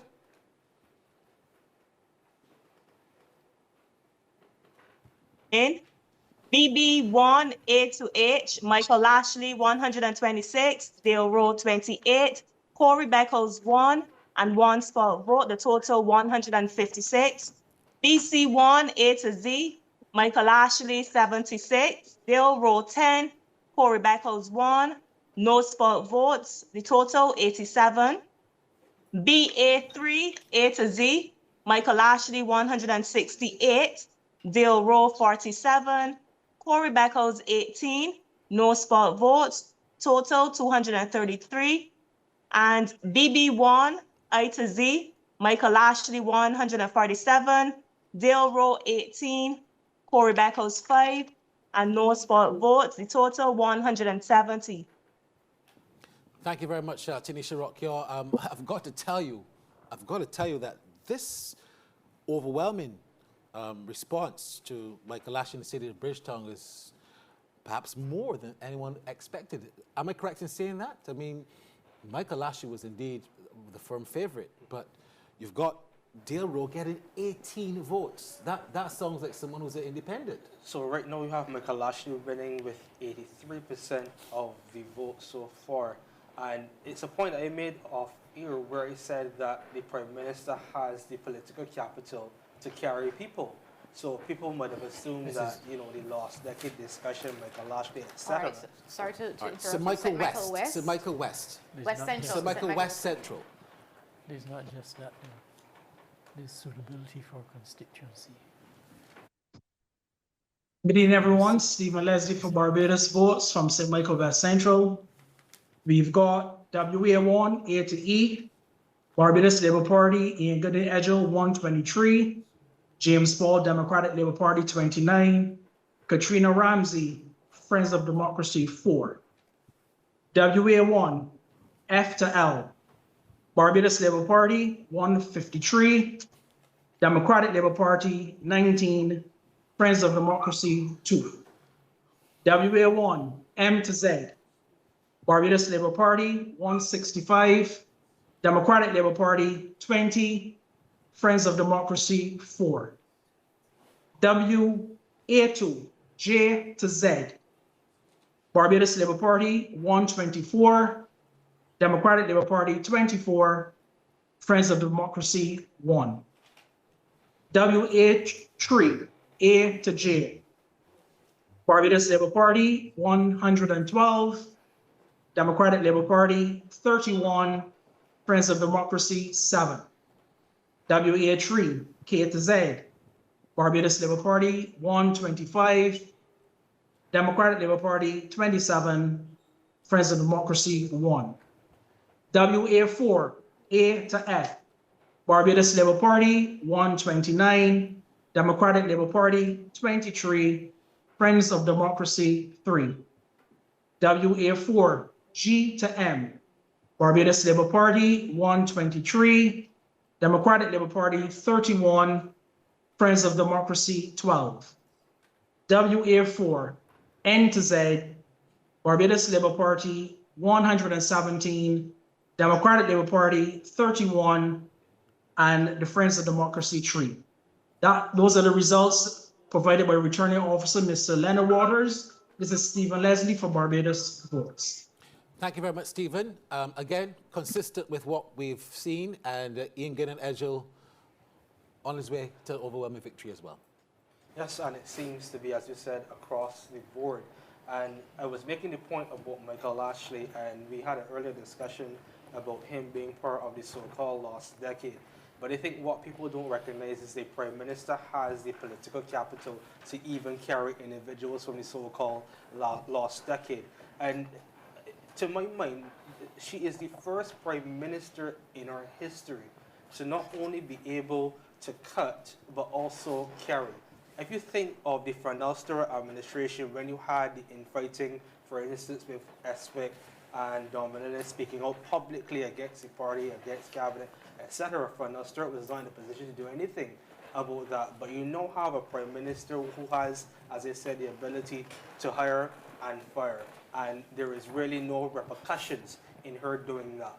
That's a very significant point. Yes. I think what you have seen is the consolidation of her political power over time.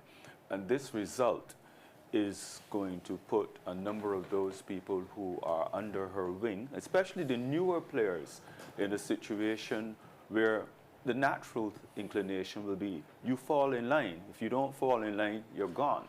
I took the opportunity to look at her cabinet reshuffles. I counted so many of them between 2018 and up until the point when she called elections. I've never seen that many cabinet reshuffles in that kind of time by any Prime Minister in Barbados. But it just indicates to you how that power has been consolidated. Now, it also brings to mind, and maybe sit down as people discussing the issues of this country on a daily basis. And it raises the question of how the rest of Barbados responds to that power. And by the same token, how the political directorate, with all of that power in their hands, have shown that they have responded to they are ready for us in the St. Lucie. concerns of people. They're ready for St. Lucie. Let's go back to Jason Bell. Jason? We are approaching midnight. Can you hear me, guys? Loud and clear, Jason. Continue. And outstanding. We have the results of 3 more boxes, so we are approximately halfway through the vote count for the constituency of St. Lucie. Here are the results for box LC1 H to Z, LC1 H to Z. The BLP candidate, Mr. Phillips, 80 votes. The DLP candidate, Mr. I. Griffith, 69 votes. The Friends of Democracy candidate, 0 votes. And the PCP candidate, Mr. W. Griffith, 5 votes. There were 2 spoiled votes for a total of 154 votes. LD1, A to G, St. Lucie Parish Church Hall. Here are the results. Barbados Labour Party, 121, 121. DLP, 86. Friends of Democracy, 1. People's Coalition for Progress, 11. 4 spoiled votes for a total of 227 votes.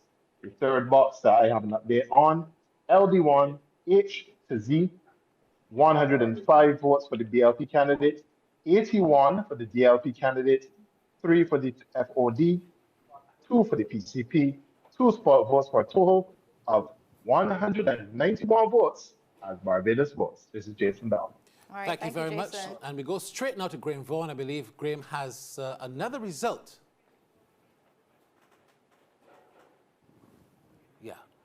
All right, not quite ready for Graham yet, You're not but, quite so we for can Graham yet. continue the discussion. And Graham was in Christchurch West, so we'll get to him when he's ready. Yes. David, this is these results that we're hearing. We haven't heard from St. Philip North, quite interestingly. And we also haven't need heard to hear from St. Michael Northwest. Yeah. All right. All right. Well, Graham is ready. Graham is so ready. Christchurch West, Graham. 202 votes. In ZD2, A to Z, Mr. K polled 35 votes. Mr. Duguid, 175 votes. ZE1, A to H, Mr. K polled 58 votes. Mr. Duguid, 151 votes. There was one spoiled vote. ZE1, I to Z. He polled 46 votes. Mr. Duguid, 165 votes. There were 2 spoiled votes. The total votes for ZE1, Mr. Andrew K. polled 104 votes. Mr. William Duguid polled 316 votes. There were 3 spoiled votes. The results of the poll held for the election of a member to serve in the House of Assembly for the constituency of Christchurch West is as follows. Mr. Andrew K. 686 votes. Mr. William Duguid polled 2,439 votes. The total number of votes polled for all the candidates was 3,125 votes. I therefore declare Mr. William F. Duguid to be elected and to be duly chosen representative for the constituency of Christchurch West to serve in the House of Assembly of this island. I thank you. All right, congratulations there to Dr. William Duguid. So Santa Bradshaw is in, Dr. William Duguid officially in, but a number of the other candidates are on their way to doing so. You had a point to make, Jamal. Yeah, look, I believe that this thing is taking too long. So that again? This thing is taking too long. I mean, this is ridiculous that we are here so many hours after poll close at 6 o'clock and we are still counting ballots. Sorry, Jamal. We have to go back to the city of Bridgetown. Tanisha? Tanisha? Yes, can you hear me? Yes. Yes, we can hear you and see you. Okay, 3 more boxes just came in. BD1, I to Z, Michael Ashley, 172. Dale Rowe, 34. Corey Beckles, 10. 1 spoiled vote, total 217. BD1, A to H, Michael Ashley, 200 votes. Dale Rowe, 40. Corey Beckles, 7. 1 spoiled vote with a total of 247. And the final box, BE1, A to H, Michael Ashley, 115, Dale Rowe, 21, Corey Beckles, 2, 1 spoiled vote, total 138. All right, thank you. No real surprises there. Thanks, Tanisha. Dr. Wickham, I want to hear from you. Did you expect Dale Rowe to be this is high level of underperformance? It's underwhelming for him, you would have to say? Because I know Dale has been in the constituency and has been getting around doing some work in the constituency. I'm not saying it would have been easy or that he would have won, but I would have expected to see a higher number of votes. Well, you know, the Democratic Labour Party has had to look and will have to seriously assess the concept of branches, for instance.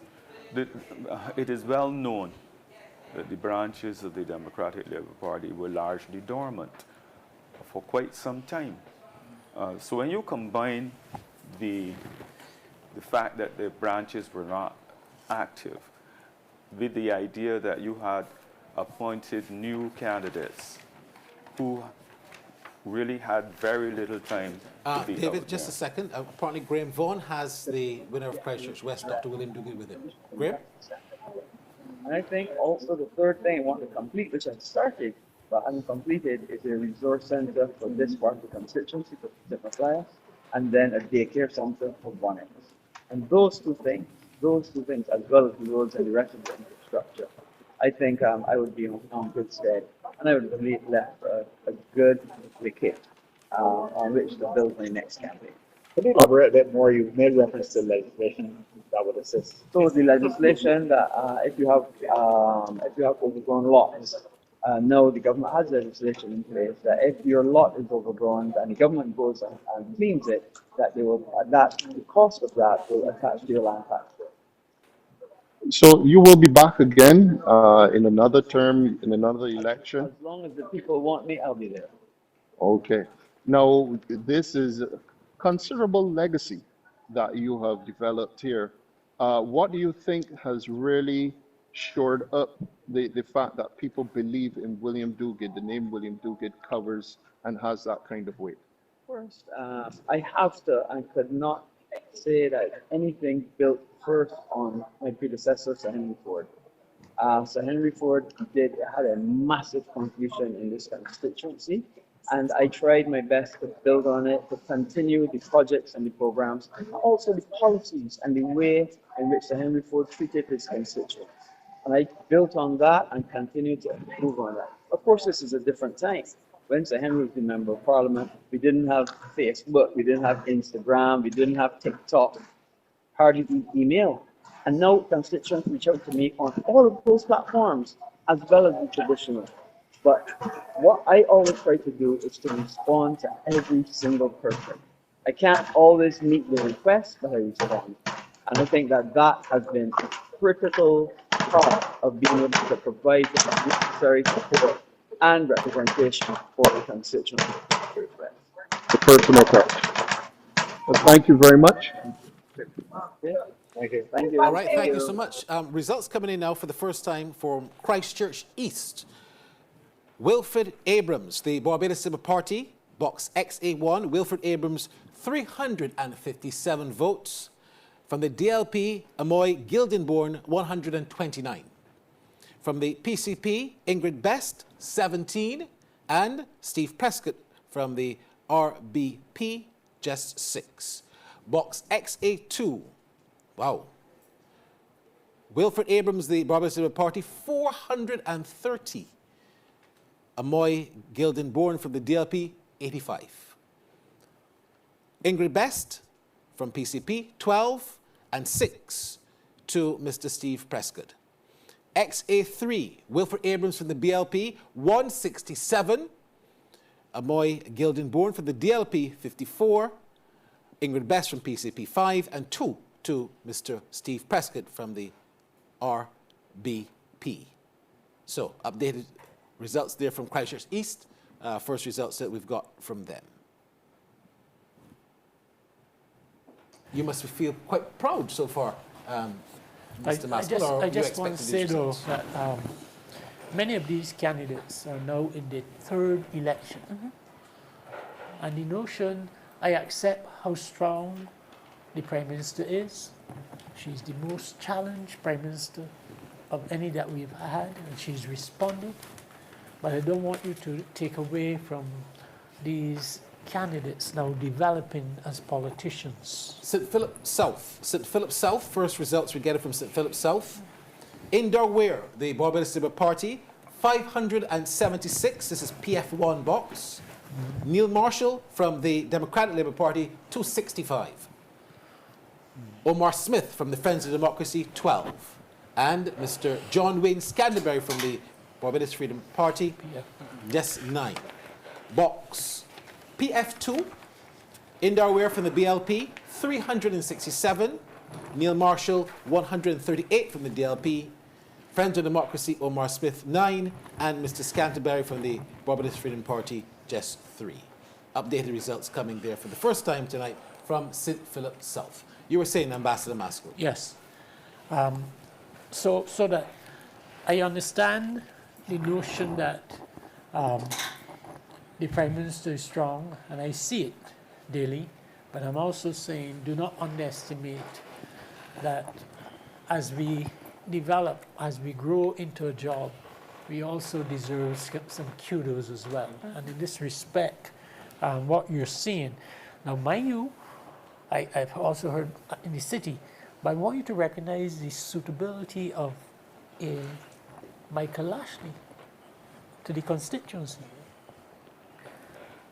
Think about it. Profession, always in that area, you know, has been dealing. Sorry to cross you. Yeah. For the first time, St. Joseph. We have Ryan Brathwaite from the Barbados Labour Party. This is box OA1. Ryan Brathwaite, 350. And Randall Rouse from the Democratic Labour Party, 121. Box OA3, Ryan Brathwaite from the BLP, 208. Randall Rouse from the DLP, 92.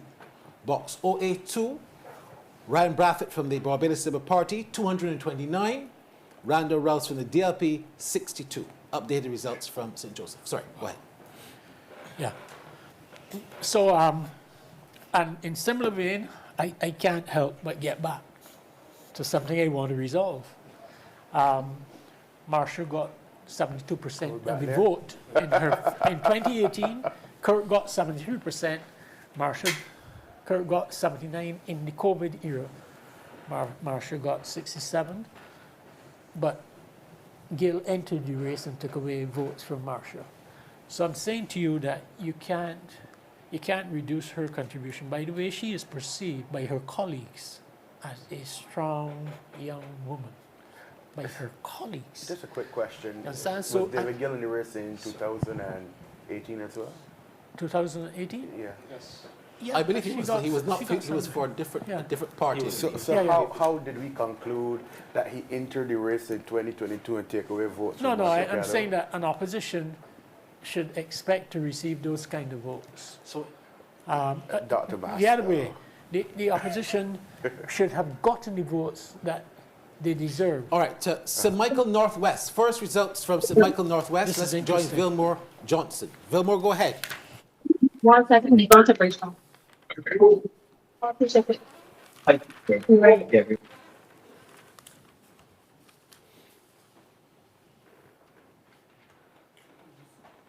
So, St. Michael Northwest, we're waiting for Neil Rowe of the BLP, Ryan Walters, DLP, and Ricardo Williams, Friends of Democracy.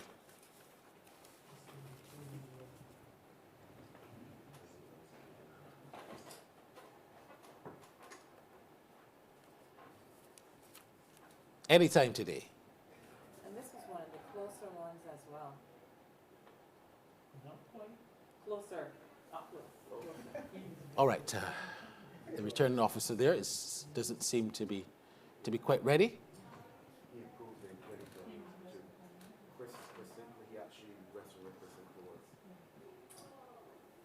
Graphic.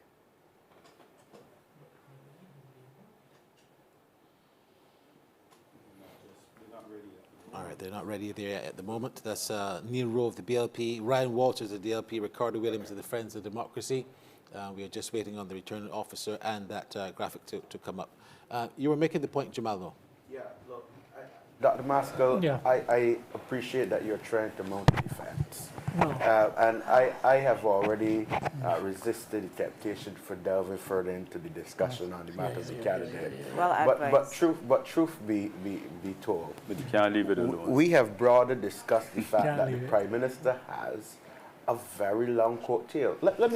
Let's not discuss the numbers Jamal, for I just a wanted to let you know we've had another box coming from St. Philip West. Let's not This discuss box the is facts. PK2 from St. Philip West. Dr. David Eswick for the Democratic Labour Party, 230 votes. Kay McConney from the Barbados Labour Party, 138. Friends of Democracy, Karina Goodrich, 18, and 16 is Elena Eastman of the PCP. All right, so that's for St. Philip West so far. Right, so that was just a box coming in there for St. Philip West.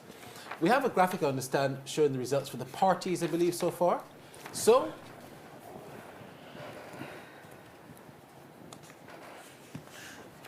this is the leaderboard in terms of the leaders. Mia Motley way out front, 69.4%.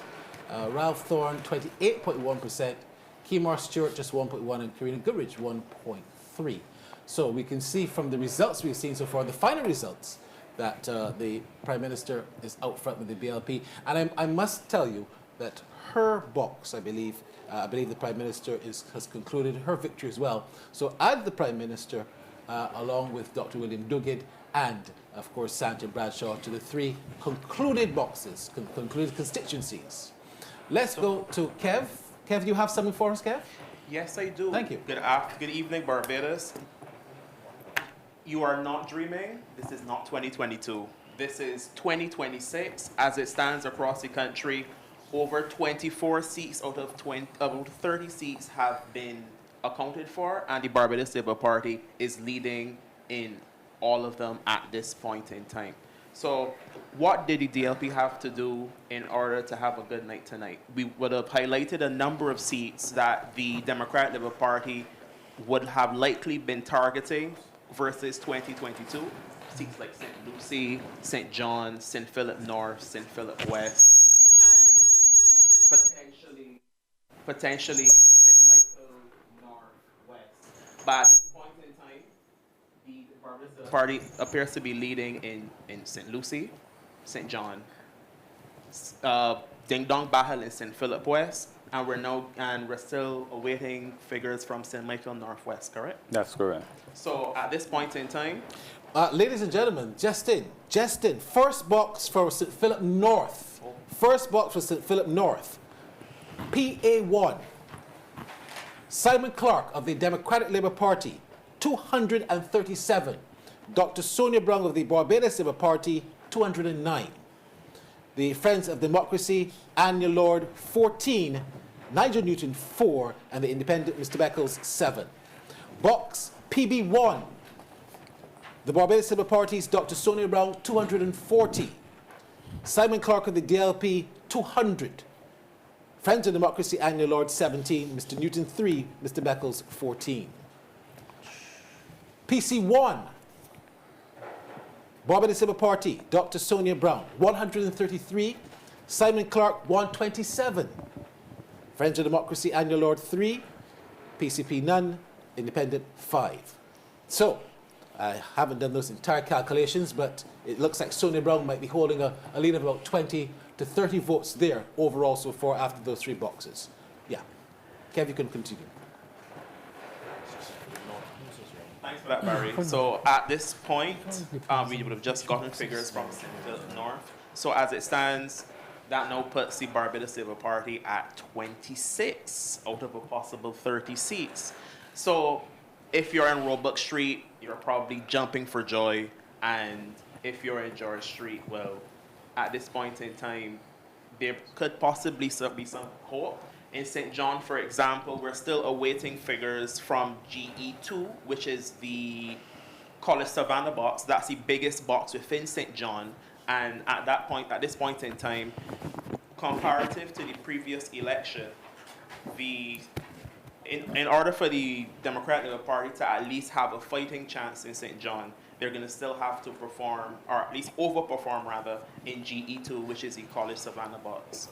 So Barry, at this point in time, if you're in the Labour Party, you're very happy, and you might have to have some cause for reflection for the Democratic Labour Party in George Street. Well, we have representation here from both parties. Mr. Wickham? Absolutely calls for reflection. There's no denying what the results are showing. There's no sugarcoating it. Deep introspection, as well as also taking on board, the outside views, as opposed to just the echo chamber views, taking on board what others have to say and charting a path forward from there. Take it as wide viewpoint as you can. So if I can jump in here really quickly, I think we missed something in St. Joseph. You have Randall Rouse, for instance, who in 2003 got 48% of the vote. In 2008, 48% again, just about 49. And 2013, I think it was like 45. So he's come close on several occasions. Now he's down to 25%. There is clearly an issue with brand DLP. Because if you have an individual in St. Joseph who's run, I think, on 7 occasions, performing at 25%, that is not a reflection on him. That is a reflection of the Democratic Labour Party, given the fact on several occasions he's almost won the box. So the party needs to look at its brand. We talk about the weak candidates and what's not, but you have strong or potentially strong candidates who are falling behind because the branding of the party nationally is not a good one. So even if you bring, and I said this before, Barrow back, he would lose the election under the branding of the DLP right now. So it's not about the candidates, it is actually about the brand of that party. Just to confirm, conclusion there in St. Michael's South, as predicted, Kirk Humphrey just declared winner of St. Michael's South. So that's Kirk Humphrey, Prime Minister, of course, Mia Motley, Dr. William Dugan, and Santee Bradshaw, the 4 confirmed winners of the constituencies so far. You were making the point, Dr. Wickham, and a response from Ambassador Masker from the Barbados Labour Party. A political party requires a lot of resources, not financial. I'm talking about organizational strength. You cannot deplete it of the likes of George Pilgrim and Dean Whittaker. Who else? There are about 4 or 5 other persons that behind the scenes do a lot of work in terms of organizing. Sandiford Garner. Sandiford Garner. No, you can call them. A whole host of people that are not present. And a candidate. But they had those people in 2022. No, but I talk now in terms of the division. Beat them badly because you should have been developing. And what should happen, you expect the incumbent to weaken. We have another candidate coming in, St. Michael North, I believe, Davison Ishmael there, and Kerry Gooding. She has some more results. Kerry? Standing in all the ways and acknowledging, making sure they're right upon. And that scripture has been constant reminder and refrain for me throughout the campaign, and even to this morning when I got up at 4 o'clock to was twisting and turning in bed, getting myself ready, thoughts and mind for what was laying ahead of me on the day. I'm trusting God through this journey. It's been 4 years representing the people of St. Michael North, and I'm grateful to them for giving me the opportunity to be here once again. I want to thank my family, my dad who's here, my wife and my boys for their constant support. To thank my campaign management team led by Antoine Abley, led by Antoine Williams, and my office team, Isha, and all the others, all of my canvassers. I mean, this is a team effort. We have had more persons on the ground, St. Michael North, than in my first campaign. And I'm really grateful for the building support that is taking place within this constituency. As it relates to my constituents, I want to thank them for reposing their confidence in me once again to represent their interests. I campaigned on 3 words and promises. That I would be responsive to their needs, that I would give them the highest level of representation, and that I would deliver to them results. I have done that in 4 years, so I've built a strong foundation of that, and I'm looking forward, I'm excited for the next 4 years, 5 years, whichever it will be, of service to them. I dedicate myself to them, I commit myself to them, and I'm excited for the future goals for us to continue to build best possible St. Michael North possible. So thanks to them, thanks to everyone who has supported, thanks to everyone who prayed, even those who are overseas who've been praying and have been sending their regards and their love and sending their warmth. I really want to thank everybody who's been in our corner here for the Barbados Labour Party and of course for the St. Ishmael. There's a buzzing outside. I know they're waiting for you. Very excited. Very excited to be here, and I'm going to keep this momentum going because this energy in St. Michael North is pretty good. It's pretty warm. It warms my heart. My campaign manager and I, we have discussed this. We felt a different kind of energy, and I wanted to continue to build and to move throughout the entire constituency. This is a positive energy, and transformation continues to build in our constituency, and I'm thankful and grateful to God for giving us the opportunity to just lead this initiative and step forward. Okay, just one quick observation. Looking at the numbers, glancing at 2022 and 2026, you actually didn't have a low voter turnout. Your numbers were pretty on par. What do you think this means for your campaign, and how do you feel about that? I think it shows that we have been able to stand strong in St. Michael North as a Barbados party rating. And amidst all of the different noise and clutter that you hear sometimes and clamorings that you hear, I think that people have been able to, from today's result, to show that St. Michael North continues to be strong for the Barbados Party. My representation, I think, has been strong and enhanced over the last 4 years. And I think that not only Barbados Party supporters of old, but even new persons who have been looking and watching and have been observing, I think they have been convinced and they have confidence in the level of representation I have brought and that the Barbados Party continues to offer to the people of Barbados. So with the numbers holding fairly steady, I think that is a good sign that this constituency continues to be in a strong place, and we will build from here for sure. Okay. Thank you very much. Thank you, guys. All right, thank you so much. So let's give you the final of the finals so far. Christchurch West, Dr. William Duguid. St. Michael Southeast, Sanjay Bradshaw. We just saw St. Michael North, Davison Ishmael. St. Michael Northeast, of course, we told you first, Mia Motley. St. Michael South, Kirk Humphrey. And I understand in a minute we should be getting the final result for St. Michael West with Chris Gibbs. That's 1, 2, 3, 4, 5, that's 7. 7, of course, confirmed seats for the Barbados Labour Party so far. Ladies and gentlemen, these results, consistent with 2022, you said it quite early, and also Dr. Wickham has conceded that lots of reflection needed. Devron, do you see so far anything that would suggest that the Democratic Labour Party has a future with the consistent, with the candidates that they have now, who might have just been beaten? Do they still have a future going forward in the party? So as candidates, I would have to say that they do have a future, but the key thing again is the overall party and how the party is seen. So, all right, hold on. Tanisha Rockyaw, is she ready in the city? Yes, I'm ready. Go ahead, Tanisha. So four boxes were just called. BE1, I to Z, Michael Ashley, 125. Dale Rowe, 13. Corey Beckles, 4. 1 spot vote, total 143. BF1, A to G, Michael Ashley, 105. Dale Rowe, 13. Corey Beckles, 6. 2 spot votes, total 126. BF1, H to Z, Michael Ashley, 136. Dale Rowe, 20. Corey Beckles, 6.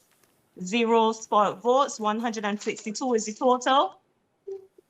And BF2, A to I, Michael Ashley, 129. Dale Rowe, 29. Corey Beckles, 2. No spot votes, with a total of 160. We have 4 more boxes left until the winner is announced. Thank you so much, Tanisha. That's going to be an overwhelming victory. That's the projection. Just confirmed, Christchurch East Central. Ryan Strawn declared the winner for Christchurch East Central, to add to those that we have already given. Sorry, I just wanted Kristen? to follow up on the point that Ron was making. You're saying that it's brand DLP, that these candidates may have a future. What about the concept that the quality of the candidates has lowered the brand? And as such, it is important that they find candidates that the public can believe can form a government. All right, final count. Let's head to St. John. Final count, can you understand? Total 352. JD2, A to Z. Charles Griffith, 52. Kemar Stewart, 7. Ralph Thorne, 70. Total 129. JE1, A to H. Charles Griffith, 110. Kemar Stewart, 15. Ralph Thorne, 109. Total 234. JE1, I to Z. Charles Griffith, 90. Kemar Stewart, 8. Ralph Thorne, 139.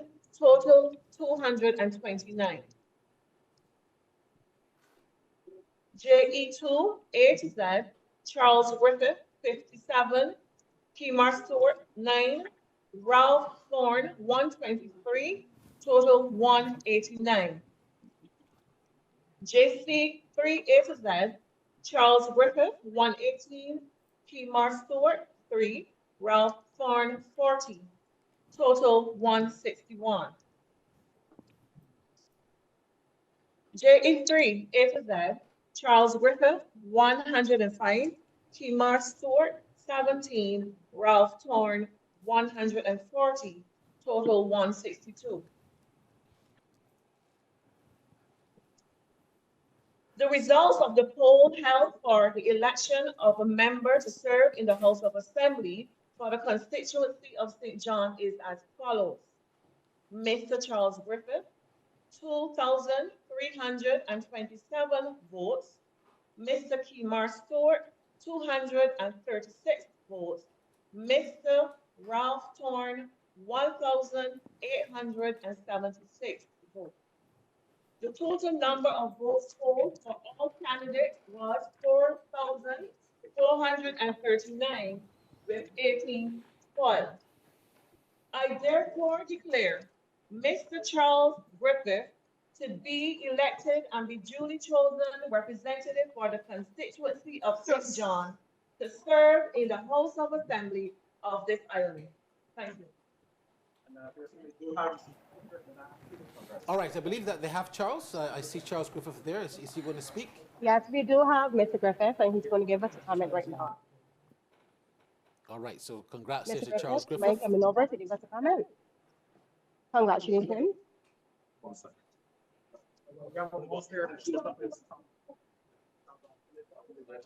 There we have Mr. Griffith. Being congratulated there by Kemar Stewart meeting with PCP.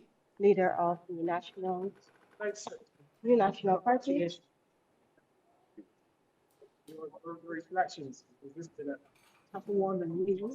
I would say that I was always confident because I think I can work in this position. And I sure.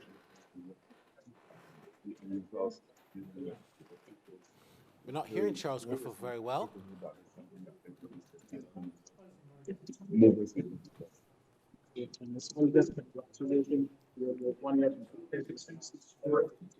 Any words about his performance? Mr. Charles, if you just speak a bit, sorry. Yeah, Kemar came into the race. You know, you don't take anything for granted in politics. So you respect your opponents and respecting them. Into the game. I guess you don't know the message. Your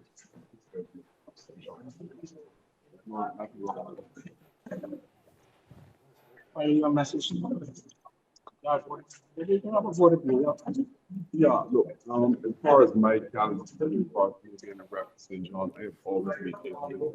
All right, I so don't see we're going to red. break away because the audio there is just not very clear or concise. But congratulations to Charles Griffith. That was the seat that many were saying was going to be close. It was close, but you have to say that well done to Charles Griffith because in the overall analysis, that was the seat I got the impression that the Prime Minister was most worried about, based on the fact she spent a lot of time working with Charles Griffith, campaigning in St. John, and I think that when you look at the final analysis, that says a lot about her presence in St. John with Charles Griffith. Would you agree with that, Ambassador Maskell? There was some concern because the candidate is supposed to be the leader of the opposition. So you feel a sense that people would be inclined to want to give him some support. You see the young man there, Kemar Stewart? He needs to find a home, that's all. You think you see some hope for him? I see a talent in him, yeah. That's a fact. He needs to find a home. He needs to settle down and decide where he wants to be in relation to this political arena. You know. But all right, so Jason Bell St. Lucie, I believe we might have a result there, if not more boxes. Jason, come in. We have 4 more boxes. I hope you can hear me, everyone. Good morning. As we approach midnight here in Barbados, we have the results of 4 boxes. Here is the results for LD2. LD2, A to Z, BLP 119, DLP 100, FOD 1, TCP 6, 1 spoiled vote.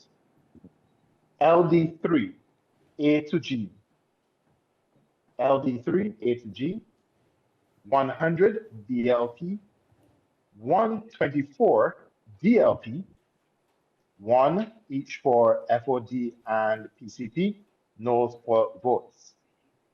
LD3H2Z, BLP 80, DLP 79, 1 vote for FOD, 9 votes for PCP, 1 spoiled vote, and LE1 8G, BLP 73. DLP's candidate garnered 133 votes. The FOD candidate, Mr. Davis, garnered 2, and the PCP candidate, Mr. Wayne Griffith, 8 votes. No spoiled votes in that box. So we have approximately 3 boxes remaining before we have a call here at Barbados Votes. All right, we're awaiting the final count for Christchurch South, but St. Lucie seems to be pulling away as well, Jamal. St. Lucie seems to be pulling away from the Democratic Labour Party, and Peter Phillips might very well continue to hold strain in St. Lucie. Yeah, I mean, based on the count that I have here, Phillips is so far 2,061 votes. Ian Griffith is at 1,658. It means that Phillips is leading by 403 votes. We only have one of those LE boxes in so far. There are 2 more to count, which is LE2 and LE3. LE3 being one of the larger boxes, I believe, or LE2. One of those 2 LE boxes are larger than what came in. So we are still to see if those last 2 boxes will be able to close ground in those. Sorry? It's not enough votes. It's not enough votes. So But we're also underestimating some very good parochial politicians in Barbados, of which Peter Phillips is one, and the young man that just won in St. John. They have been doing work. Charles Griffith. Griffith, and I'm telling you why no. So we seem to think that, we can just simply dismiss them and say. Why was there some concern then? Because there seemed to be Charles? concern. Yeah, there seemed to be concern with Charles, and not just because he was running against Ralph, but I'm talking about internally. The people of St. John seem to have, quote unquote, were saying we're not going to vote for him. But recall historically, this has been a DLP stronghold. You understand what I'm saying? This has been a DLP stronghold, and this young man has gone in there, and over time has been able to win it 3 occasions.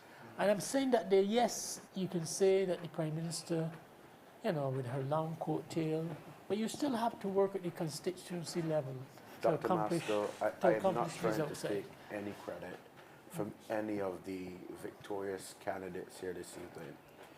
But truth be told, if you walk into any community, whether it be in 6 Rose Marchfield, whether you go down to Greenfield, whether you go to Boscobel, whether you go to any other constituency or community, people are saying, I am voting for Mayor Motley. Correct. My great-grandmother is 97 years don't of deny age, that. and she said this morning that she was voting for a specific person, the leader of a party. Right. Now, she didn't call the candidate's name, she called the leader. And might I add, if you look at global politics, a maximum leader always does better for any parliamentary or any party group. Yes. All right, let's go to Joy Wood. I believe she has Kirk Humphrey, the winner of St. Michael's South. And we are That's ready not to your hear from constituency. him Let me go. as to how he feels about being declared winner for the 2nd time. Third time. Mr. Humphrey, tell us how you feel tonight. Well, I feel fantastic. I want to thank the people of St. Michael's South for their trust in me for the Unnecessary third time. chatter I right want to there. thank my You don't team. need We that have a right now. very Let big me team. I leave want over to there. thank my minister. All right. No, my on, colleagues guys. that they ran a Come very on, good guys. campaign. My food get about audio. these, But All right, so we indeed, celebrate with you. congratulations to I Clerk say congratulations. Humphrey as we and continue look forward- to bring you up to date. Christchurch South, another box coming in, VB1. Chantal Munro Knight from the Barbados Labour Party, 196 votes. Corey Greenwich from the DLP, 149. Christopher Ali, 9. And no votes here to Mr. Toussaint from VB1. Yes, it is. VB2, Chantal Munro Knight from the Barbados Labour Party, 214. And DLP's Corey Greenwich, 94. 5 to Chris Aline and 1 to Mr. Toussaint. Tanisha Rockyaw, I believe she has the final count now for the city of Bridgetown. Is that correct, Tanisha? Yeah, that's correct.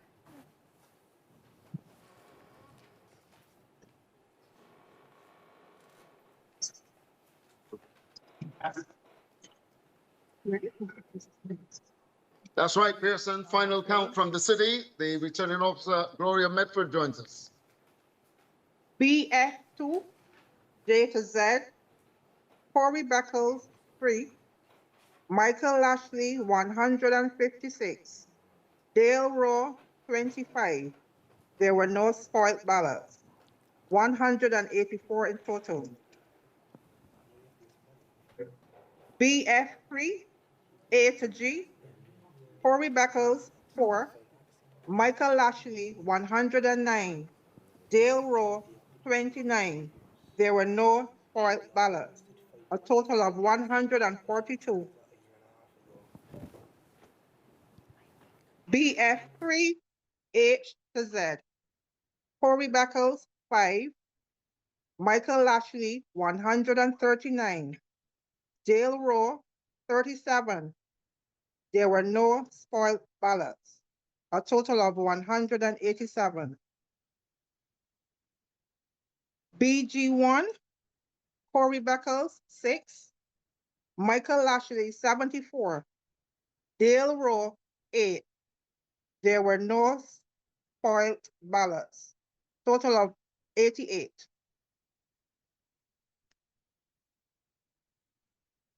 The results of the poll held for the election of a member to serve in the House of Assembly for the constituency of the city of Bridgetown is as follows. Corey Beckles, 92. Michael Lashley, 2,312. Dale Rowe, 425. There were 7 spoiled ballots. The total number of votes polled for all the candidates were 2,829. I therefore declare Mr. Michael Lashley to be elected and to be duly chosen representative for the city of Bridgetown to serve in the House of Assembly on this island. Thank you. There you go. You heard. All right. So congratulations to Michael Lashley, but I mean, nothing that we didn't predict. He has had an overwhelming victory. You have to begin looking now. I asked this to you. I asked this to Ambassador Maskell. There has been this talk that Michael Lashley, if he was to win, and he has, that he could become the next Attorney General of Barbados. Oh, I can involve. Come on, sir. But perhaps he can answer the question. Perhaps he can answer because he's live with us. Let's go to Michael Lashley. Joint canvas too, I recognize too based on my work and based on my national profile. It made it a lot easier for me to canvas constituencies. And I think the strength of the Prime Minister, that too assisted me in Bridgetown. And I want to thank the Prime Minister and Barbados for endorsing me and the support. I want to thank my canvassers, the campaign manager, everyone who walked with me through the sun and the rain, who went to meetings with me. I want to thank them so much.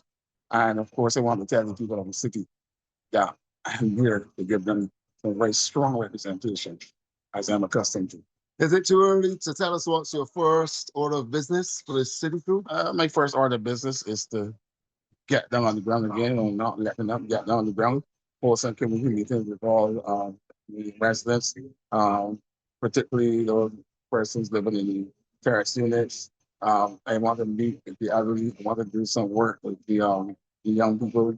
I want to do work with those persons who have been these second chances. I want to do work with respect to victims of crimes. I want to sit down and have a chat with them, develop a body, and also have some important work to do in the city, plus the projects that are coming. I would like to be to lobby to ensure that the city breaks down and the constituents, as I say, get some work. Thank you, Michael Lashley, representing, of course, the Barbados Labour Party. He is the winner. We haven't been getting the results coming in per se from St. Michael Northwest. However, I've just been informed that the total count so far has Ryan Walters leading New Row by some 32 votes. So we'll get those numbers confirmed. But at this stage, it looks like Ryan Walters is the only leader so far for the Democratic Labour Party there in St. Michael Northwest. But like I said, we haven't heard St. James South as yet either, and we haven't got the final results for St. Philip North. So those are three seats that are indeed giving us something to chew on and think about. I believe Stokely Murray has the final count for Christchurch South. Is that correct? You coming, all right? He was coming. Hello, everyone. We are standing by to get the final results of the boxes VB3, VB4, and VB5, and then we'll be getting the announcement of the winner of the constituency of Christchurch South. So we're standing by. The supporters of the Barbados Labour Party and Dr. Chantal Moronight are gathering and eagerly waiting the confirmation of the results. And he's now making his way, so we'll now switch over to get the final results. We want VB3 onward? This sounds like VB3 onward? Yeah. Everything. And the declaration. Yeah. So I can go with VB3, VB3 pieces. Hello. Andrew, if it's not really a surprise at all, Dr. Ramel Springer, 3,198. And Ramon Goodman from the Democratic Labour Party, 839. So, congratulations to Dr. Ramel Springer. 3,198 final count. Ramon Goodman from the DLP, just 839. Congratulations to him. It's the Ryan Walters seat now that has the interest. And also St. James South. We haven't heard a thing from the night from St. James South, where Sandra Husbands from the Barbados Labour Party, the incumbent, is there running against Pedro Graves from the Democratic Labour Party. We have to hear that, and also what's happening there in St. Michael North. The facts, the information. I think it's really more of the same. You have a Barbados Labour Party who is either maintaining support or in some constituencies gaining support.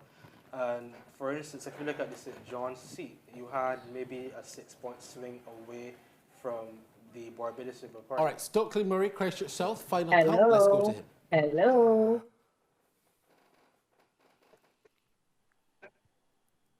We're just waiting the count of VB3, VB4, and VB5, and then the final announcement of the winner of Christchurch South. We need it. We need it. We need to come now.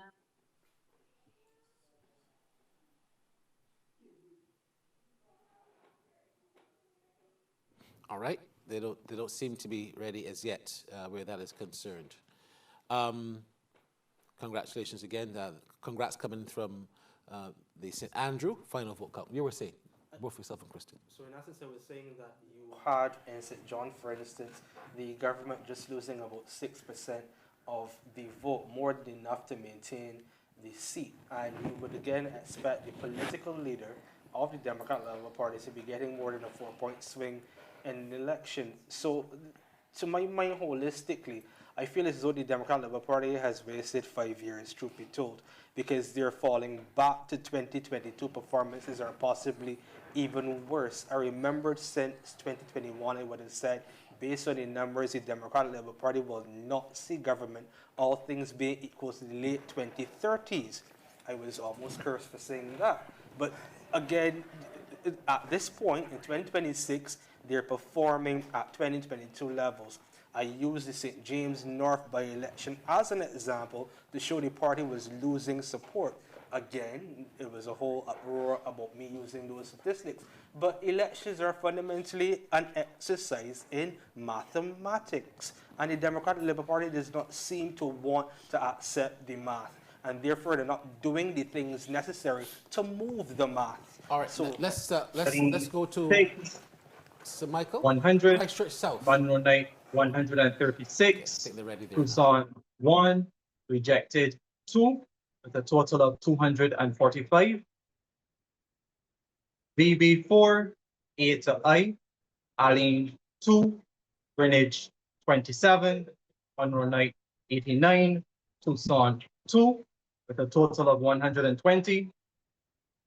VB4, J to Z, Aline 2, Greenwich 45, Monroe Knight 104, Tucson 4, with a total of 155. VB5, A to G, Aline 5.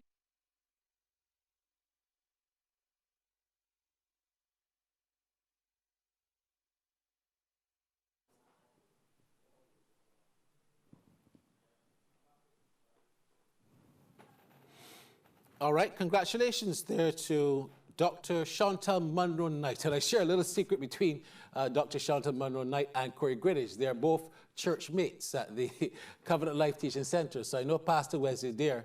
To him, it's a victory for CLTC because they're both church mates at CLTC. Look, she's done a lot of work in the constituency. And I think you correctly said that this is a situation where Ralph Thorne would have left Christchurch South. Was that an easy shoe-in, Dr. Christina Hines, would you reckon, for her, even though it's been an overwhelming victory? Your thoughts? I think this would have been a relatively easy seat for her to win. It doesn't mean that she didn't have to do work. I think perhaps in this one case, I could agree with Jamal because she's now coming That's the breaking news for the night. Well, she's coming into the seat. And she now has to prove herself. She has to do work. When it comes to the others, I think it is extremely unfair to say that they have been unable over 8 years to put in the work necessary to stand on their own. And I think that a number of the BLP's candidates now can stand on their own. I think they got washed in with the tide in 2018, but now a number of them can indeed stand on their own. And this is something for the DLP to consider because you have to be able to build talent so that the party can continue. And this is some of what I believe we're seeing in the BLP. And the Democratic Labour Party has to take a lesson. You have to build talent, keep it there so that year on year, election after election, you have a group of persons to pull from.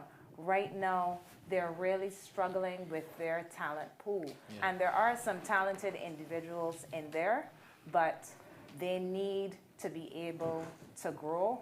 And to Deveron's point, as well as Kristen's, I don't know if this is a chicken and egg situation, if the brand is pulling down the talent or because there is insufficient talent, the brand can't get any better. Because how do you attract people to something, people who are talented, who have potential to something, if they can't see a future in it?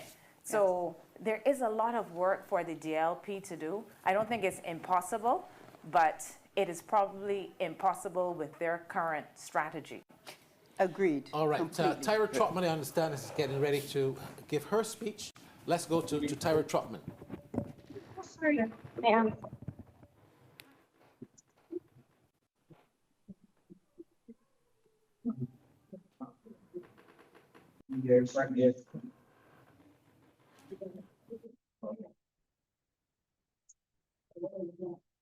Y'all are in black.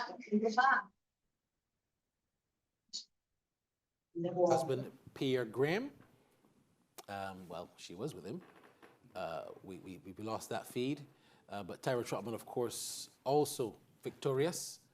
And it looks to me like they're about to make that official. 5 boxes. Right, the last 5 boxes are regular. And then it will be. And I paid it just correct. Finished. Ready? You're gonna go though, because this is ambassador still going, so. All right.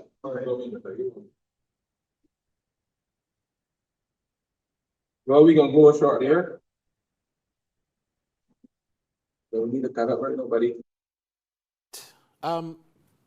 Colvin, you look at tomorrow, well, today, essentially, because you're going to have a situation where the Prime Minister is going to be forced to look at several things where her cabinet, again, is concerned.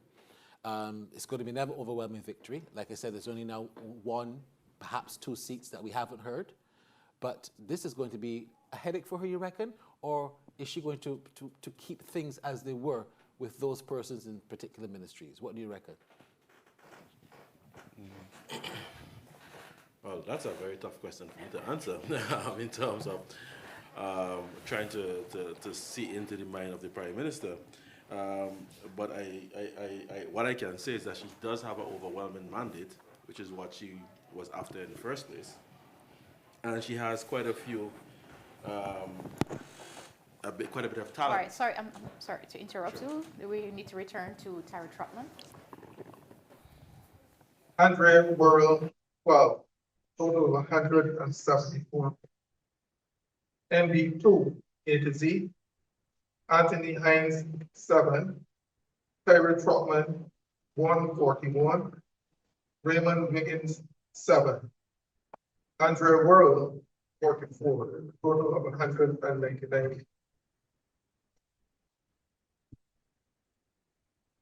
The result of the poll held for the election of a member to serve in the House of Assembly for the constituency of St. Michael Central is as follows. Ms. Tyra Trotman polled 1,962 votes. Mr. Andrea Worrell, 464 votes. Mr. Raymond Wiggins, 168 votes. Mr. Anthony Hines, 72 votes. There were 12 rejected votes, a total of 2,666 valid votes. Overall, including the rejection of 2,678 votes. I therefore declare Tyra Trotman to be elected and to be duly chosen representative for the constituency of St. Michael Central to serve in the House of Assembly of this island.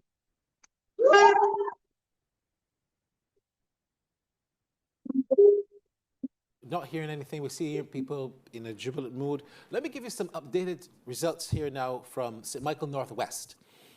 So this is a completed box. HA1, and congrats to Tyra there, we saw that graphic. HA1, A to Z, Neil Rowe, Barbados Labour Party, 67. Ryan Walters, Democratic Labour Party, 117. Ricardo Williams, Friends of Democracy, 4. There was 1 spoiled vote. HA2, A to Z, Ryan Walters, 130, Democratic Labour Party. Neil Rowe, Barbados Labour Party, 114. 1 spoiled vote, none to Ricardo Williams there. HA3, A to H, Neil Rowe, 106, the Barbados Labour Party. Ryan Walters, 83, Ricardo Williams, Friends of Democracy, 2. And then HA3, I to Z, Neil Rowe, 121, Barbados Labour Party. Ryan Walters, 104. Ricardo Williams, 5, 1 spoiled vote. So far, that gives a lead of just 18 votes to Ryan Walters. We look forward to see how that's going to climax. Ryan Walters out front there. Does that surprise anyone here? Well, I'd like to ask Dr. Masco because he may be more familiar with it. Yeah, he's that's his depends on the boxes. You got to go into HB boxes, not HC. Okay. Largest boxes, yeah. Okay. The And chair they is up on the hill. particularly would favor Yeah. the Barbados Labour Party? Well, in more recent times, yes. All right, yes, because in 2000, Yeah. 2022, Ryan would have been soundly beaten in The those farm, boxes. Purleyhurst, and then the HC is the Goodland side on the other side. So HC would vote at Eagle Hall. They would vote at Deacon's Primary School. So those are the big boxes. But I want to raise the question of whether there's any introspection to be done on the part of the Barbados Labour Party. Because I know we sit here and we see what could be 28, 29, 30 seats. We see the high percentage of performance.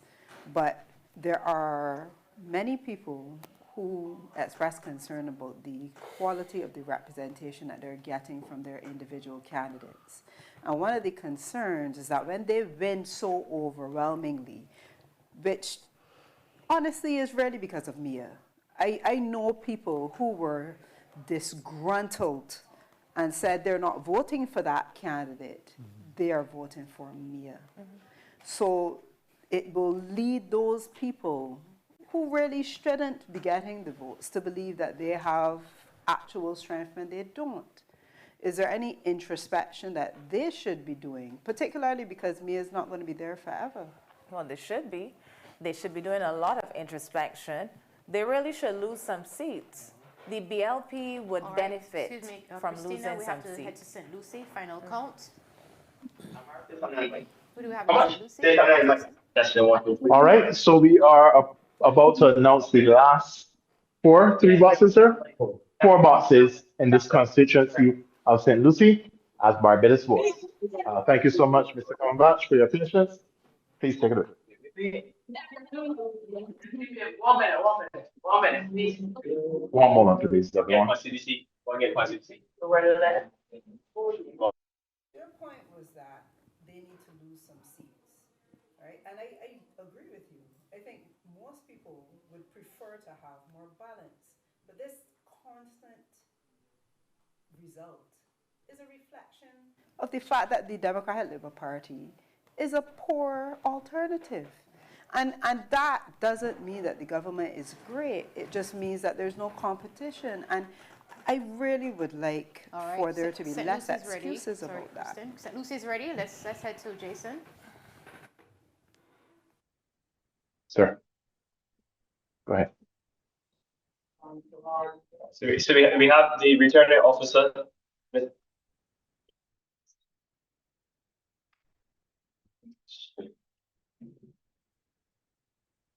We are here waiting with bated breath as the returning officer is about to announce the results of the last 4 boxes and to declare a winner.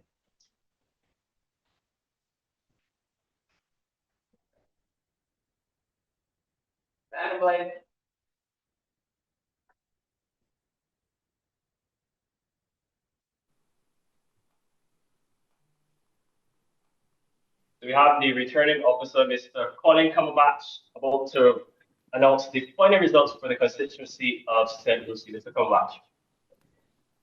The result of votes cast in polling box LE1H3Z is as follows. Mr. Sharon Davis received 1 vote. Mr. Ian Griffith received 124 votes.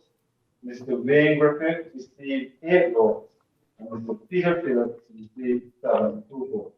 The total number of votes for all candidates in the polling box LE1H3Z, 205. There were no spoiled ballots. The result of votes cast in polling box LE2A to G is as follows. Mr. Sherlock Davis received 3 votes. Mr. Ian Griffith received 99 votes. Mr. Wayne Griffith received 8 votes. And Mr. Peter Phillips received 55 votes. The total number of votes polled for all candidates in polling box LE2 A to G was 165 votes. There were no spoiled ballots. The result of votes cast in polling box LE2H to Z is as follows. Mr. Sheridan Davis received 3 votes. Mr. Ian Griffith received 101 votes. Mr. Wayne Griffith received 4 votes. And Mr. Peter Phillips received 69 votes. The total number of votes polled for all candidates in polling box LE2HZ is 177. There were no for ballot. Result of votes cast in polling box LE3A to Z is as follows. Mr. Sheridan Davis received 3 votes. Mr. Ian Griffith received 117 votes. Mr. Wayne Griffith received 5 votes. And Mr. Peter Phillips received 83 votes. The total number of votes polled for all candidates in polling box LE3 A to Z was 208. There were no spoiled ballots. The result of the poll held for the election of a member to serve in the House of Assembly for the constituency of St. Lucie is as follows. Mr. Sheridan Davis received 37 votes. Mr. Ian Griffith received 2,026 votes. Mr. Wayne Griffith received 134 votes. Mr. Peter Phillips received 2,211 votes. The total number of votes polled for all candidates was 4,431. There were 23 false votes. I therefore declare Mr. Peter Ricardo Phillips to be elected and to duly chosen representative for the constituency of St. Lucie to serve in the House of Assembly of this island. Thank you. So there you have it, Pearson. It has been confirmed. Peter Phillips, the man who became justice. All right, so thank you. Congratulations to Peter Phillips, because the whole St. Lucie issue was something that many people on brass tacks and many people throughout Barbados predicted might have gone against him, but the man has held firm. Congratulations. Look, the final vote. 2,211, Peter Phillips of the BLP. Ian Griffith, a valiant fight, you have to say, a very good fight. 2,026 for the DLP. Wayne Griffith, PCP, 134, and Sheridan Davis, in Friends of Democracy, only getting 57. Let me go to Ambassador Maskell. Congratulations to your party again. Another overwhelming victory in terms of this, in the sense that this was one we thought might have been the one that the Dems might have got, but Peter Phillips has held firm. Yes. I keep saying, though, I live on the border, so I am aware, I know quite a few people in St. Lucie now. I've been in the area for 27 years. And I'm kind of not surprised. I know it was difficult because something like water affects everybody. And brown water, no matter what you do, until you see clear water, you're going to continue to complain. And then the whole question is roads too as well. So, we have to get head to St. Michael. All right, St. Michael West Central final count. And this is, of course, Ian Gidenegel, James Paul, and Katrina Ramsey. Okay. Stephen?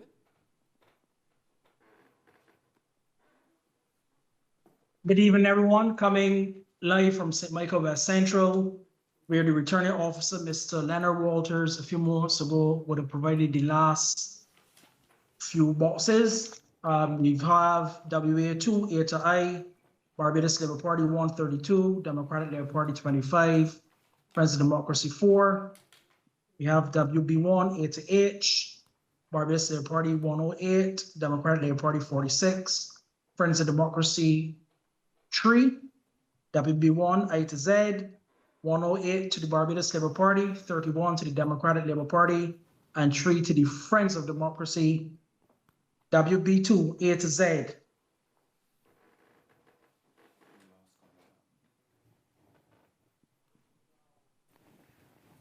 WC1, A to H, 182 to the Barbados Labour Party, 61 to the Democratic Labour Party, and 6 to the Friends of Democracy. WC1, I to Z, 190 to the Barbados Labour Party, 36 to the Democratic Labour Party, and 3 to the Friends of Democracy.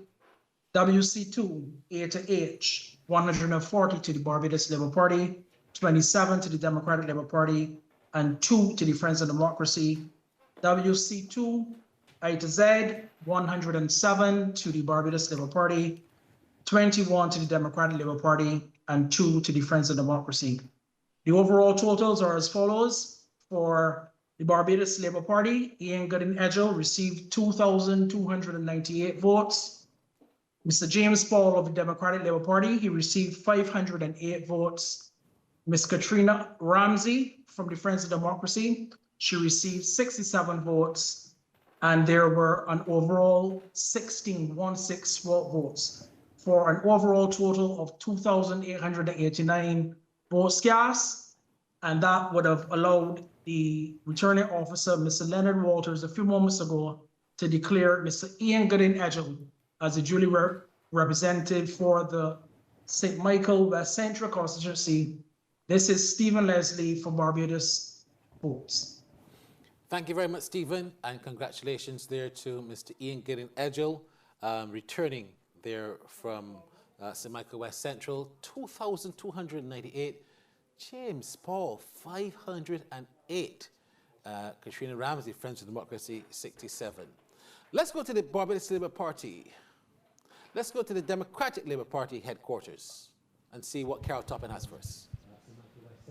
Well, good evening again from the DLP headquarters here, George Street in Belleville. I have with me Corey Greenwich, Christchurch South. Your race, how you felt about it? I actually feel very proud of the race. First, let me congratulate Dr. Monroe Knight on her victory. My campaign, they ran a very good campaign in a contracted period of time, and I feel like the best part was meeting the people, was interacting with the people, was getting my hands to the ground and doing the best that I could. Lesson learned, biggest lesson? The biggest lesson learned is that the work begins now. We have to continue going and continue serving the community. Part of it is that we do not give up, and this has been my first experience, but it has actually been a fantastic experience. While we were waiting, the results for St. Lucie were coming in, and supporters here very, very excited, even though you had to concede. Your thoughts on that, especially moving forward on what to do? I am saddened by my colleague not getting over the finish line, but Ian Griffith was an excellent candidate, and it demonstrates that the Democratic Labour Party is not dead in the water. We have good candidates, and we are going to continue to fight for Barbados and fight for democracy that works for the people. Thank you very much. We're here, DLP headquarters, Barbados Votes. Thank you very much, Carol Toppin, there at the DLP headquarters. It's now 1 a.m. and we thank you so much for still being with us here for Barbados Votes 2026 with the kind compliments of Western Wholesale, service at the right price, Blue Waters, hydration in every size, Nature's Discount, get healthy with the ultimate health food store, Courtesy Garage, legendary service, legendary performance with GAC, where craft meets technology, Nissan, innovation that excites, and Hyundai. At this time, we'll take our commercial break.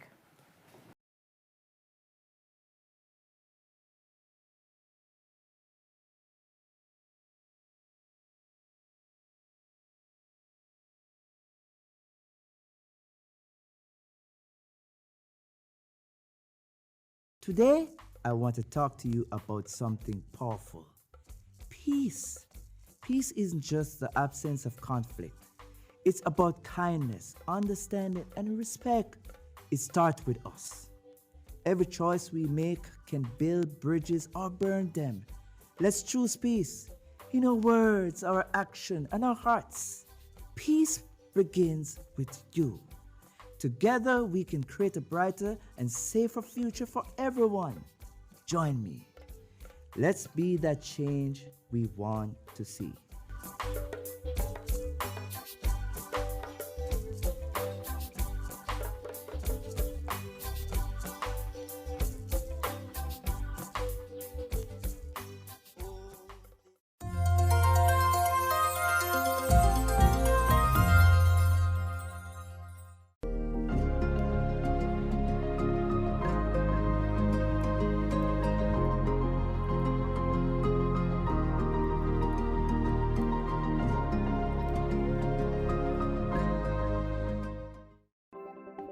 Jamaica Eye can help you protect our citizens.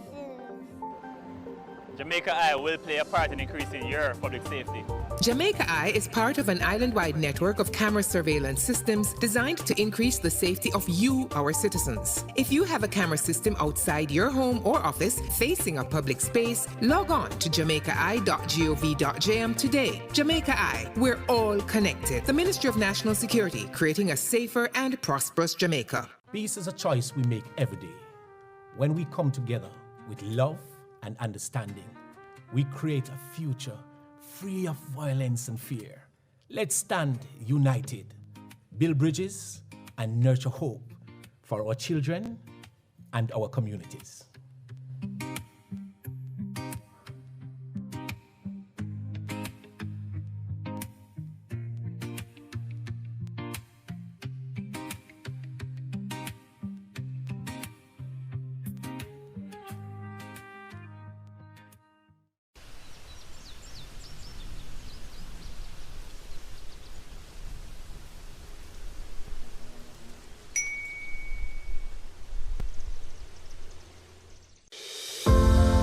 Getting the keys to your own home is a feeling many cannot describe. It's a moment we all hope for and a dream that all Jamaicans have. The new social housing program is the difference between a dream and reality. The government, through the Ministry of Economic Growth and Job Creation, is building hope, one home at a time. Heart Anesthesia Trust now offers a $100,000 grant to heart-trained individuals running businesses for over a year. They'll also assist with business planning, marketing, skill enhancement, and other support. Your government is building a caring economy for you. The proceeding was brought to you by the Office of the Prime Minister.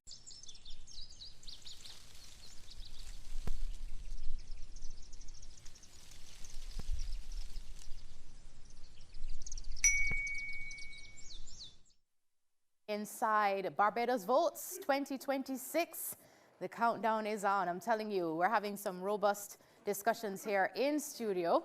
I wonder what Dr. Maskell has to say. At this time, you're absolutely into what is happening. What are your thoughts so far? We see we're at the BLP headquarters. Is that BLP headquarters? Yeah. And we have some visual. Yes. Yes, we are at the BLP headquarters where the celebration is ongoing. What do you have to say, Dr. Maskell? Boasting.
Dirty love? No, for one reason. Are you going to share that reason? No. Share that reason. Well, Dr. Wickham. Certainly there, and I'm sure it's already started at headquarters. There's much introspection going on. There is clearly a lot of lessons that have to be learned from all corners. All right, Dr. Wickham, just stick a pin right there. We are going to head to DLP headquarters, the Barbados Labour Party headquarters, Gaynor Marshall. Gano? Well, I need not tell you that the decibel difference is extreme. George Street versus Roebuck Street. So while we were listening to the robust commentary and discussion, it was the arrival of Michael Lashley, the duly declared representative for the city, and quickly following him was Ryan Strawn with his supporters. And while that was happening, M50, we all know that number, concurrently was driving in to the headquarters. So we know what that means as well. As we were listening to the discussion, the keen eye now is on the seat being very, very closely contested between Neil Rowe and Ryan Walters. This might be their only shot to have a seat in the House of Assembly as the where did we go wrong continues in the discussion. But the jubilation in Roebuck Street is nothing short of euphoric. It actually feels a bit more heightened than in 2022. There's been fresh additions in first-timer Tyra Trotman, first time with the Barbados Labour Party, Michael Lashley, and we've also had some very keen boxes that we watched this evening that have brought the results that the Barbados Labour Party was definitely looking for. So the excitement will only continue to build from here. But a few things to note. From the time we were here this evening, the one thing we noticed is that every candidate not only had their own campaign song, but they were all cradled within the Barbados Labour Party This Is We Party campaign song, however they have actually titled that. And it really goes to show the marked difference in not only the look and the feel and the sound of the two campaigns. So I know there's going to be much to go back to the drawing board about, but tonight in Roebuck Street, yeah, it is really, really red. And they have definitely put their stamp on their celebrations here this evening. And we're going to bring as much as we possibly can to you tonight. You can hear it behind here. I can't hear myself. It is absolutely deafening. That is the kind of celebration that has been going on all night long. From the first box to the last, I suspect it will be no different. But we'll bring you all that we can as Barbados Votes. Yes, thank you so much. Lots of jubilation there in Roebuck Street. Now, Dr. Wickham, you can continue your points. You're talking about the introspection. Yeah, I mean, we do have good candidates.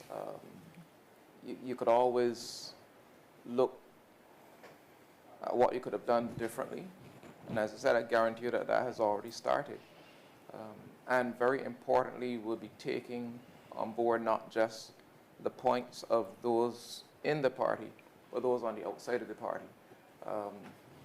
As was stated, as far as the party's base is concerned, I do believe the base was more energized this time around, but the issue remains that you still had a significant number of persons outside of the party's base that, you know, the party was not able to reach. The party was not able to reach, and we're not going to figure that out by just listening to ourselves. We have to hear from outside, from persons in that.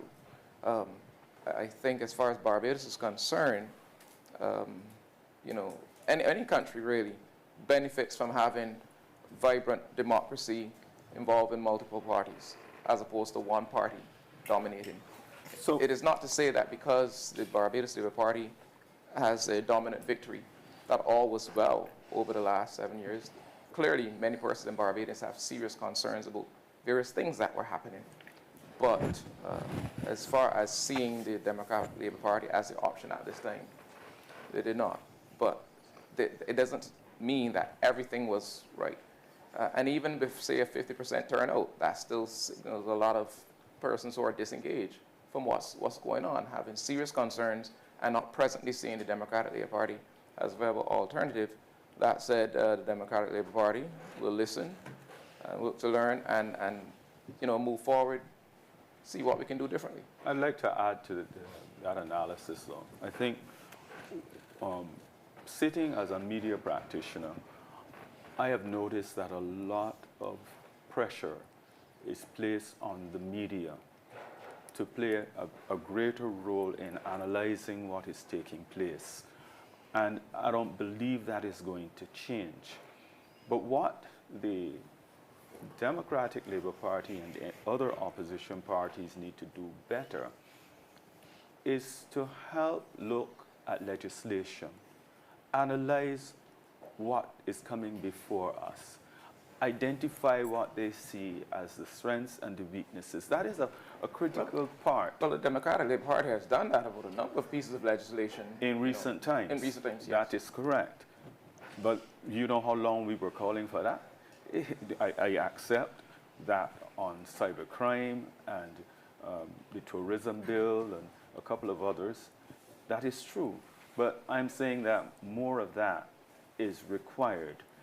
And of course, the issue of unity within the party and leadership, because I cannot see the party running away from the fact that it must find a young leader. It must choose from among those that are young, and that's where the branding can change. That's where the focus on things like analytics could also change. They really have to step into the modern era as a political party. They need to look also at their choices. How does this person get to become a candidate over other people? All of these very intricate issues stare the Democratic Labour Party in the face. And in the meantime, the question is, how does the rest of Barbados see its own responsibility in protecting the interests of the people? So I would jump in here and say that I don't think the Democratic Labour Party needs more introspection. We've heard this on 3 occasions now. What the DLP needs to do is to actually listen. But there seems to be some situation where the DLP is suspicious of intelligence, and individuals that have given it advice, like myself, they've made an enemy out of. All I have pointed out is how performances have gone over the years, and somehow I have become biased as though I've created the numbers. It's the numbers of the Electoral and Boundaries Commission. So even when you try to have discussions with the DLP, they shut down. So it's not introspection that they need an open mind and individuals around them that can guide them in the right direction. And currently, that is not the case. But as I said just now, it's not just about introspection. No, but you've said about introspection. But I've not seen that before. You know, we've heard occasionally the words. But if you really sit and listen, anytime anyone says anything that they perceive to be negative, no matter how objectively true, the response is, you're biased. That is not accurate. The nation poll that was done, the number of people who called in to try to call into question the validity of the numbers, how it was done, the objectives of the people who did it, all of that is a failing of the Democratic Party because they don't listen. No, but in all fairness, anybody could call in from off the street, but that doesn't necessarily represent the official comments you actually hear from the people who are leading the party. So do you hear comments from the people who are leading the party, the various people, I should say, who have led this party over the last 8 years, that suggests that they have really been listening to the people? And I'm not counting Ronnie and his group because they weren't really given a chance to get started. I'm only responding to the comments that have been made about the survey, because those that I've heard. No, what I'm saying, but I don't know, that is reflective. There may be other aspects of it that fall into that category. But as it relates specifically to that, it was difficult for us to establish that the leadership of the party was questioning it, because I don't remember any comments that they made. There is something about the leadership, I would say, though. And this is connected to the strategy, although I get a little shade about not being a strategist, but it's connected to the strategy, which has a certain type of messaging that I find to be rather conservative in a Barbados that is changing. So even the language seems a little blind and deaf when you have a campaign called Barbados First, and we know some other place to the north of us that had America First. Correct. When you hear certain messages on political platforms that fly in the face of some of the things that young people no longer reject outright, and you call it then going back to morality and righteousness, it's out of touch. I'm not saying that people don't want to have standards and morals, but some of the messaging is very out of touch with society. And it's okay to do that if you believe that there is a large enough pool in Barbados that will respond to that. But having done it a few times, I think the Democratic Labour Party needs to note that that is a shrinking group in this country that is going to respond to that kind of messaging. So as base and crass as people might think the BLP's approach is, it is speaking to people who are going to show up, vote, and support them. No, there lies the issue. Rather than adopt a strategy that you think is a winning strategy, you adopt a strategy that seems to be opposing. You distance yourself from the BLP as much as you can. So you move from all the music to religious music, because you want to come over as righteous, because you have a perception that somehow the strategy here is too base. You with me? And you therefore, so I never got the impression that there was any winning strategy. I got the impression that I want to distance myself. It became a personality issue. You understand? I don't want to appear to be like so-and-so. So therefore I'm here. Now the thing is, do you really want to win? Because the truth is, in all sports, in all politics, there seems to be one thing. People look for personalities. People go to NBA basketball, football to see a personality. And therefore, if you think that you have to withdraw yours so that you don't appear to be modern or flashy or all the other things, you're undermining the very needs of marketing. You see, one of the major errors the Democratic Labour Party made, and I won't call the name, is pigeonholing themselves to a certain entity, or a certain media entity, I'll put it that way, that quite frankly is not a position for it. You're laughing, but they're not in a position to attract the individuals that are necessary for the party to grow. So they pigeonhole themselves to the individual, their views, and as Ms. Maskell said, for instance, that overly righteous approach to politics. And if you're having a situation where the DLP has 27% in the national vote, it means it needs to grow. You can't grow by putting yourself in one corner. That's a strategic, huge strategic blunder on their part. And the individual is of no use to the DLP. That's the truth. The truth is, and I have to agree with Dr. Hines. By the way, happy birthday, Dr. Happy Hines. birthday. I don't want anyone to think that my colleague is my enemy. But certainly, happy birthday, Dr. Hines. Look, the truth is, I agree with you totally. And correction, I think the word that Dr. Maskell used is probably more suitable, a personality leader versus a maximum leader. The truth is, that is why I am of the opinion that the Democratic Labour Party must... All right, just stop it for a second. We're going to go to St. Joseph. Apparently we have the final... The graphic for St. Joseph. Let's have a look at that graphic for St. Joseph. And look at the final numbers there for St. Joseph. So 2,662 by Ryan Brathwaite of the Barbados Labour Party. And Randall Rouse, boy, has he tried. 881 for the Democratic Labour Party.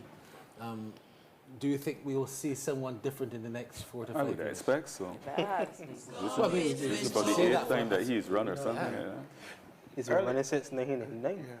In 1989? 1999. 1999. But while we're talking about strategy, I think one of the things the Democratic Labour Party focused on was a narrative that things in Barbados are awful. Yeah.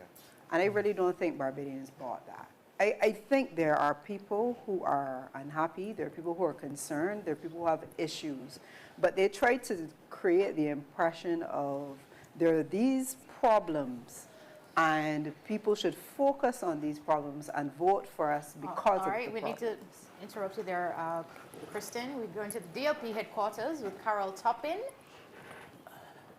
Carol? DLP headquarters here, and I've got with me Andre Worrell. Good morning to you. Your thoughts and how you're feeling after quite a fight. Well, good morning to Barbados. Well, obviously, this was a part of in the realm of possibilities. I would have given a lot to the campaign and in terms of the party as well. So obviously, we would have hoped that we would have done more in the election campaign. But obviously, the country has decided, so we have to move on and live with that. Let's talk about moving on and what that looks like to you. You are one of the more senior members right now as it relates to the party. What does that look like?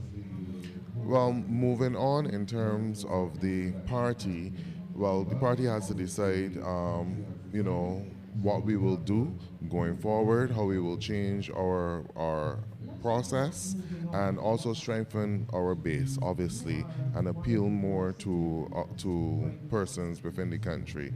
I thought that as a party we did put a good message, but obviously we did not operate on a level playing field in terms of one party having access to all of the resources, the media and everything. So these are things that we have to consider going forward.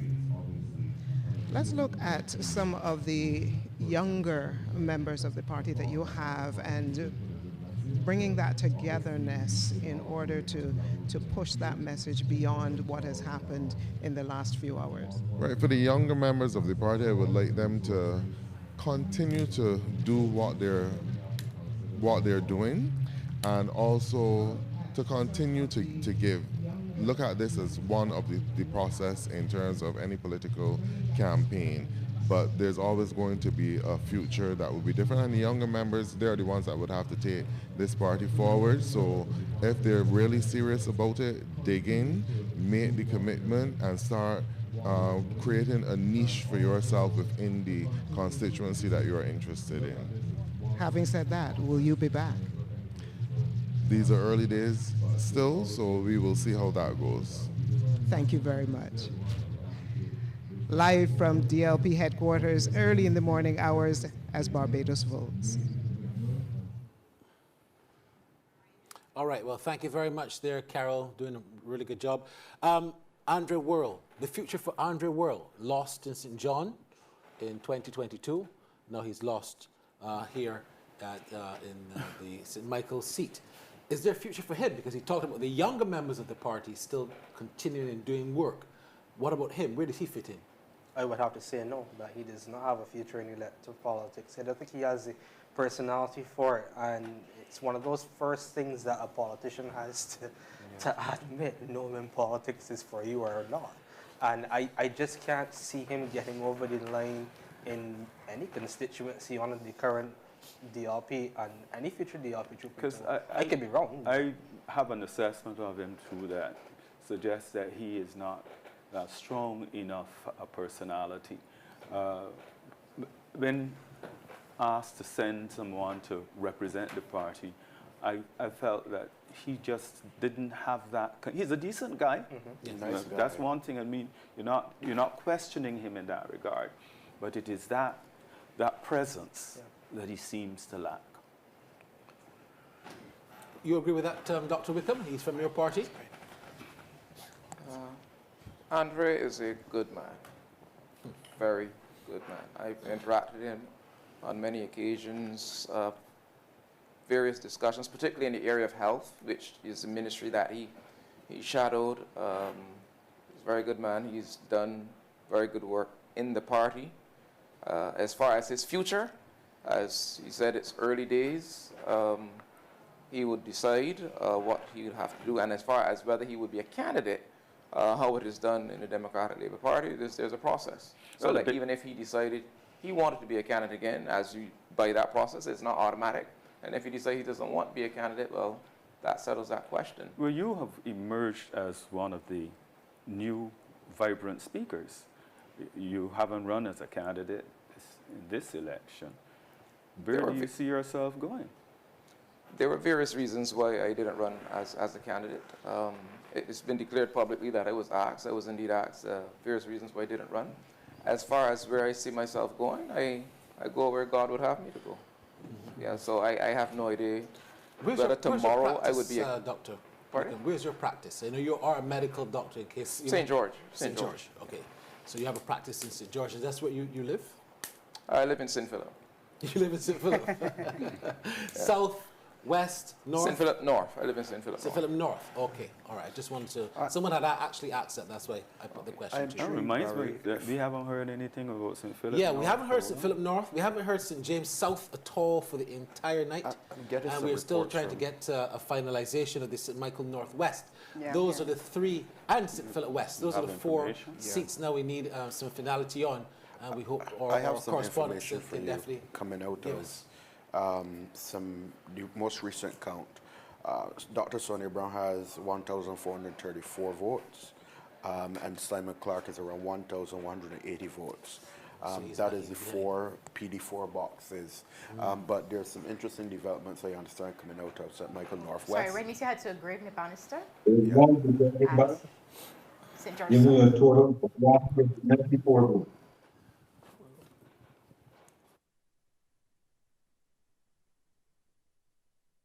GD1, H to Z. Dujon, 48 votes.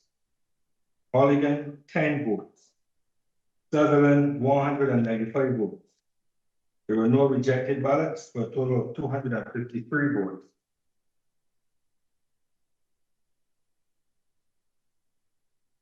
GD2, A to Z. Dujon, 72 votes. Mulligan, 31 votes. Sutherland, 244 votes. Rejected ballots, 3, for a total of 350 votes.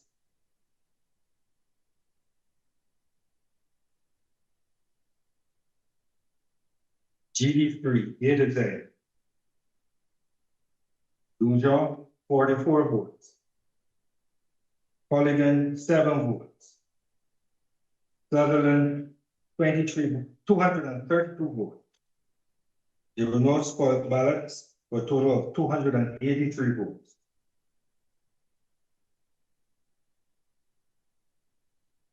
GD4, A to Z. Dujon, 40 votes. Mulligan, 4 votes. Sutherland, 121 votes. There were no rejected ballots for a total of 165 votes. That is the result for St. George South.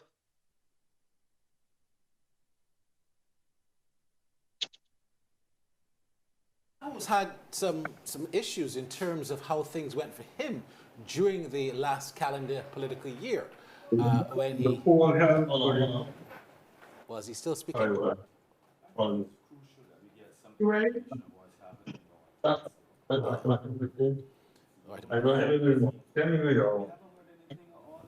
For St. James South, not a word.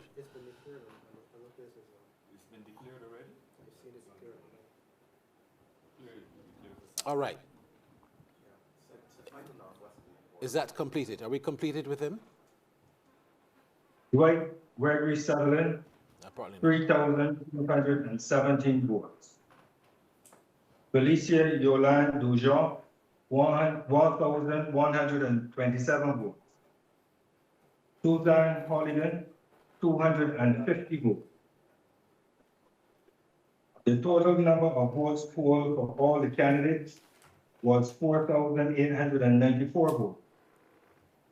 I therefore declare Mr. Dwight Gregory Sutherland to be elected and to be duly chosen representative for the constituency of St. George South to serve in the House Assembly of this island.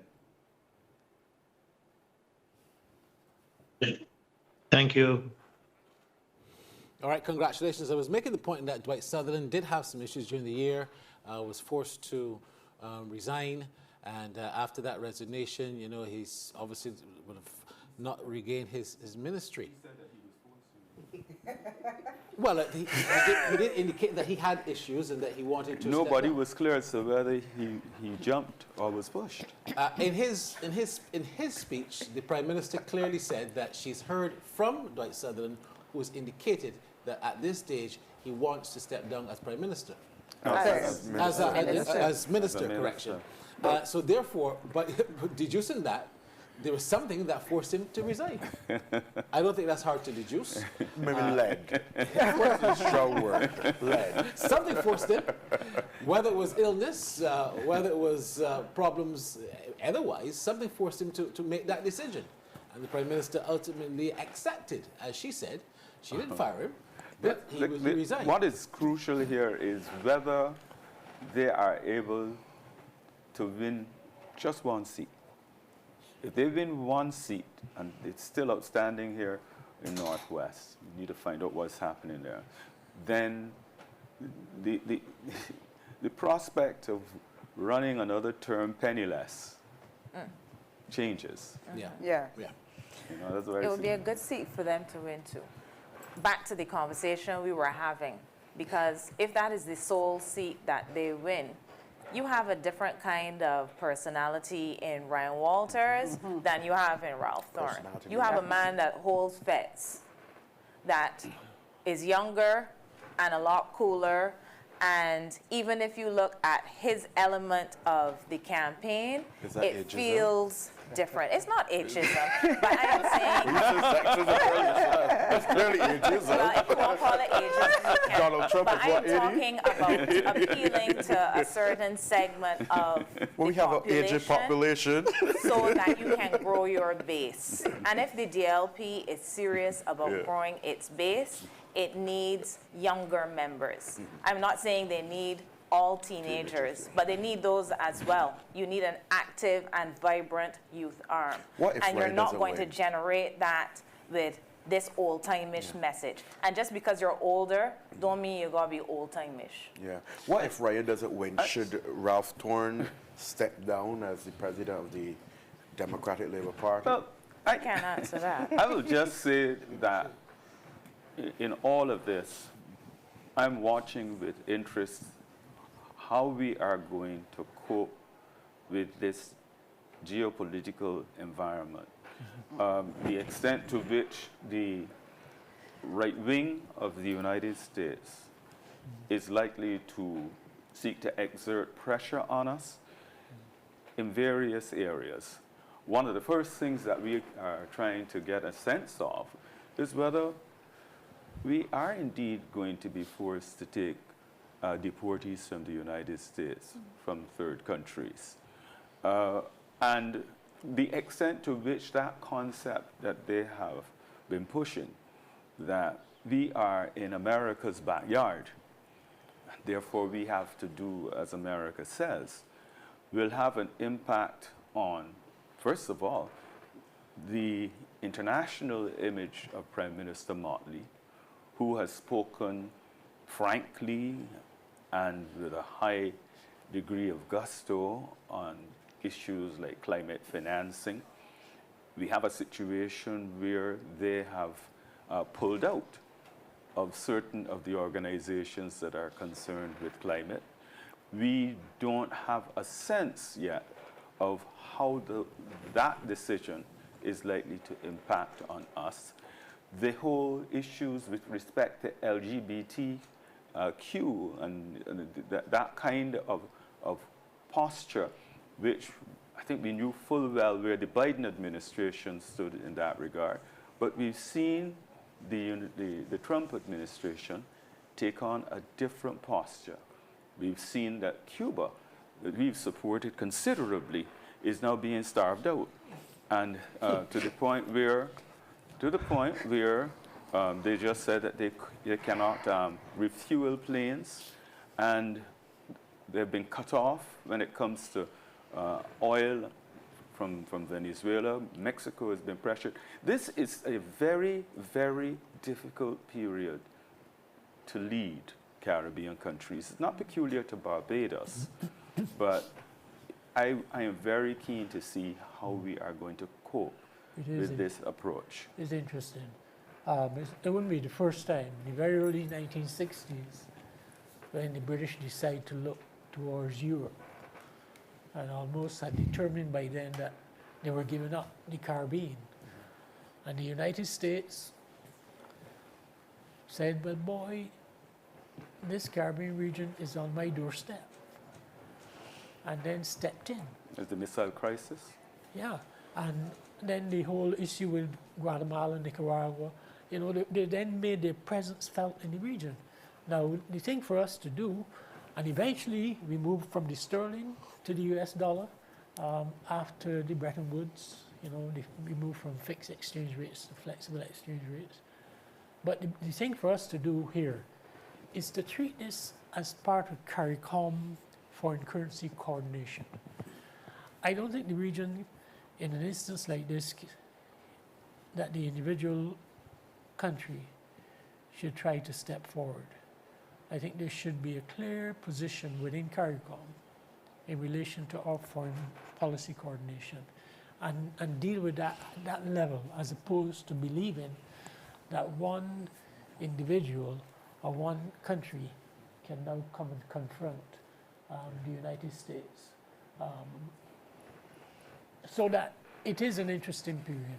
Already we are starting to see some evidence of a decline in the US dollar in terms of depreciation because of the policies of the Trump administration to impose tariffs and the like on people, and then having to step back.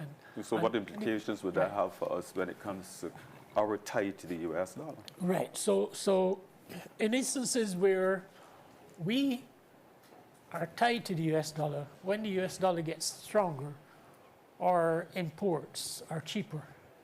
In instances where it gets weaker, and I'm talking from non-US thing, in instances where it's weaker now, then we have obviously to look for more foreign exchange to purchase for non-US.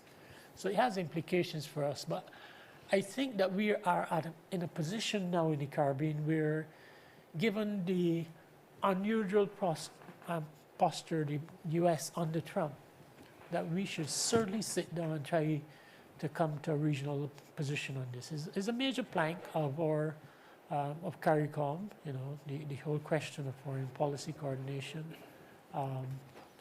and I think we'd be better served to look at it through the lens of CARICOM. But we already have Trinidad having a different posture altogether. That's precisely why we should.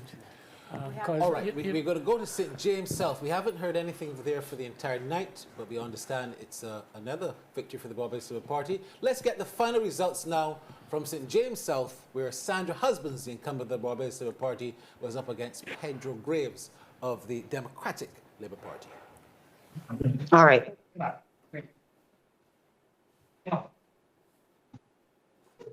Good morning. Good morning. Of the poll held for the election of a member serve in the House of Assembly for the constituency of St. James South is as follows. Ms. Sandra Husbands, 2,590 votes. Mr. Pedro Graves, 1,824 votes. Mr. Matthew Thorne, 161 votes. There were 20 rejected ballots. The total number of votes polled for all the candidates is 4,301. I therefore declare Ms. C. Sandra Husbands to be elected and to be duly chosen representative for the constituency of St. James South, serve in the island, in the House of Assembly of this island. Thank you.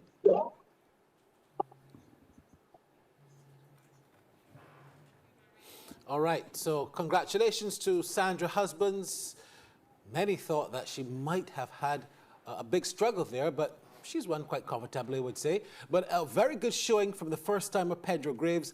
Pedro, of course, well known in sporting circles. He is, of course, the director of the at the Barbados Cricket Association. He's on the board. And Pastor Matthew Thorne, who, of course, was also in the Democratic Labour Party before. He would have been with Dr. Ronnie Yearwood, now going to the Friends of Democracy, but not getting a lot of votes there at all. It was a two-horse race, to tell the truth. And while Pedro did hold on in terms of giving some competition, Sandra Husbands, being led by Mia Motley, was able to fight and win that seat. How do you feel about that, Dr. Wickham? Because he was one of your bright sparks in terms of the votes. When you look at someone like a Neil Rowe, Dale Rowe, who was a first-timer. Pedro was a first-timer. Dale Rowe got not even 300 votes. Someone got 1,800 votes. How do you feel about that? Two very different constituencies in terms of both how the Democratic Labour Party has done in those constituencies historically, as well as the current layout of those constituencies. I did admit earlier I was surprised that Dale in the city didn't do better than he did, given some of what I knew personally that he did in the city. And I'm sure we will have discussions on that. So I did admit being surprised on that. Pedro put up a good fight of it. It's just an indicator, as we've been saying all night, of what's happening in the country, and I believe the Prime Minister's current popularity. And to Ambassador Masco's point, candidates that would have done work in constituencies. I think it should be noted, though, that in St. James South, that in each election she's lost support. Yeah. And that's one of those constituencies that I think people were concerned about. What was the difference? Right? One where the difference, so in 2018, the total was 4,012 votes, right, to beat Donville Innes. Then in 2022, 2,879. And now, based on what I noted, 2,590. Right, but so what was in the turnout? 2022, Sandra Husbands received 63% of the vote. In 2026, she now has 56. It's a decline, but it's not significant enough. It's also, though, indicative of, it's a middle-class constituency, for the most part. Correct. I live in that constituency. Yeah, that makes it. Well, there you go. It's mixed. Yeah, it's mixed, but it's more middle-ish than thing. Yeah, the Hillsborough. I'm really surprised to hear y'all say y'all thought this constituency was going, because I lived there and I didn't think it was going any place. No, not that it was going. I didn't think it was going, but I also think the people that vote in that constituency are not voting just based on the work that the person does in the constituency. I think people who live in a significantly middle class and highly educated constituency tend to think more seriously about the country. And this is a constituency. You do, but is that more? Well, that is where I believe the candidates spend most of their time. Yes. So, for instance, when I hear people talking about Pedro Graves and him being a young, bright spark, as far as I can tell, most of his time must have been spent in those areas. Yeah, from what I gather, part of the problem, if there was time spent. Precisely. that is a very relevant point in all of this. Some of these people did not get down on the ground enough. And I suspect that he would have been one of those. I mean, he might have done remarkably well given the amount of time that he spent. But that is something that they have to look at. Look at the performance so far, because we're still waiting for Ryan. Well, I just got the news that there's still about 10 boxes left to be counted for St. Michael Northwest, and that's quite a lot. That's a lot. Well, in terms of they're split in half. Oh, split. So that's 5, essentially, but 5 by 2. So there's still quite a bit. We haven't got HC2, HC1, HB3, and HB2 and HB1. So like you said, the HBs are still outstanding. And that's going to be significant to see if the Democratic Party... He had more time in that constituency than a lot of the other candidates. Who's that? Brian Walters. Brian Walters. Yes. He's been Oh, running yes. since 2018. I think he entered the race from 26, from 2018 almost. Yeah, right after that, Right. he was showing his support for the seat. But what is interesting to me is St. James South. The Haynesville box is 25% of the entire constituency, which is quite high comparatively. What is also interesting is the impact of the former DLP MP, because it seems as though the Democratic Party had the idea that Don Holness was able to carry a candidate across the line by standing next to them. You have a 2-point swing in favor of Pedro. I don't attribute that. But that's what the numbers are saying. I don't think that was a strategy of the Democrat Labour Party. It was the idea that they certainly had. Was it the idea? How do you come to that conclusion? That I don't. But here's the thing. You have a situation where Dr. Yearwood received 36% of the vote in 2022. You have Pedro receiving 38. You should be saying bigger things than that, given the fact you literally had the previous candidate, who the Dems, from my interaction, have been saying is going to be able to take him over the line. In fact, I think it was the Democratic Labour Party's intention to keep Don Holness away from the Central Party. Yeah. And that was a fundamental error, especially when you have a member of Parliament who hadn't he been incarcerated for a period of time in the United States of America. He was one of the most viable options to lead the Democratic Labour Party. But he was on the ground in St. James South. Yeah, but a lot. But he was with public him all the facing. time. There you go. How often? Well, every spot meeting. Well, all the meetings. Right, he was on the ground with him. They do. I come back to the salient point that I made earlier. I asked this question. Nobody's been able to answer it. But who's going to be Attorney General of Barbados? Why is that? Why don't we find that out tomorrow? Who's going to be the next leader Democrat? We should start there.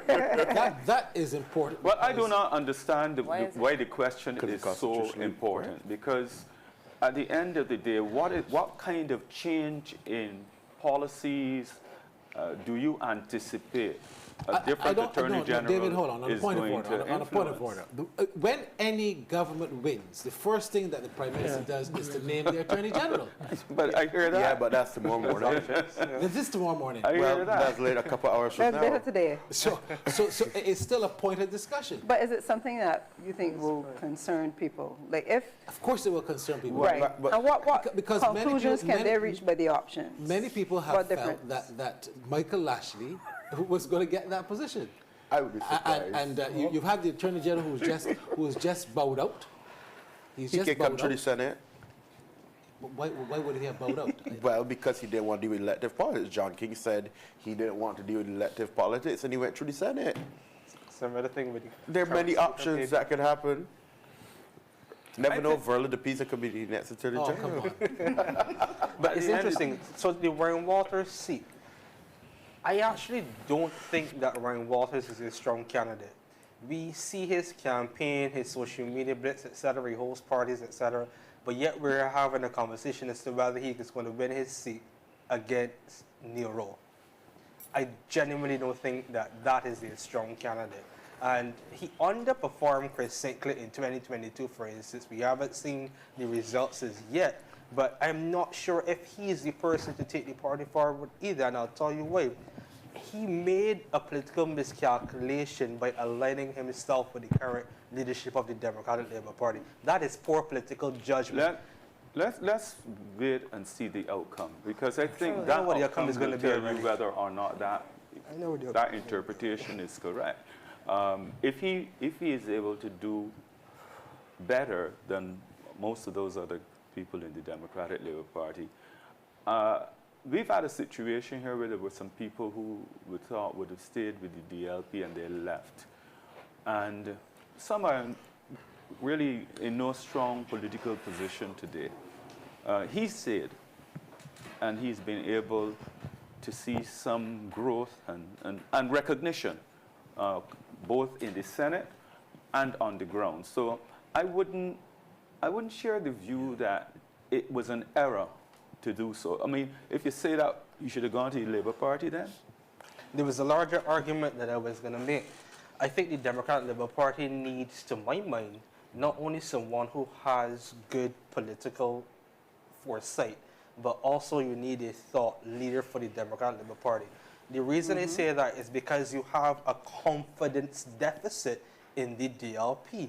The people don't trust the DLP to take Barbados in any direction other than back, apparently. So you need an individual who's able to speak on things, think on things, get ahead certain things, and from my interaction and observation, I do not believe he's the individual. The Democratic Labour Party hasn't had that for a very long time. Correct, and they won't get it for him. And the question is, if you put that on the table, who do you see in the party that seems to have any of that to offer? Well, people have been saying Corey Greenwich. I would have to see more and certainly have more engagement, etc. But at the present moment, I currently don't see anyone. No, there's a strange phenomenon. All right, sorry, Dr. Maskell, before you go ahead, we would like to credit our advertising partners. Okay. We say a big thank you to Western Wholesale, service at the right price, Blue Waters, hydration in every size, Nature's Discount, get healthy with the ultimate health food store, Courtesy Garage, legendary service, legendary performance with GAC, where craft meets technology, Nissan, innovation that excites, and Hyundai. We take our next break.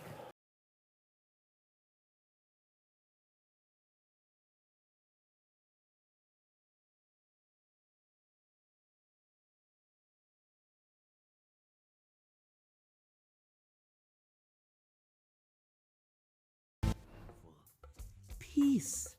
Peace isn't just the absence of conflict. It's about kindness, understanding, and respect. It starts with us. Every choice we make can build bridges or burn them. Let's choose peace in our words, our action, and our hearts.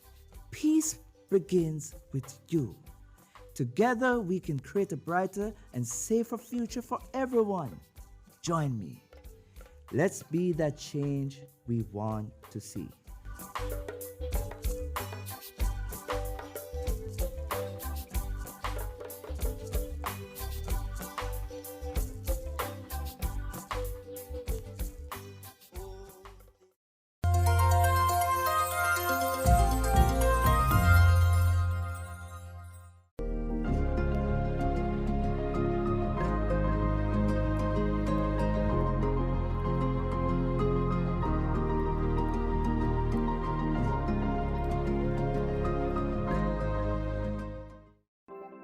Jamaica, I can help you protect our citizens.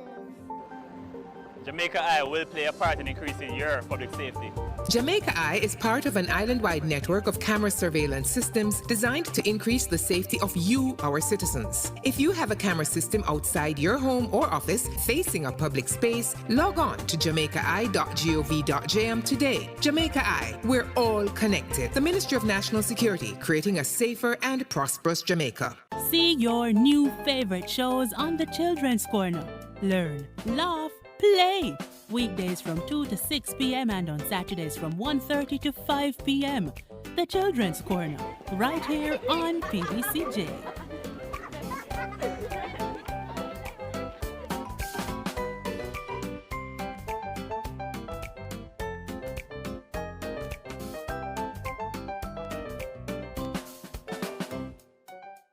Peace is a choice we make every day. When we come together with love and understanding, we create a future free of violence and fear. Let's stand united, build bridges, and nurture hope for our children and our communities.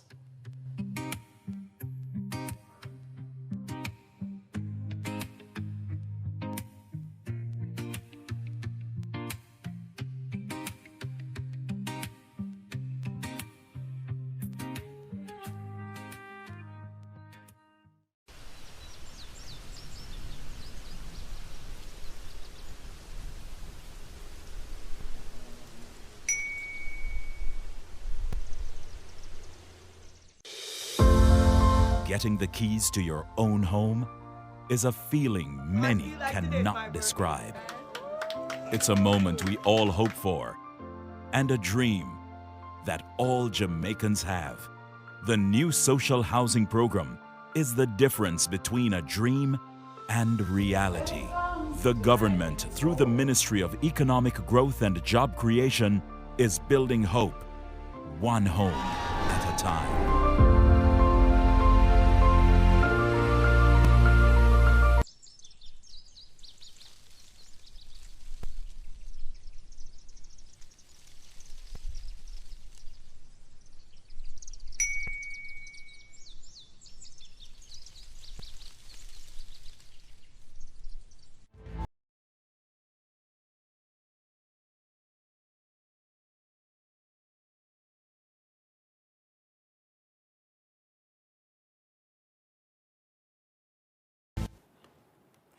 Welcome back. We will now turn our eyes and ears to Kev's politics. I believe he has some information for us. Kev? Thank you. So before I get to the initial discussion, I just want to highlight something. You see that piece of yellow right there? Ryan Walters is currently leading in St. Michael Northwest. This is the first time since 2013 that a Democrat Labour Party candidate is leading a seat anywhere in Barbados. So I think that it was that's an interesting point to start from. However, I want to take a look back at St. John. So St. John's count already finished.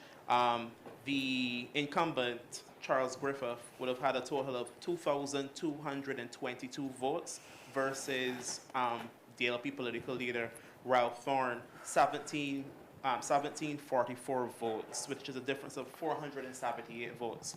Now, in this instance, let's break down according to the boxes within the actual constituency. Now, as we've indicated, there has been a reduction in terms of the amount of votes collectively throughout the parish, but as it pertains to how each party performed across St. John, as you can see, we see JD1 and JE1. Now, early up in the night, those two boxes I pay special attention to because JE1 in particular, the College Savannah box, is actually the biggest box in the constituency.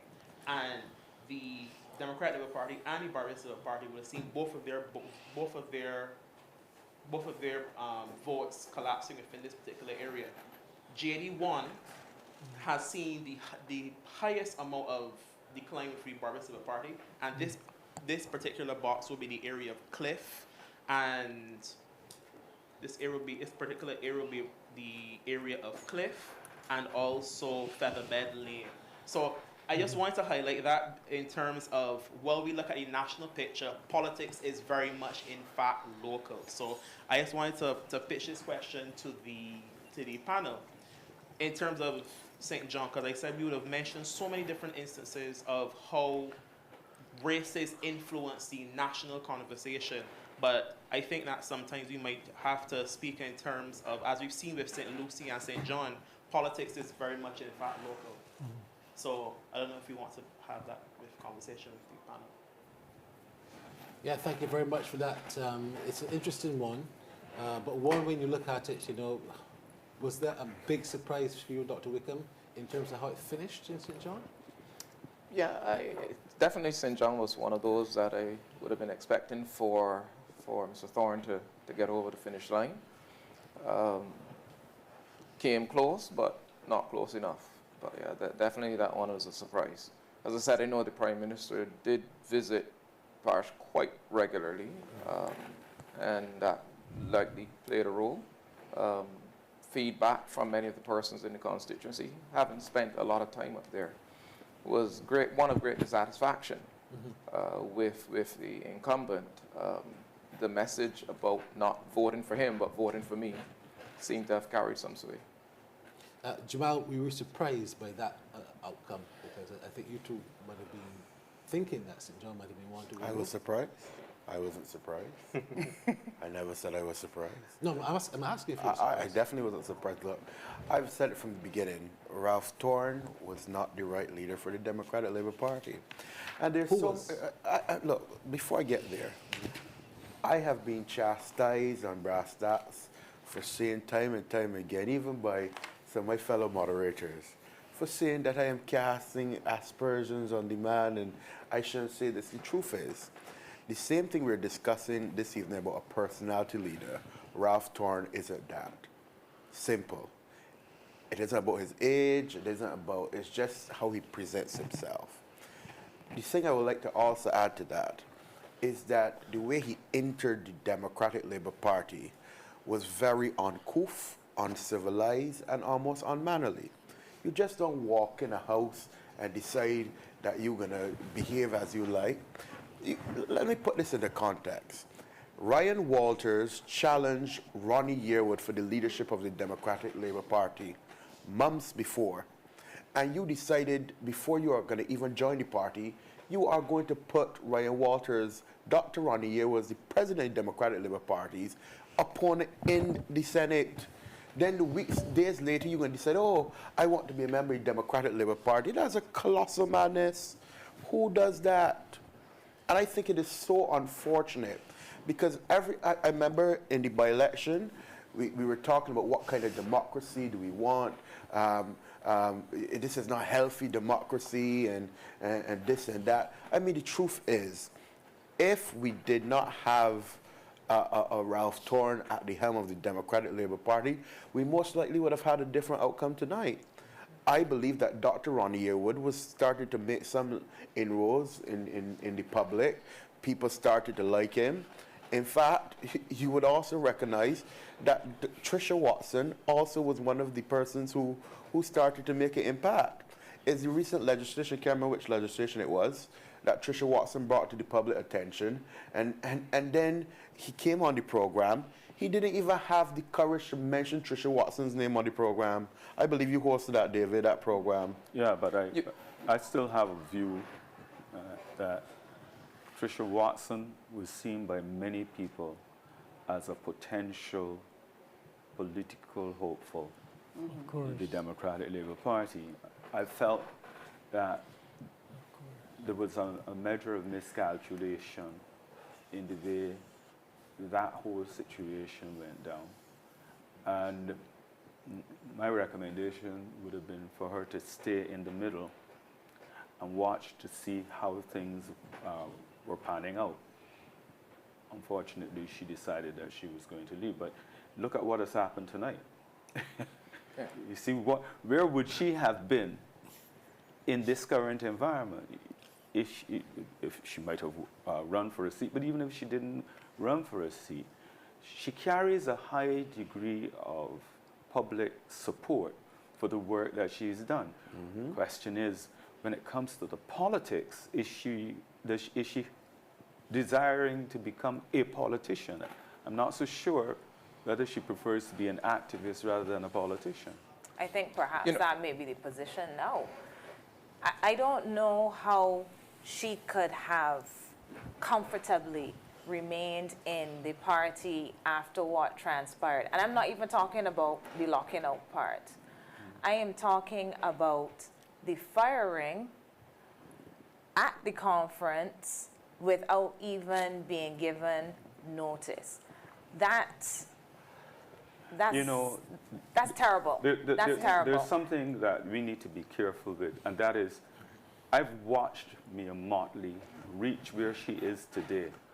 How many blows she took politically. I remember 2013 when Owen Arthur said that you, Dr. Masker, was his co-leader. 2013. 2008. Right, but then 2008. What I saw... He misspoke. what I saw, though, from her... That's not what he meant.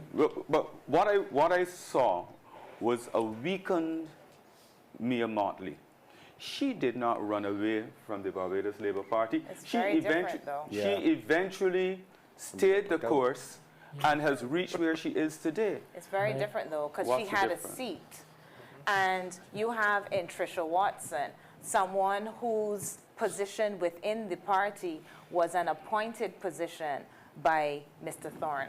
So Mia Motley, in some ways, stood on her own because even if she's not in the cabinet, even if she falls out of favor or fell out of favor, she had some standing. I thought that to be very unhealthy for the Democratic Labour Party because she is one of these people, or she was one of these people that could have been a very strong leader for the party, especially because of how well known she is for the work that she has done on energy, electricity, the rate hearings, etc. So I think that it would have been very difficult to remain in there, considering that situation and those circumstances. And I would also say it's not just because of that, it's also the locking out. So after you get locked out, then this thing happens. It is very disrespectful. And people have to have a level of respect for themselves if they expect to be respected by the public. It is well understood that politics has what Basdeo Pandey called a morality of its own. And in many instances, you have to take some blows in politics to get to what you want to achieve. So I differ on that approach to it because I've seen too many other people have to sit and bide their time and go through a lot of difficulty to reach that point. There is nobody who has been leading this country who did not go through hard times.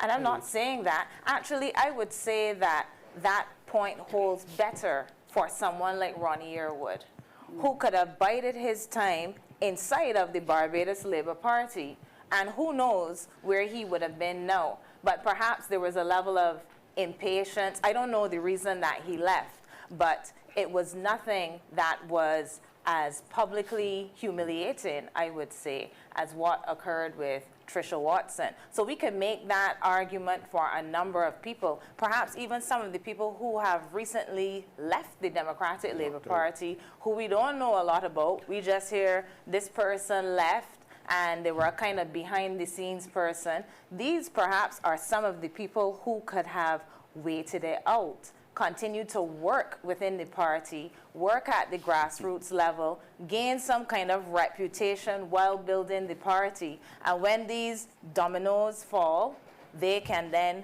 step in.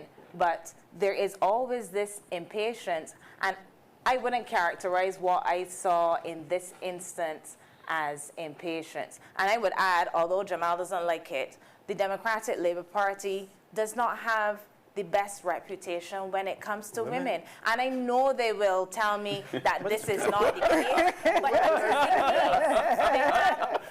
they have three candidates. Wow. And the Barbados Labour Party is not excellent either, because despite all that Dr. Maskell told us about men stepping back and everything, they ain't going to UE. The majority of the candidates that we have in this general election and in every general election that we have had in Barbados are men. The Prime Minister is a woman. The majority of the parliamentarians are men.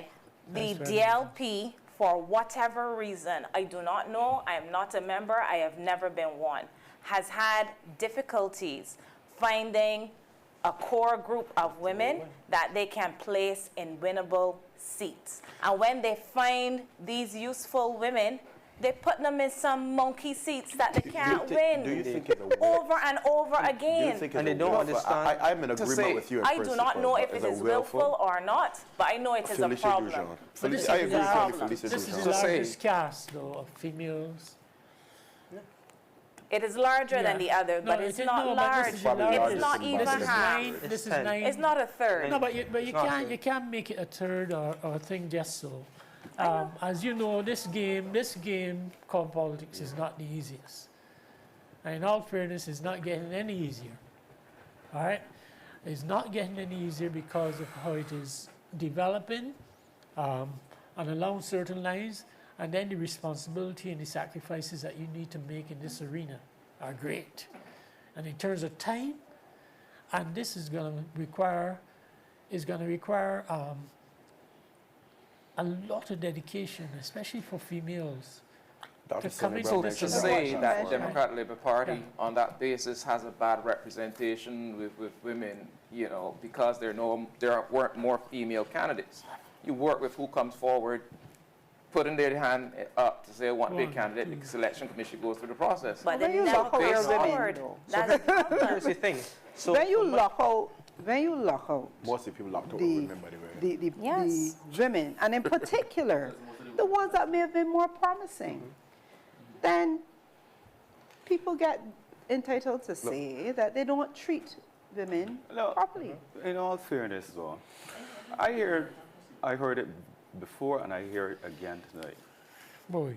One also had to take into consideration what happened the day before. The DLP hierarchy have asked people to Okay, clarify that and I Tricia don't. Watson was not locked out. Pardon me? The DLP hierarchy have asked to highlight that Tricia Watson was not locked out. She just did not return on the Sunday after lunch. She publicly said that she understood her name was on the list of people to be locked out. And the same Tyra Trotman was outside saying, the senator can't get in. These are not things that are being made up. I'm intrigued to know what's the DLP's hierarchy. That's a good question, too. That's a good question. DLP hierarchy. What is the hierarchy, Barry? Persons in charge of the party. Or the president? Who they are. Well, I mean, you don't have to say who they are, but they've I asked. don't know why they're not being identified. They don't have confidence to be identified. But they didn't ask for identification. They just wanted that someone clarified. Well, I don't know if it clarifies anything. But you don't go into a party like that and divide it. And that's what happened. There was a perfect opportunity to heal. There are some behind the scenes who seeking to control. And they have to know when to exit stage left. You understand? Yeah, and that's what that's what this particular outcome should achieve. We thought that last time. Yes. And the time before. But the truth of the matter is that this is the third time that they have been beaten like that. If they don't understand that now, something would go be wrong with their head. But that's the point I'm trying to get across, because we talk about the old guard, for instance. The old guard goes beyond candidates. It's steeped in jurisdiction in the sense of the executive and the general counsel. I made mention of the fact that the DLP is suspicious of intelligence. If you look at Tricia Watson, the cross-sectionality that she has, she's female, she's well-liked, she's well-known, intelligent individual, all of those, upper middle class, I assume, all of those are things that the DLP has to begin to appeal to, because it has pigeonholed itself into a singular argument, a singular corner of the working class, and there's nothing wrong with that. But then you have to have other individuals who can tap into other spaces, and she was one of the individuals that could have done that, and what have they done? Throw her to a side. So it just seems to be constantly against intelligence. It's suspicious of intelligence. That has been my observation. But let's just look at the St. James North final figures that have just St. George North final figures. St. George North final figures coming to hand, and Tony Moore from the Barbados Labour Party, another overwhelming victory, 3,276 votes over David Warren of the Democratic Labour Party, 1,060. You know something that struck me today while voting? You got the pictures, you got a list of people that you're supposed to vote for. And yes, you had some photographs of these people. But there were instances where I'm sure a lot of the people who were voting could only identify the candidates of the Barbados Labour Party. That's got to be a significant point in all of this, because they just didn't know. And remember, it didn't say BLP or DLP. It just went by facial recognition. And because these people were totally unknown to many people, it was logical where the people were going to put their vote. You're going to go with the people that you know. Kevon mentioned all politics is local, and there were some constituencies we were looking at that the local situation might have changed the outcome, St. Lucie being one of them given the water situation, etc. The swing that was required, the DLP only achieved half of what it needed. In St. John, a similar situation, only a third of what is needed.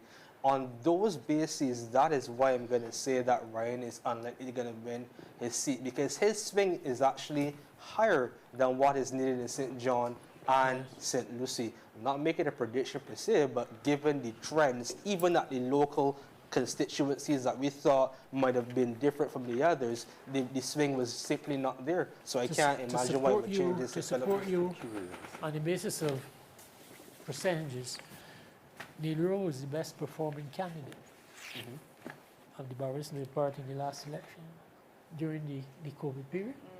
Yeah. So you're right that to turn it around, the margin is pretty healthy. I'm not sure what's happening. Yeah, we're all unsure. Yeah, but can I just to turn add? that around is going to be. I said this earlier, and I want to go back to it. This process is taking too long. This is taking way too long. Truth be told, to 2:30 in the morning. I mean, we still waiting there's on no boxes. reason we need electoral reform. There's no reason that boxes need a bus go around, count it in the same station that is at. It happens all across the Caribbean. St. Vincent, St. Lucia, you count in the same box that the ballots were cast. That's one. Two, there's this concept of... Will they have resources to do that, though? Well, why not? Why, that's the very question. Why not? Just hire more people? The other thing I'd like to add to that is that there's a major challenge, logistical challenge that I think that both political parties would agree to. That on election day, you have one polling agent, was the alternate person to the candidate. And in other instances in the Caribbean, you have for each box that exists. So it reduces the amount of time at the final count. Only thing prohibition is that you can't change that person an hour before the election time. So the counts done in different boxes, tally comes, returning officer brings the final result, hip hip hooray.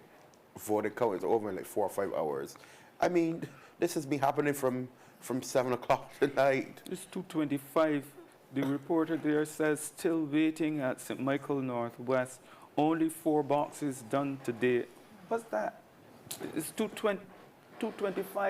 Given the outcome. That sounds strong. The EBC has relegated this process to a Pappy show. Yeah. Kristen Turton, I understand that we have a victory for Kay McConney.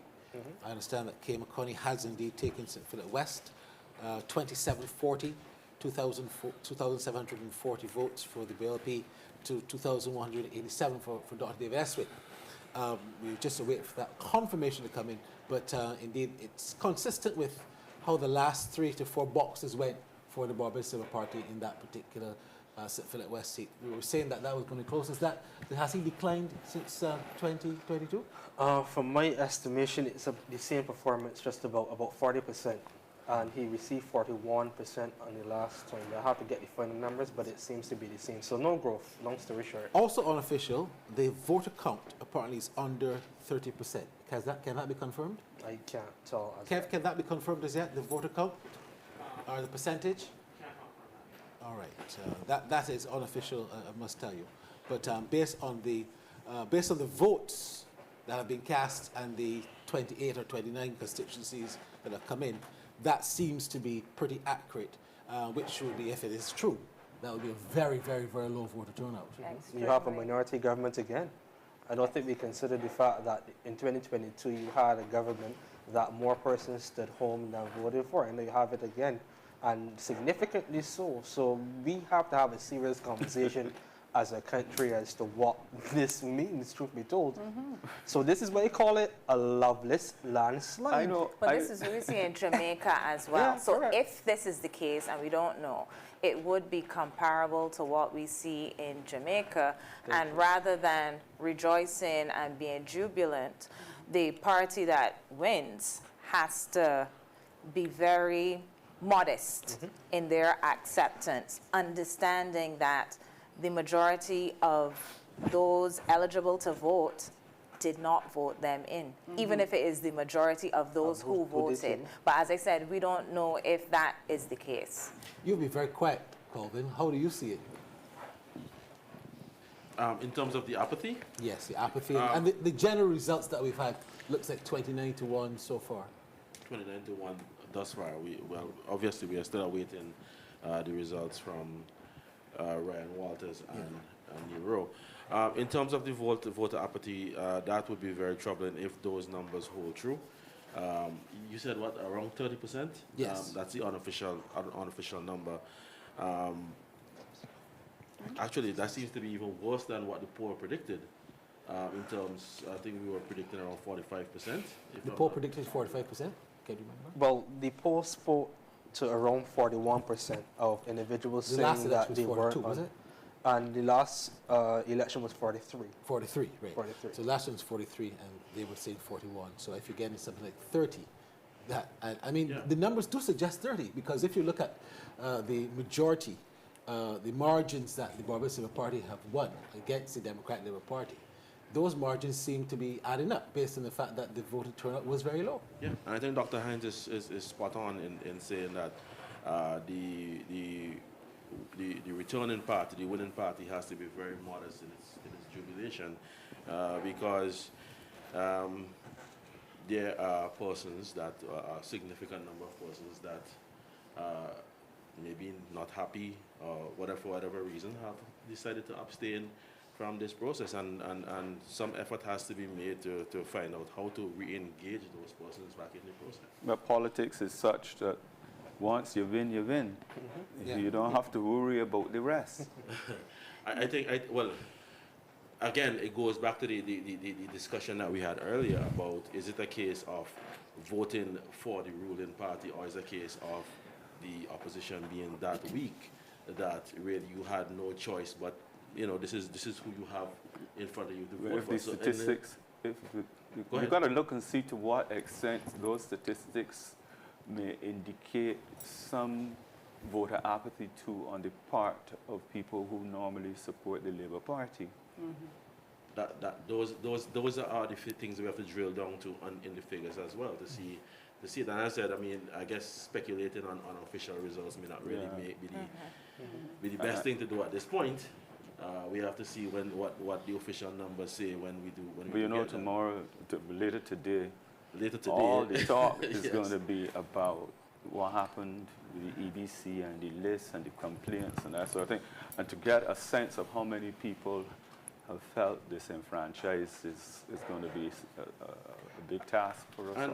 And exactly, and then we have to also see what the observers' report say. Yes, that report is going to be that reflects on Barbados, and for the first, for the historical, for something as historical as this, for the first time that we have had observers in Barbados, the reflection of that report is going to be pivotal as we seek to make changes going forward. They had two cases though. Yesterday on this matter. Case one, 2 persons were listed as overseas incorrectly, and they had an ex parte application, meaning that the EBC was not present. Not present, correct.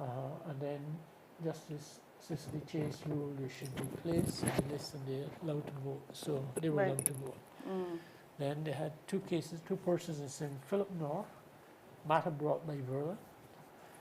The court ruled they should be placed on the list and allowed to vote. An extension was granted, duration uncertain. But I suspect that's where the 6 went to 7 o'clock to permit. So that's why I said at the start of this, several hours ago, that many flood wouldn't work, because you need to say, and I hope that the various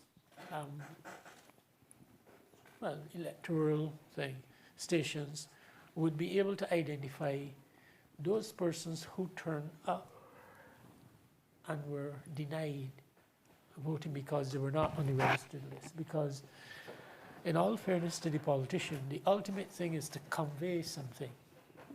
The protest is to convey something. And you don't want it to be said that those persons actually could have changed the outcome. Well, we sometimes have you made that just point. just to say quickly that the returning officer in St. Michael Northwest has indicated that he should be coming to the media within 20 to 25 minutes with the remaining boxes. So there's something that we I spoke about. just wanted to make a quick point on that issue. Again, earlier in the program, I pointed out this was something people could have seen. It is, to me, clear that more than 3 people weren't permitted to vote at various points, but nobody went to court. Only those people. There's something that we discussed offline that I think is important to introduce here. We spoke about the apathy being there, but there's also something to consider. For the last couple of weeks, the opposition leader has put forward a case that there's something wrong with the process. So far, that it is almost people were trying to conclude that elections were being stolen from them. Yes. You made a point in a discussion we were having that it could essentially lead to people losing confidence in the process. Correct. And also not voting because of the comments that the Democratic Labour Party were making. Correct. And that's something to take into consideration And as well. it's irresponsible. Yeah. Because it's a comment that was being made, and I don't think that there has ever been any basis or evidence expressed for it. I think we can all agree that the EBC made several errors. And that alone can cause people to not have confidence. But additional confidence will be lost when you impugn, when you suggest that there's an element of corruption or it's leading to the stealing of an election. Yeah. And there are people who are going to receive that and accept it and just not participate. It started way before that. Correct. You recall that the attempt to allow CARICOM nationals to come to reside in Barbados was also seen in that night. Correct. It was spun in that way. The impression was that you were bringing persons into Barbados now to give the ruling party an advantage. It wasn't seen that this is part of a wider thing of allowing for the free flow, a movement of labor or people across the region.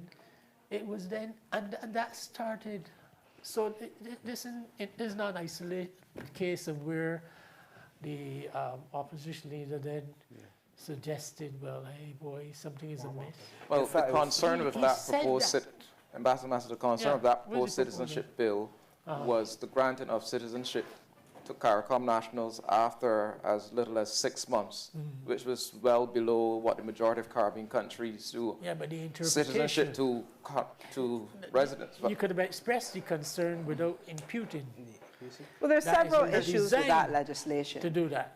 There were several issues with that legislation that could have been well exploited without going to the point where you're suggesting that it is being done to get more votes. And this is a challenge that I have had with the narrative that has been projected by the Democratic Labour Party. I think they have lost critical opportunities to make real points that could actually influence voters and instead have opted for this very base approach of impugning everything and trying to create a narrative that there is so much corruption that people should then vote for them. It was their entire campaign. It was, and it's really an ineffective approach. Like earlier I was talking about problems and how they focus on problems.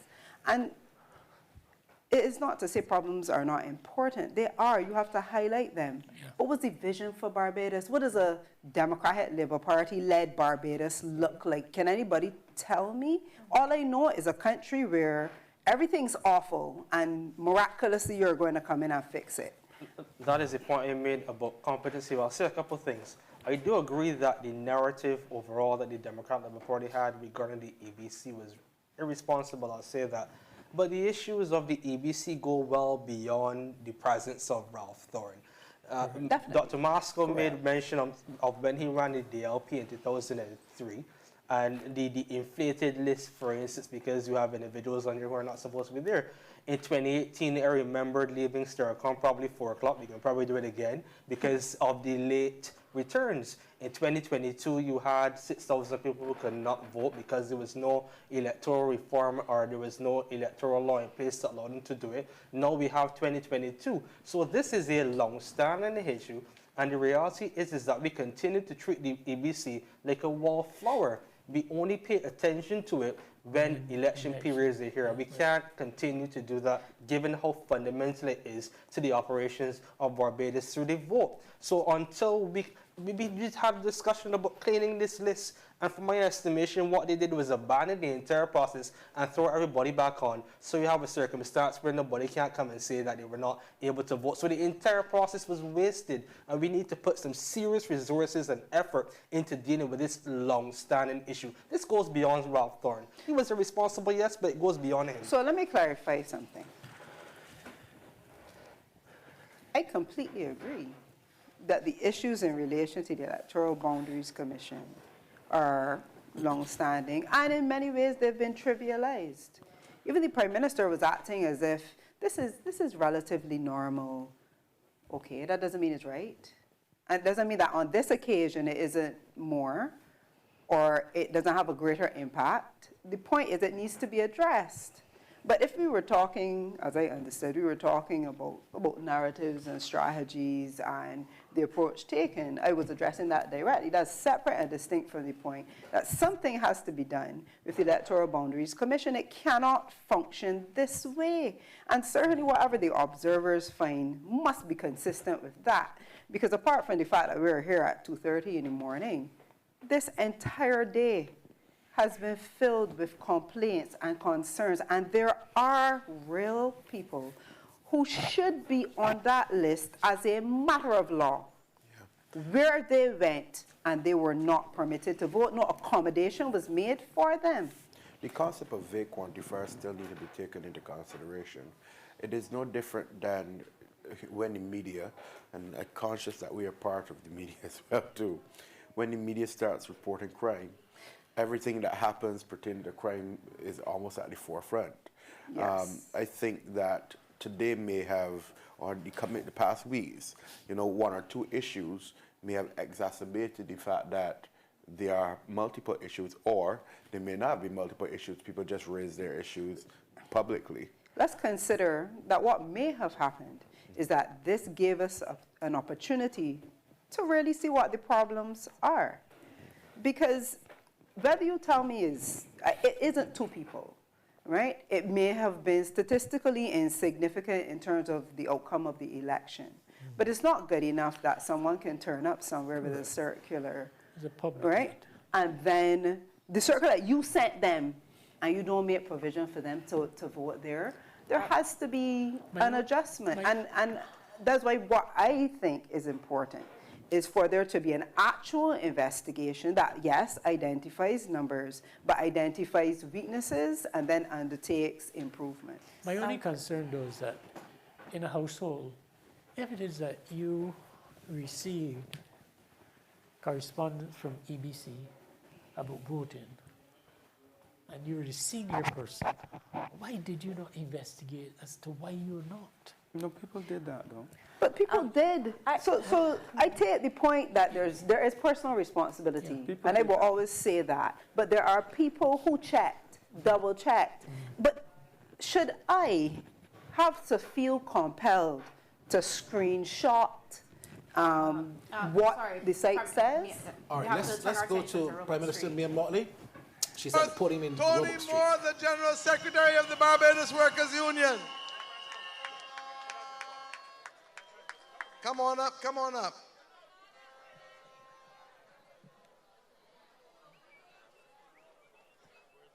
My dear people, Bajans, I want to start by saying first and foremost, thanks to the Almighty. And I want all of us to give thanks and praise because something special happened in this country today. I want to be clear that we are still waiting on one result. We do not have two of our members here who are trying to get through, I suspect, the density of traffic and audience. I speak of Kerry Simmons. Kerry isn't here yet, right? 3, I speak of Kay McConney, and I can speak also of Sonia Brown and Dwight Sutherland. But I'm reliably informed that all 4 of them will be the members of Parliament for St. James Central, the members of Parliament for St. George South, the member of Parliament for St. Philip North, and the member of Parliament for St. Philip West. We have one more result to come. And on my last count, he is ahead by 186 votes. I speak, of course, of Neil Rowe.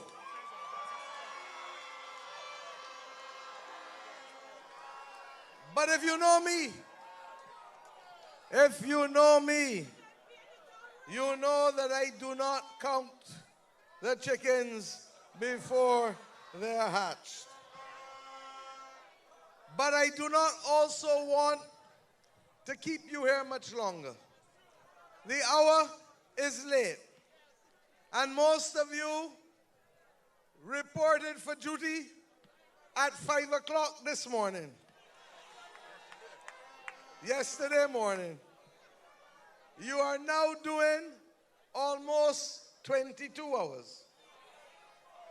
And I am appreciative of that fact. But I want to talk and say a few things. We stood here in 2018, and I promised you then that we would work hard to stabilize this country, that we would do the difficult things, and we did them. We thought we could move to a growth path almost immediately, but COVID had other plans for us. And rather than a growth plan, we went from mission critical to mission survival. And regrettably, some of our friends and family did not make it. It is really only in the last 2.5 years that we have started mission transformation. And it is to this that this Barbados Labour Party government is committed. We did not come simply to hold office. We have come to make Barbados better and to make your lives better. We have never stopped believing from the days of Grantley Adams that our mission first and foremost is to stop poor people from being poor and to remove injustice wherever it exists, to create opportunities for people and to be able collectively to build strong families, strong communities, strong workers, strong businesses, and ultimately a strong nation. I suspect Mr. Sutherland is trying to come through the audience. Make way for him, please. But I say to you that that has been our mission.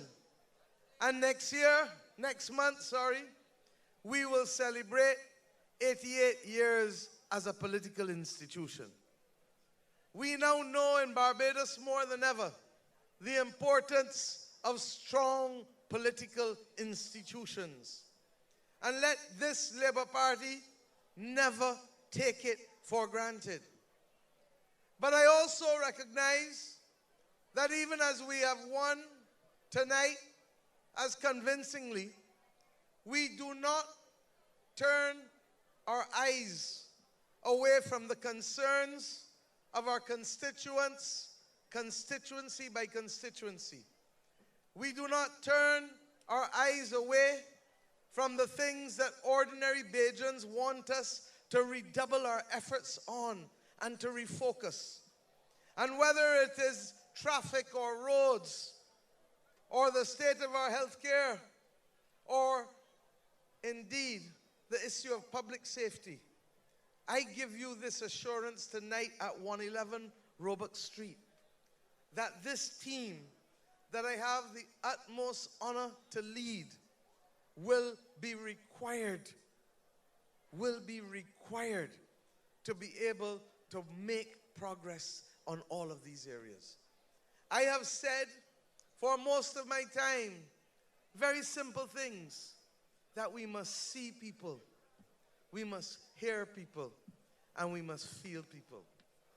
And I promised you that even though we have received overwhelming mandates from the people of Barbados, that we will guard and tender and take care of this democracy as if it was a newborn child, requiring our total attention and care. I think we are now seeing the titan who has taken down the pit bull, Kay McConney.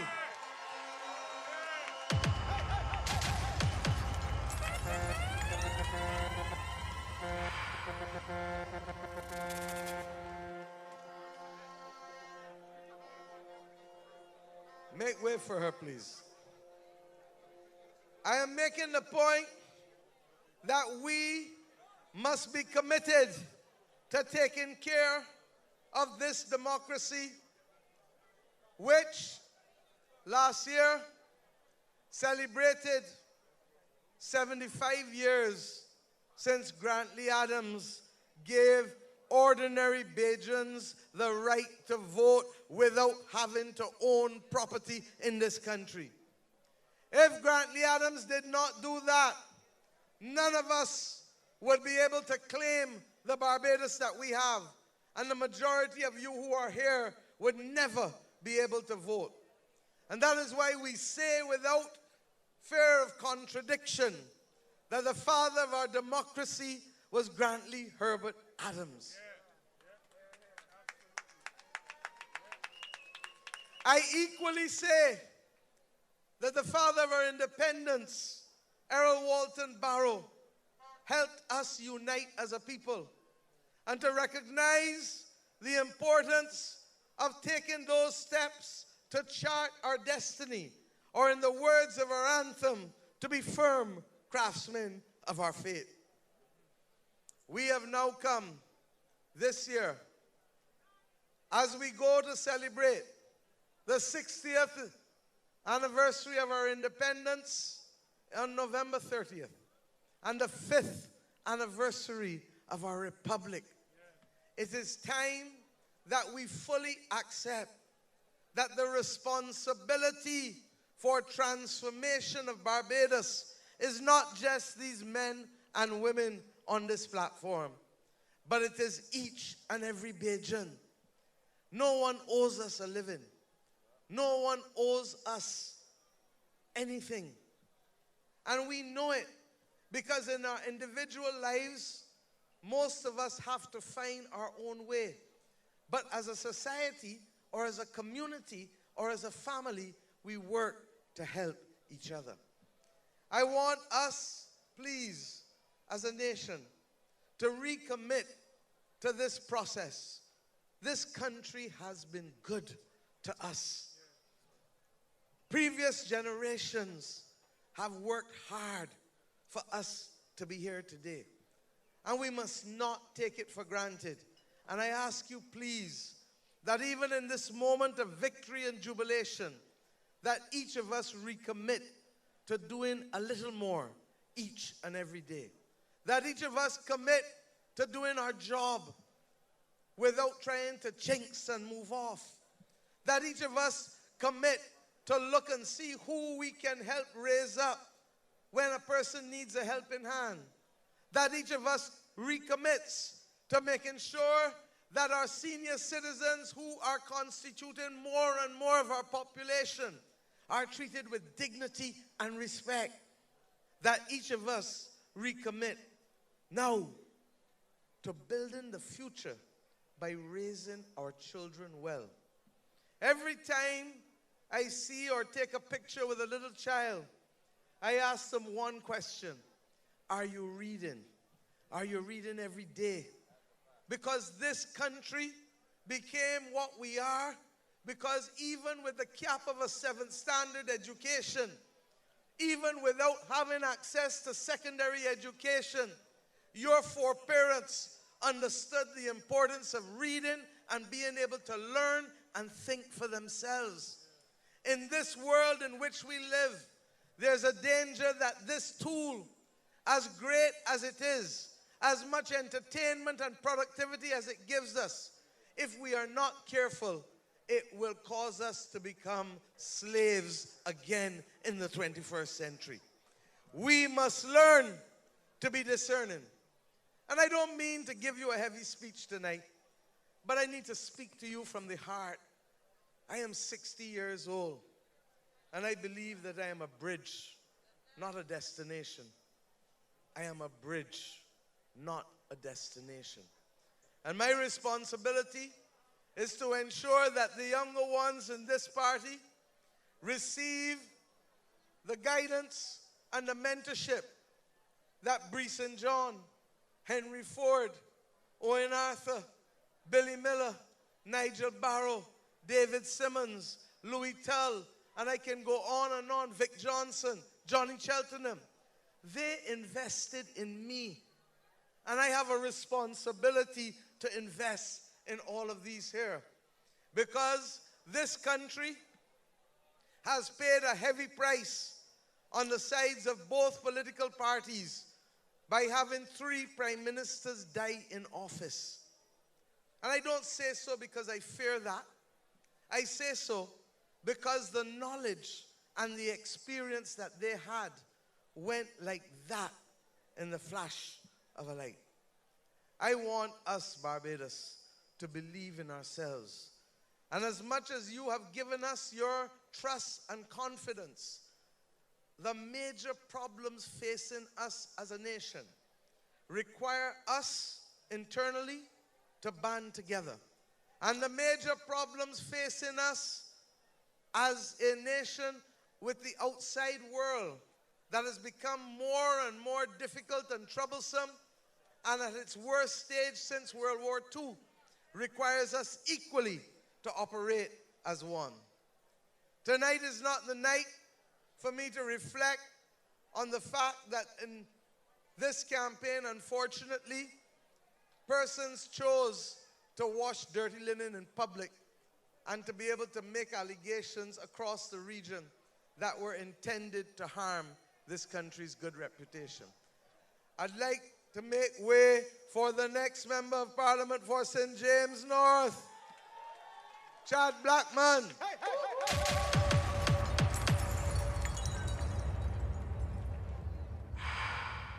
But what I will say to you is that we have a responsibility to be able to protect our reputation. We do it as individuals. We do it as a family. We must do it to protect Barbados' reputation, because at the end of the day, that is what we have as our currency in the world. People regard us not now, but from the days of Grantley Adams as thought leaders that could help shape the world and shape the region. And I ask us to respect that legacy and to build on it. I'd like equally to say to you that this government is still focused on the basics. We must get rid of pit toilets. We must ensure that people's houses that are in a dilapidated condition, that we find new and novel ways on top of what we have done already to help lift people out of those terrible conditions. And I say so because if we don't do it, our society will disintegrate and there will be nowhere to hide on 166 square miles. And that has been the genius of what Barbados has brought to bear. But I'm equally conscious that those challenges internally, particularly as it relates to gun crime, and those challenges externally, particularly as it relates to the threat of war and cost of living and geopolitical fractions, require not just me asking us as a population to work together. When I called the election at Westbury School, I spoke to you, and I know that some people had concerns. I started to carry you there at Queen's Park in October at our annual conference. I do not enjoy the fact that the Democratic Labour Party is going through a difficult moment in history. Just bear with me, please. I don't. Because I believe that this country needs strong institutions. And I pray that they will listen to the people of Barbados and do what is necessary. It is not mine to advise them. On 2 previous occasions when I offered them the opportunity to be able to serve in the Senate, to have a voice, they told me I was out of order. But I, at risk of being told that I'm out of order again, say that they have a duty to be able to put themselves in a state to be able to help this country. Because that may take time, I made a conscious decision to be able to broaden our tent. And we brought in Michael Lashley. And the city of Bridgetown told me in no uncertain terms that they wanted Michael Lashley in the Barbados Labour Party to be able to be their representative. And Michael, I thank you, where are you, for the courage of being able to make that step. Because, as I said last night in Bay Street, moving from Saul to Paul is never an easy journey. Our elder Colin will tell me that. And equally, my role as his leader will not be the same that he might have been accustomed to with a previous leader. And I make no apology, Michael, for telling you that. Because what you may have done before under a previous leader may be different from what you do now under this leader. After all, Led Pike told me to take charge.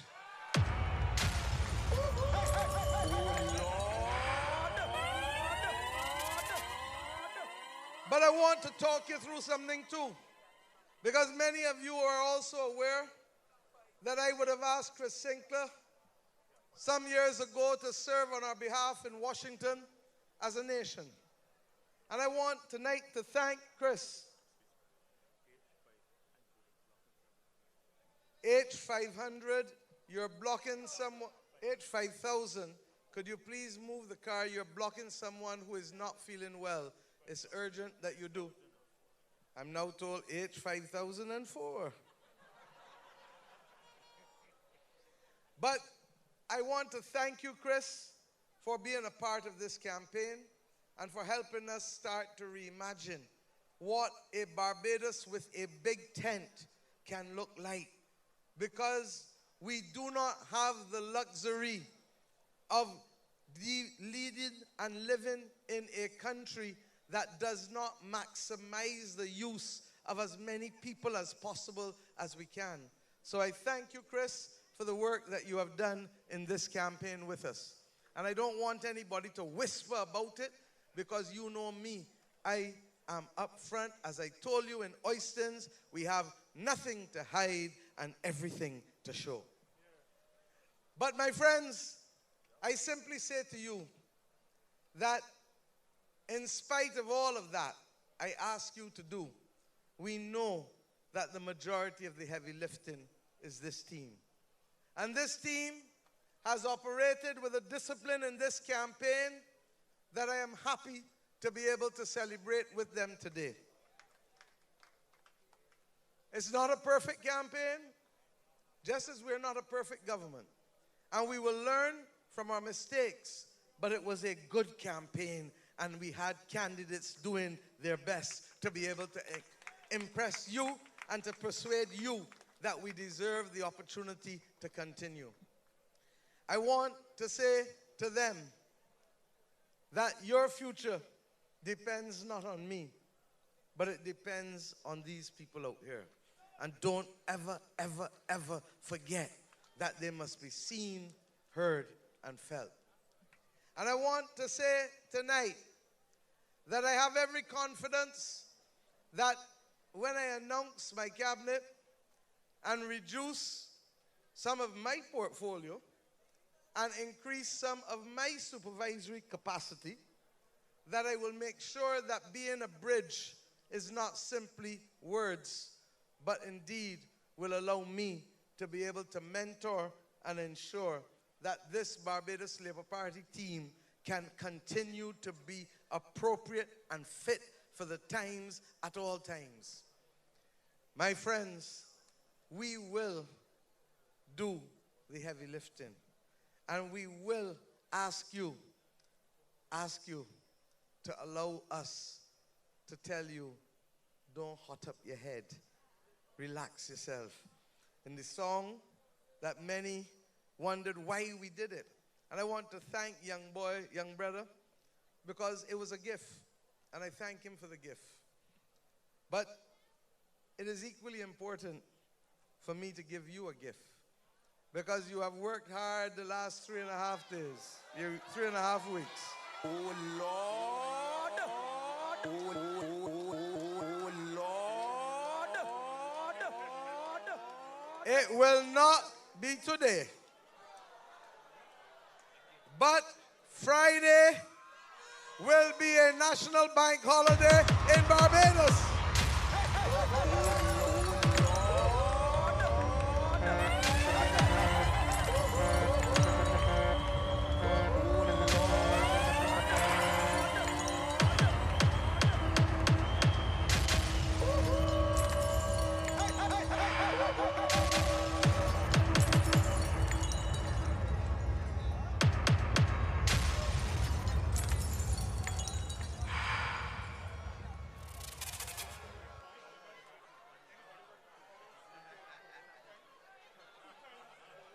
My friends, and let's be real, the hour is so late that it would be impractical to tell the rest of Barbados not here that they're not going to school or work tomorrow. So we do things in a disciplined way, and you will have a long weekend because you will have Friday, Saturday, and Sunday.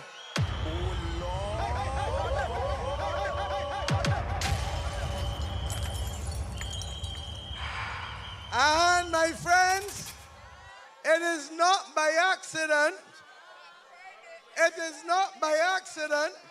that Friday is a day off, that Saturday is 2 days off, that Sunday is 3 days off. That number 3 songs are a little too special.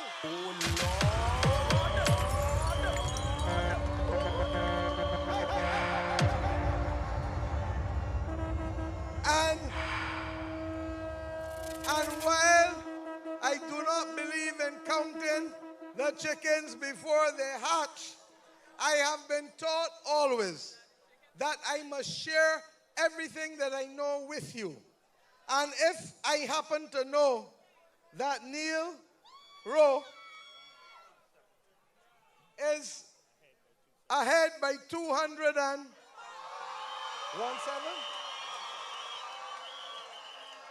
is ahead by 217 votes. Oh, Lord. There is a recount of a box. And I will not keep you later than I need to. But I feel that in the words of Red Plastic Bag, something is happening.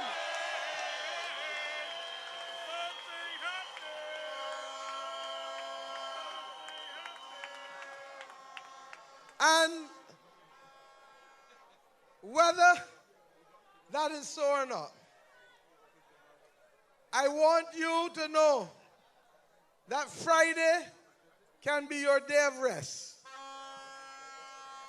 But I feel I owe the people of St. Michael Northeast that the moment of thanksgiving, celebration, and jubilation should take place in St. Michael Northeast. And against that backdrop, I say to you that it is wonderful in life when things come together. Or in the words of Gary Sobers, when the timing is perfect. And the timing between Saturday, the 14th of February, the Day of Love. The timing between the fact that for whatever reason my parents gave me a name called Mia Amour. And the timing between the fact that the National Botanical Gardens is probably the only place that can hold all of you, all of you, all of you. But there's one more coincidence. And that now is the fourth coincidence. So we better get accustomed to loving the number 4. Saturday is not only the day of love. Saturday is the day of red, red, red. The day when we are truly red and ready. Because everybody on Saturday will show their love and their red, and their celebration and their thanksgiving. So all roads on Saturday afternoon, 4 p.m. at the National Botanical Gardens. Peter Phillips, come down from St. Lucie with your people. Colin Jordan, come down from St. Peter with your people. Ryan Brathwaite, come down from St. Joseph with your people.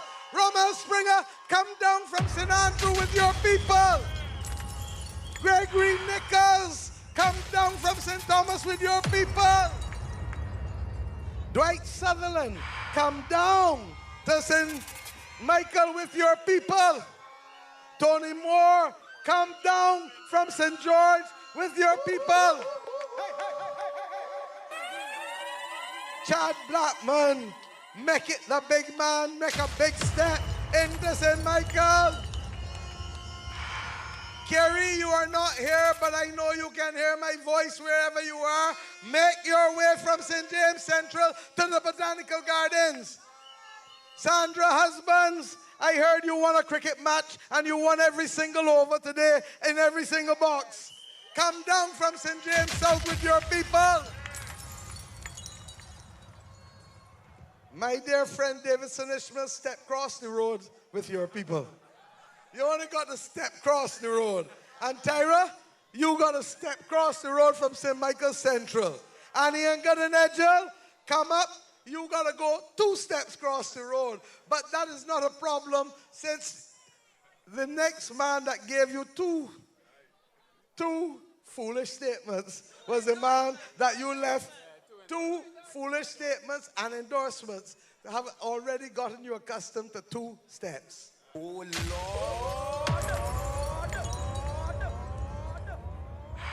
I ask that Trevor Prescott step across and come. Yes, Pressy, come across. And I ask that Cynthia Bradshaw bring them down all the way from the Pine into the Botanical Gardens. I ask that Kirk Humphrey come forward and Marsha Cattle hold his hands and come up to the Botanical Gardens. Poor people, Governor, Michael Lashley, bringing them up from the city.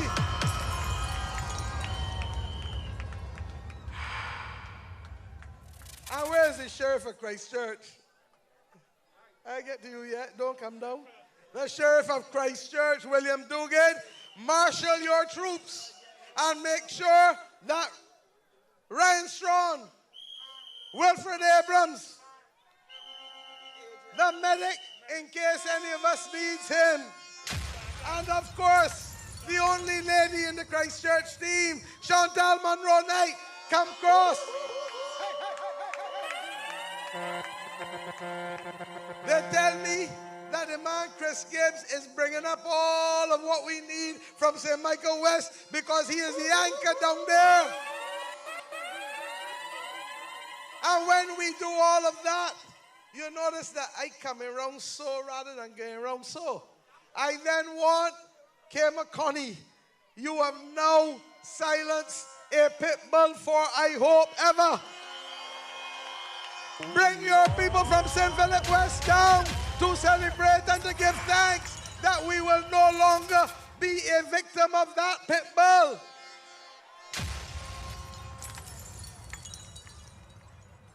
Sonia Brown is not here, but I know that she too will be coming from the east.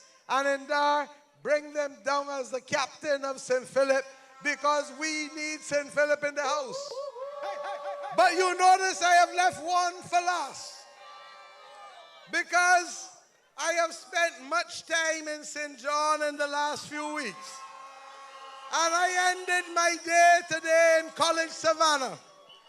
And I said to them and to the people of St. John that with Charles you have me. In fact, I will now make sure that St. John has, along with Charles, its third Prime Minister.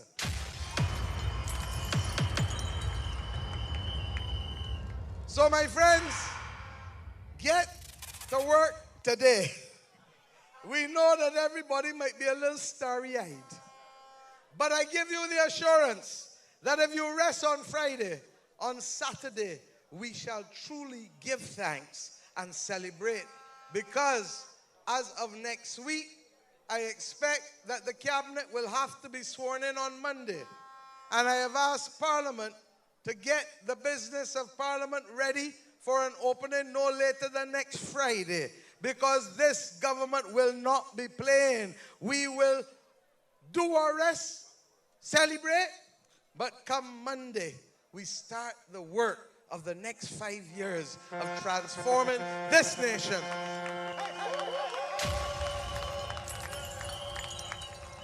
Such that the target of Mission 2030 and our 6 missions, you now have to embrace fully, just as we have embraced you, because that is the core of our transformation program. So, run the tracks, my brothers, and give the people of Barbados 3 cheers for a wonderful, peaceful election. We do not take it for granted. Let's go. No, no, no. She said, take it easy, I will do the work. You don't have to hot up your head. You don't have to hot up your head. Oh, she said, take it easy, I will do the work. You don't have to hot up your head. You don't have to hot up your head. See how she walking and she walking and she walking all the time. She's the great.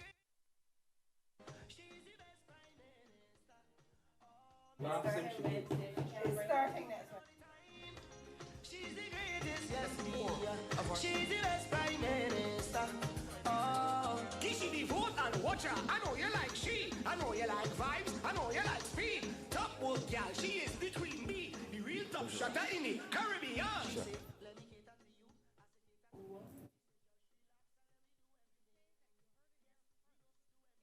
Understatement of the century. This has been unprecedented.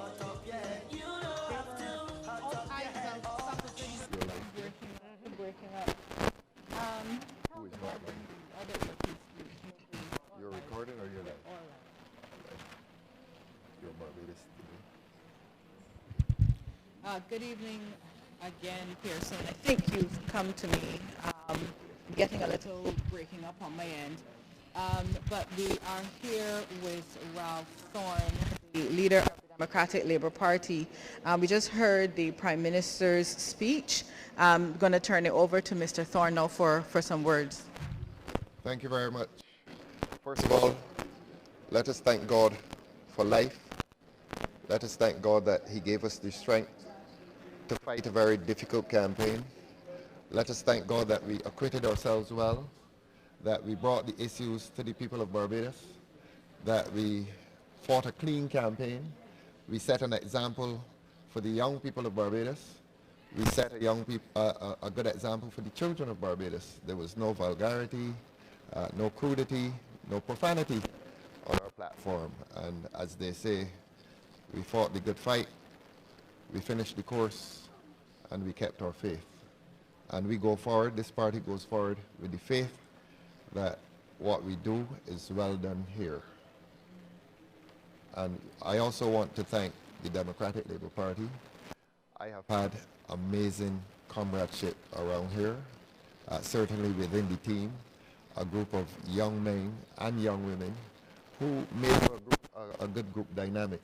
We had an excellent group dynamic. And when you saw us in public, and even here tonight, expressing affection, often it was quite genuine affection.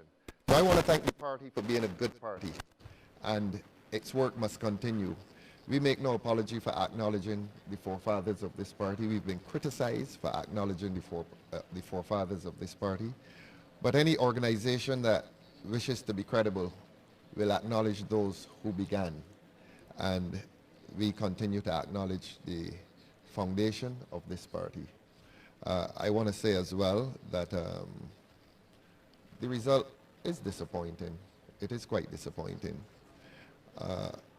There can be no immediate explanation for it, but what we lament and regret is that there seems to be a new paradigm in Barbados in which money has a bearing on results. And that's a matter of some regret. But we will continue to focus on values as a party. We will continue to focus on morality. I know that some people were upset that we talked about the strength and the power of morality over money, but we continue to believe that. Yeah.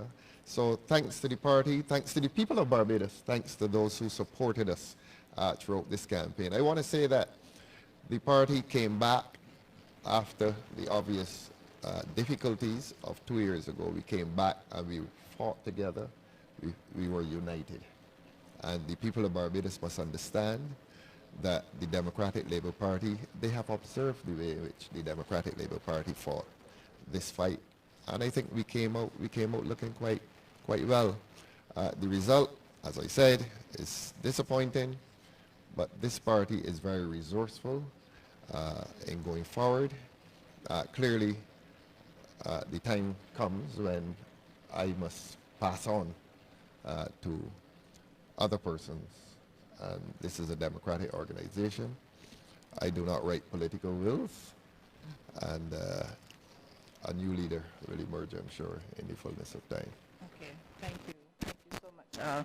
Mr. Thorne, Ralph Thorne here at the Democratic Labour Party, sharing.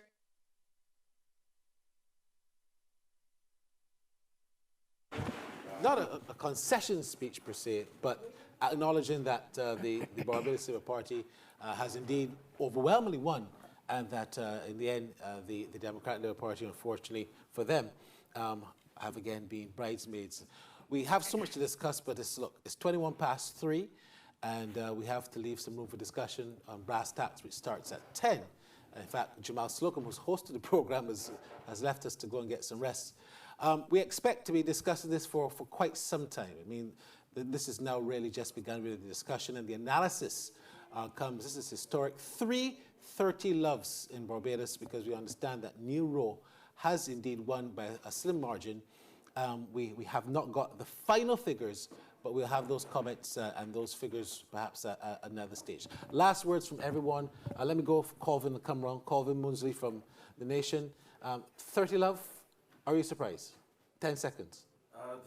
I'm not surprised. I would not have been surprised either if the DLP got some seats. It was a very touch and go in some areas.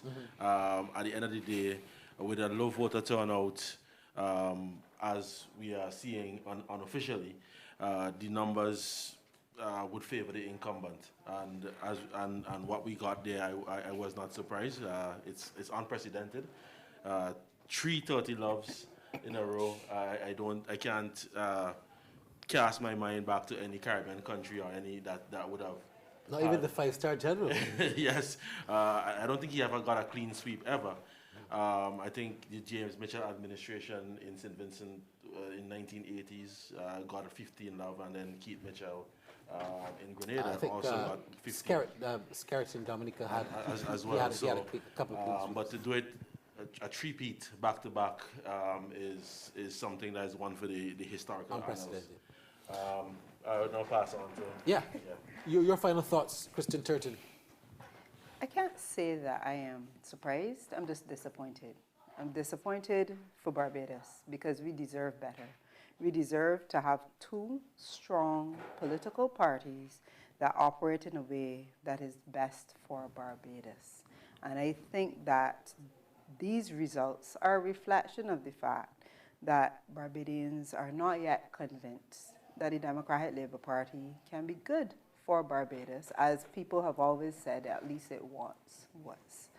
I am hopeful that they will not speak about introspection, that what they will do is to actually sit and actually identify deficiencies, accept them, and stop making excuses, and then actually identify a suitable leader that can take them forward in a way that overcomes those deficiencies and actually presents something to Barbados that is a better future, but in the vision that the Democratic Labour Party has for Barbados. That's what I'm hopeful for.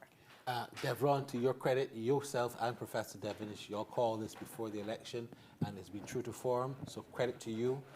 Credit to the stats and the facts that you would have put together, and to Professor Devonish if he's watching or listening. But you guys called it, and it's so said, so done. You also called a low voter turnout. That was also consistent. You called the voter apathy, and you called the fact that you didn't see, only 3 days ago, you called the fact that you did not see any change in the pre-election poll. So very well done to you. You're not surprised, of course. No surprises at all, and I echo everything Christine said, truth be told. We'll get to you last. And no problem. David, any surprises to you? Well, to some extent, I expected that the Democratic Labour Party might have done better than they have. Again, it comes back to, at the end of the day, what does that mean for Barbados and for the other institutions that exist in Barbados? I mean, I'm part of a media institution, and I know full well the kind of pressure that exerts on the media to identify strengths and weaknesses, especially not just on the part of the government, but also on the part of the opposition. And we've been through this process before. I don't think that our job changes in any way.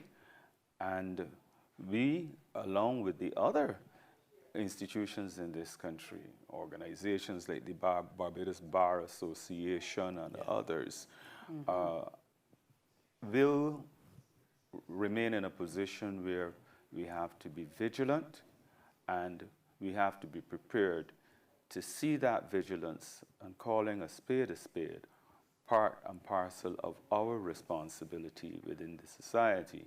Having said that, I think we have to congratulate the Barbados Labour Party, and in particular, the leader of the Barbados Labour Party, Mia Amor Motley, on what is really a historic victory here. And as she said, ultimately, we all have to work together to make sure that we do the very best that there is for Barbados. I hope that, speaking on behalf of the media practitioners in the country, that we can give the commitment that while we are not necessarily going to lay down and play dead, we will still be working with government in every way possible towards the development of this country. Dr. Christina Hines? So the question is if I was surprised? Yeah. I was surprised in 2018. The thing about 2018 followed by 2022 is that there's no longer anything to be surprised about. In 2018, I gasped when I saw the direction that St. John was going in. I'm no longer surprised. I can't even say I am disappointed, because I think if you were looking, it was quite clear that the Democratic Labour Party, oh, y'all can't hear me? So I was saying that I am not surprised. I was surprised in 2018, but following 2022, I am no longer surprised. And if you have been looking at the Democratic Labour Party and its performance, I think that although the Democratic Labour Party has done some work, it has also made some significant missteps and has a lot more work to do if it wants to continue to be a viable political party in Barbados. And I think that they have to really focus on themselves now and start to do that work, or they will be replaced. And unlike others, I'm not sad for Barbados or disappointed. I am hopeful that we will see better because of this. So because this is the third time, and I congratulate the government, our new government, for sure. But because this has happened the third time, I hope that it means that those who have been unsuccessful will do what they need to do to improve the quality of our democracy and governance. And finally, Dr. Wickham, your party beating soundly. Does that surprise you? And what does the future hold for the Democratic Labour Party? Surprised in the sense that I did expect, at least a few seats. What does that hold for the future of the Democratic Labour Party? Well, the leadership and the membership will decide that. I certainly, I too join in congratulating Barbados Labour Party. I wish, as I'm sure we all do here, the best for Barbados. We all want Barbados to do very, very well, and look forward to working together. I do believe there is a place, definitely a place, in Barbados for a strong Democratic Labour Party to rise. I also believe democracies function better when you have opposing views being expressed in an open way without any malice of any kind, and where we can differ on how we do things without being divisive. I do believe that. So there is a role for the views of the Democratic Labour Party and its members, and the Democratic Labour Party will rise. The Democratic Labour Party will rise. That isn't just hopeful thinking from what I've seen among persons there since I've joined. As most persons would know, I haven't been in the party that long, but I've seen persons who are willing to face adversity, persons who are willing to listen. Can we do more? Absolutely, absolutely, absolutely. And clearly, 30 Love Again says that we need to do more. All right. Well, thank you so much, and I really enjoyed your input. I want to thank Ambassador Clyde Maskell, who's left us, but his input indeed was tremendous as well. And earlier, like I said, Jamal Slocum. So thank you for watching. Krista J., the final word and the final wrap-up is with you.